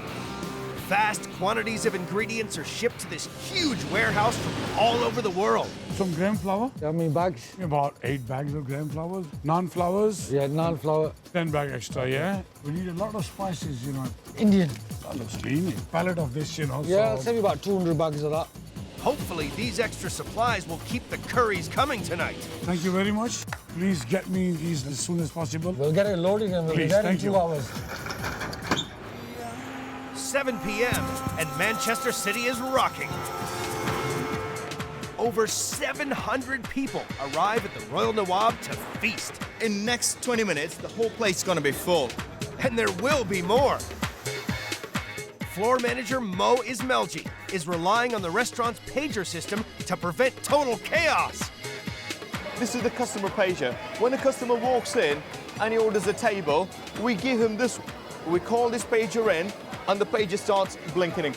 So this tells the customer that the table is ready and they can be served. There's one job in this spice heaven that will never end tonight. Not all of us like to do this kind of job. For me, like, I like to do chopping anyway. Trainee chef Zohib Siddiqui preps Mahboob's new bulk supply of hot green chilies. A garnish crucial to just about every curry in the house. It is a tough job. You can't touch anything, you can't touch your eyes, you can't strike anywhere. You have to be careful with a knife that's quite sharp.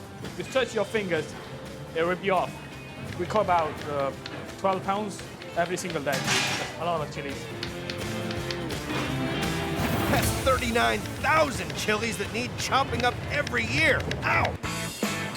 8 p.m. The guests are spoilt for choice with the aromatic array of South Asian delights. Samosas, pilau rice, spicy lamb. But there's one bowl that everybody goes back to again and again. The chicken tikka masala, we have a lot of British customers and this stock is all for them for tonight. We go through tons and tons of this each and every night. English people, they're crazy for chicken tikka. Head chef Asif Qureshi knows how to make a curry in a hurry. Those people that don't like too spicy, they go for this one, yeah. Chicken tikka masala, voted Britain's second favorite national food. This combo curry of fresh chicken pieces, tomato sauce, and cool creamy yogurt is a South Asian sensation for the less spicier palate. A cool yogurt marinade tempers the aromatic blend of exotic spices. Then we will marinate the chicken. Now we are mixing slowly. Yeah. Slowly, and then it will be mixed nicely. We are going to cook now. Even more yogurt tempers the onion and tomato masala sauce.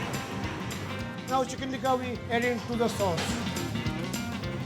Final touch, a big bowl full of cool cream. Oh, it's nice smell, you know, it's really is very good. I love chicken tikka masala. It's really very creamy, it's very nice. Chicken tikka masala go. Another 3 gallons of the creamy, aromatic delight. This has been a really lovely and unique tikka masala. It's one of the best that I've had. Guests munch their way through 80,000 servings of chicken tikka masala every year.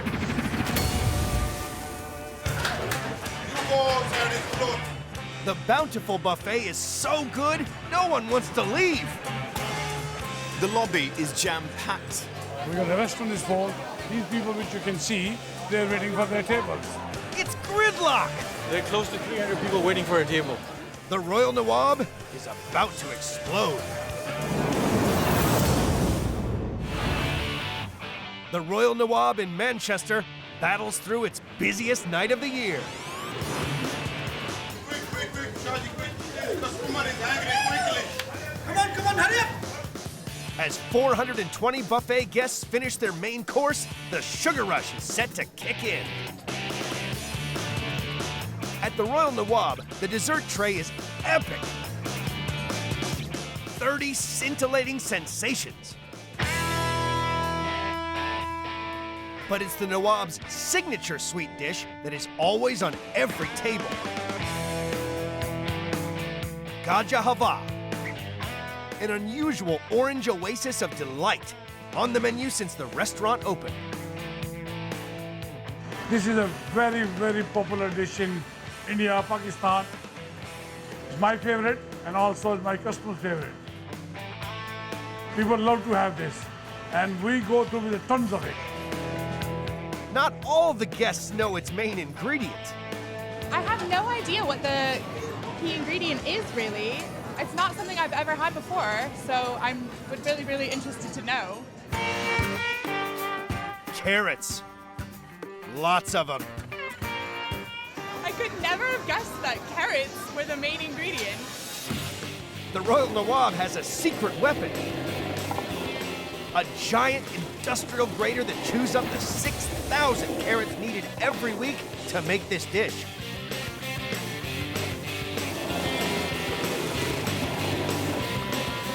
Without machine, you can't do 20, 30 ton a year. 22 pounds of sugar and 10 pints of milk. Transform massive batches of carrots into dessert.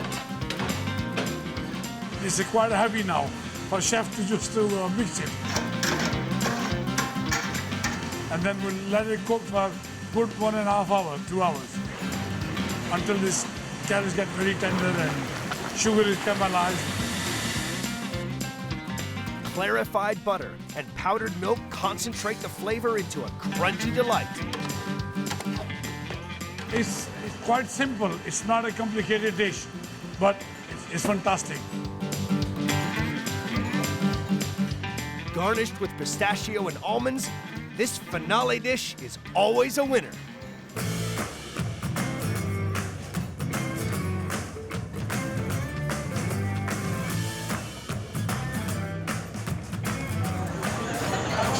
Kind of a unique dish. I don't know why I haven't ever tried it or experienced it. It's absolutely delicious, completely wonderful. But it was absolutely amazing.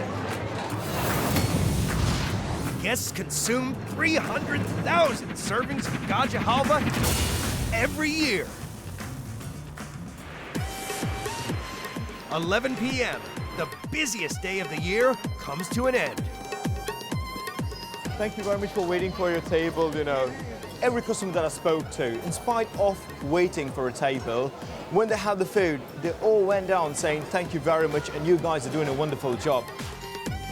Over 2,000 kebabs cooked, 1,000 naans baked, and hundreds of gallons of curries served. We actually feel proud that we've done something at the end of the day. It's always like smiles and cheers at the end of the day. I've never been here before. It's my first time, and I'll definitely be coming back. It's absolutely superb. It's just lovely. My book is a winner.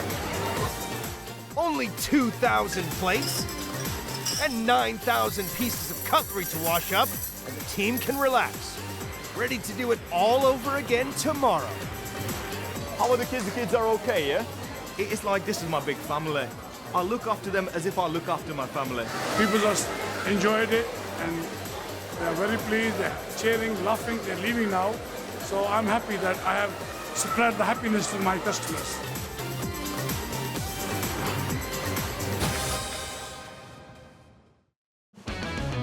On this episode of Big Kitchens, in Las Vegas, Nevada, that's right, folks, the world-famous Brooklyn Bowl, the icon. the heat is on in the kitchen, feeding one of America's biggest bowling alley and music venues. Hot chicken coming out now. This is best fried chicken west of Alabama, I'll tell you that. This massive kitchen serves up to 5,000 plates of fine dining fast food. Blue Ribbon award-winning food. To thousands of hungry customers every night. It's really good. I would recommend it. This is the best dessert I've had in Vegas. We got food, we got drinks, we got bowling, we got music. We'll probably hit 2,500 covers by 2 a.m.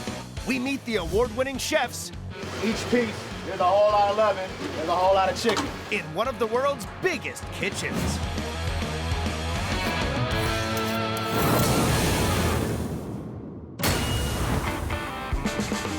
In the heart of Las Vegas is the enormous Brooklyn Bowl music venue and 32-lane bowling alley. We have over 600 seats, 3 different restaurant areas, 4 different bars that we all serve food at. So the kitchen has to be humming at an incredible pace. Feeding visitors in this vast venue, a massive 2,000 square foot kitchen. On any given day, we'll move 8,500 people through the space. That translates to probably in the vicinity of 3,500 meals a day. Bringing in thousands of bowlers a night is down to Chef Bruce Bromberg, who rolled a Brooklyn strike by reinventing bowling alley food. One of the tough concepts was, how do you combine fine dining and real food preparation and a culinary outlook on bowling alley food. You may be bowling, you may be watching a show, you may be taking in a game, but you should be having an incredible dining experience at the same time. The original Brooklyn Bowl opened in New York in 2009. Now, with a London and Las Vegas branch, they've supersized the concept, serving cuisine fit for a kingpin. All the way to Las Vegas, all the way across the country. to dig into Brooklyn Bowl's unique take on food that hits the spot. This is best fried chicken west of Alabama, I'll tell you that. Creating blue plate specials on a mass scale takes 6 industrial ovens, gigantic vats and mixers, 12 deep fat fryers. No pressure, I need it today. And a precision system tracking all the orders is run by the head chef. This is called the QSR system. As the tickets come in, all the food is directed to the stations. Mac and cheese plain is going to 221 by itself. We have a mac and cheese here and a feta salad. The mac and cheese has been started, but the feta salad only takes 5 minutes, so it will wait until the mac and cheese is 5 minutes out. Okay, can I bump this, 171? Yeah. Okay. This makes you feel, as you're doing this, like an air traffic controller, keeping everything in motion and making sure everyone is on the same page. I got another calamari walking in, guys. 2 p.m. The lunch rush is peaking, and hundreds of bowlers continue to put in huge orders. The kitchen is preparing for an epic battle today to feed thousands. Beef burger and a Caesar plate are going to 174. Starting with their most popular appetizer, their egg shooters. A perfectly boiled egg filled with rich olive oil mayonnaise with a salty or spicy topping. Seriously addictive.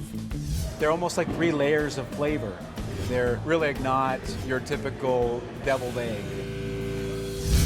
Chefs here hard-boil more than 5,000 eggs a week for their egg shooters. People just keep eating them up. So we'll just keep putting them out as fast as we can because these guys like them. It takes unique techniques to create the perfect egg shooter. All of our eggs come from cage-free chickens, and then they're cooked for 12 minutes before we ice them. And that way they come out with no discoloration around the sides. Then all of our eggs are exactly the same no matter how big the batch is.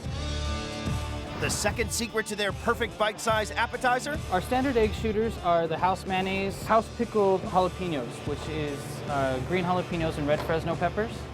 And then we do our house seasoning, which is a salt and pepper blend.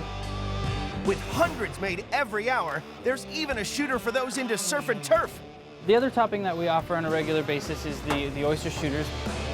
Fresh from the West Coast, the oysters are battered in egg whites and flour, then deep fried to perfection. What we'll do is we'll put a fried oyster on top and then top it with the jalapenos and the seasoning. Shooter assembled?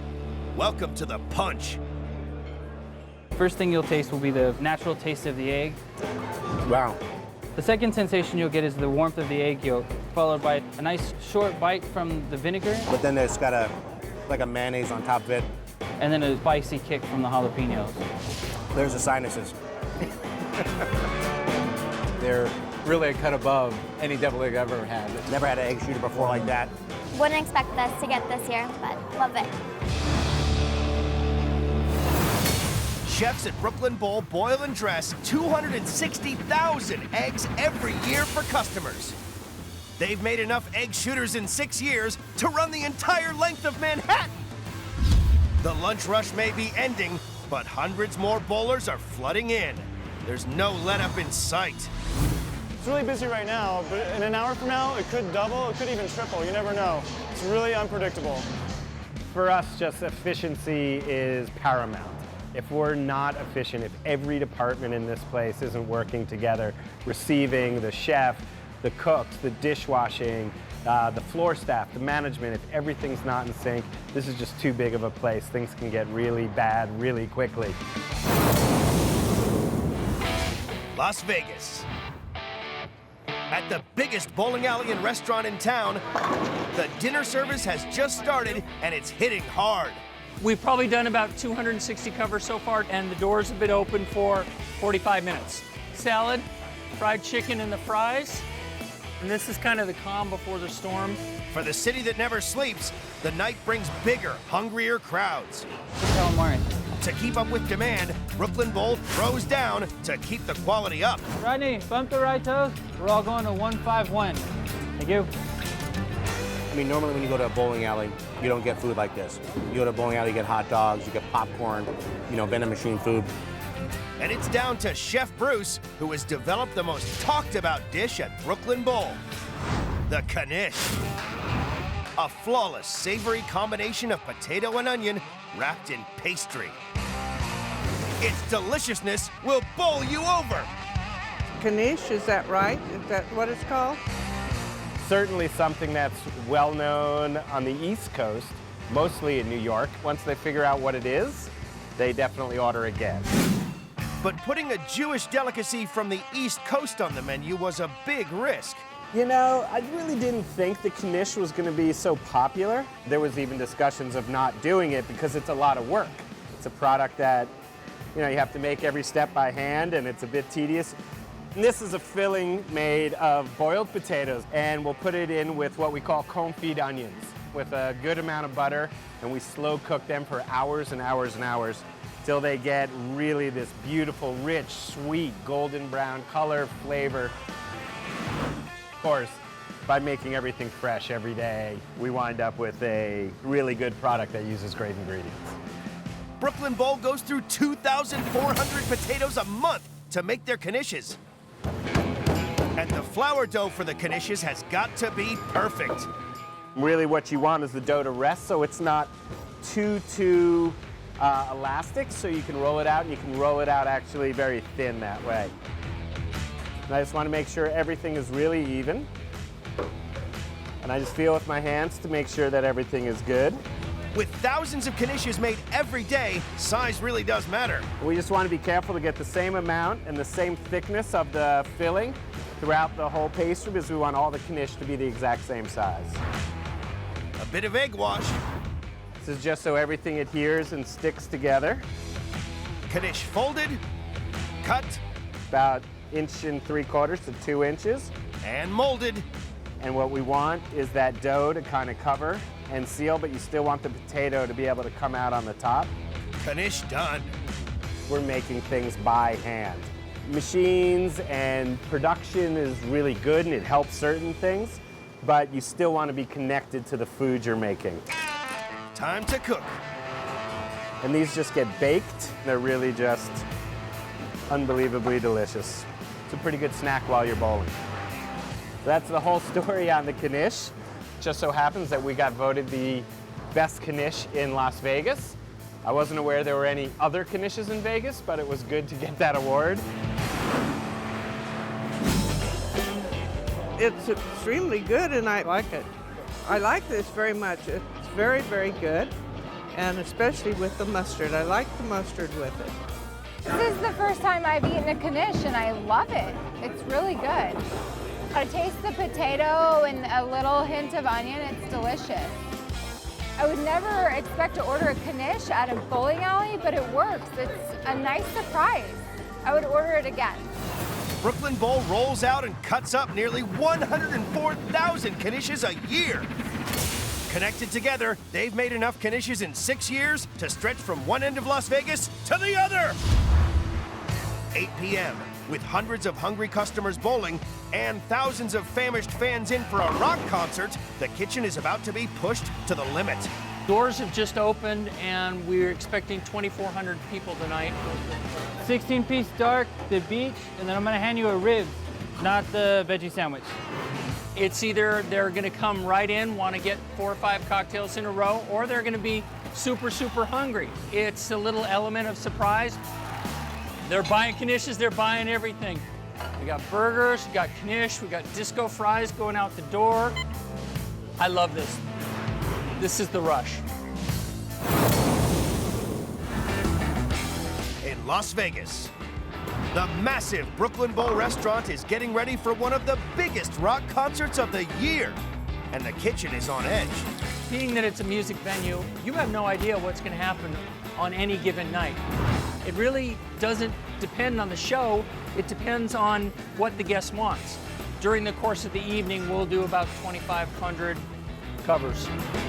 This is a Saturday night in Vegas at Brooklyn Bowl. A sudden surge of orders could cause the kitchen to throw a gutter ball. But when it comes to scoring a strike, it's down to their signature dish. Brooklyn Bowl throws a turkey with their legendary fried chicken. Tender and juicy white meat, fried extra crispy in herbs and spices. Blue ribbon fried chicken is our most popular dish, and it's one that we're known for across the country. We sell probably 4 times the amount of chicken as we do anything else on our menu. We'll do about 16,000 pieces of fried chicken tonight. But it's not just about quantity. We bring in fresh chicken 6 days a week. Our chicken comes in fresh, and the most important thing is it's the exact same size all the time, because the consistency and the size of the bird means the consistency in our cooking. When you're butchering it, the most important thing is keeping the whole skin on the breast. So when you bite into it, you get the great feel of the fried chicken, the seasoning, and the skin. It makes for a perfect complement to the dish. So that is a perfectly cut blue ribbon Brooklyn Bowl fried chicken. Kitchen staff here carve up and prepare 96,000 pieces of chicken every week. So that means mixing up a lot of breading. So I'm about to make the fried chicken breading, which is a combination of all-purpose flour, matzah, and a little bit of baking powder. This is our secret blend.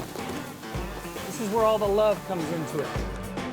Making half a ton a night? That's a lot of matzah.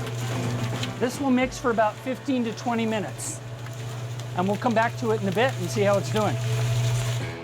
They dip the chicken in egg whites, then the matzah flour. Now it's time for Brooklyn Bowl to start frying. 2,000 pieces an hour. It's rock and roll. It's a lot of chicken. It's a lot of frying. We're getting ready to go, and so is the chicken.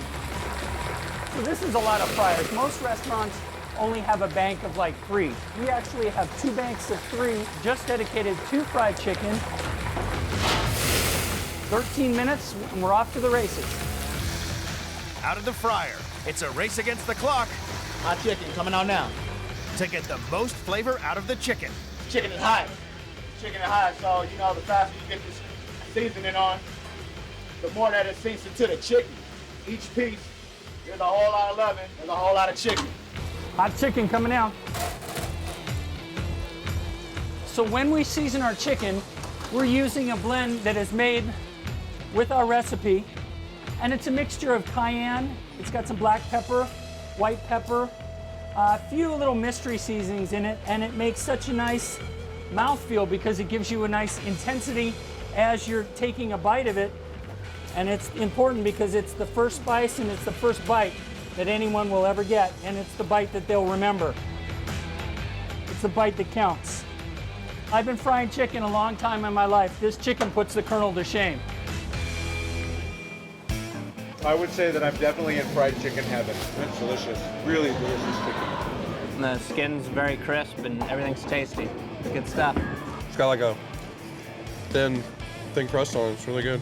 Overall, it's better than any other fried chicken I've had. I can't believe this is a bowling alley. The best food I've ever had at a bowling alley. Brooklyn Bowl serves up nearly 4.8 million pieces of chicken a year. Since they opened, they've made enough fried chicken to feed the entire population of Canada. 10 p.m. Now with the bowling alley running at max capacity and a sold-out rock concert full of hungry fans, a perfect storm is brewing for a kitchen catastrophe. So we're picking up for our dinner service here. The pace gets a little bit faster as we get more guests and a higher turnover rate. We've cracked over 1,000 covers, and I think we're going to stay open till 3:30, so we might even make 3,000 covers. The kitchen can go from 0 to 100 in just about a matter of minutes. So it's really unpredictable. At Brooklyn Bowl in Las Vegas, Andre, get a mac and cheese. 32 bowling lanes rammed with hungry customers and a sold-out rock concert is pushing the kitchen to breaking point. Okay, so that's good to go. Being that it's a music venue, you have no idea what's going to happen on any given night. Mac and cheese, 221. Being that we can feed them on the bowling lane, everyone can eat anywhere in the building. But as the night reaches climax, it's down to the kitchen to keep rolling. We have one chef in front of the house and one chef in the back of the house, so there's a whole lot less confusion that way. Is this one going? Okay, good. As with any kitchen, it can get stressful, but we managed to keep it simple and professional. There's no throwing of pots and pans or not even small things. For those customers who have any room spare for one last bite, It's down to Chef Nestor Conradi to satisfy their sweet tooths. Chocolate chip bread pudding. A sugar rush you'll never forget. It's one of my favorite desserts, and it's one of our most popular desserts. Nestor starts with a fresh batch of sweet custard. First, we get our heavy cream. So 1 gallon of heavy cream and 4 vanilla beans that we're gonna cut it, split in half, and we're gonna bring that to a boil. I know you're not gonna smell this, but trust me, you can smell the vanilla flavor. It smells really good. While we're waiting for it to boil, we're gonna mix the egg yolk and sugar. He mixes the vanilla-infused cream with egg and sugar, bit by bit. Just so we don't overcook it. Then slowly whisk that. Now we're gonna add the rest of the heavy cream. Once the custard has cooled, it's time for the final step. Bread pudding is a classic dessert, but Brooklyn Bowl have added a twist to it to make it a special dessert. What makes our bread pudding better is that we use ciabatta bread instead of white bread. Ciabatta bread is a lot sweeter and it retains more of the flavor. Now we're gonna dump this ciabatta bread into the custard. We're gonna soak this bread for about 3 hours to absorb all the custard. Brooklyn Bowl go through 1,300 loaves of ciabatta bread a year for their pudding. They save the best for last. Now it's been soaking for 3 hours. Now we're gonna add the chocolate chip. I love chocolate, so every time you take a bite of the bread pudding, you'll have all the really sweet chocolate and nutty flavor on the bread pudding. We're gonna cook it for 2 hours, and then when it comes out, it'll be delicious. The chocolate chip bread pudding, Vegas style. Brooklyn Bowl plates up more than 73,000 a year. In 6 years, they've made enough chocolate chip bread pudding end to end to cross the Brooklyn Bridge 20 times. It's rich, it's moist, and light and fluffy. Delicious. This is the perfect dessert to finish it off with.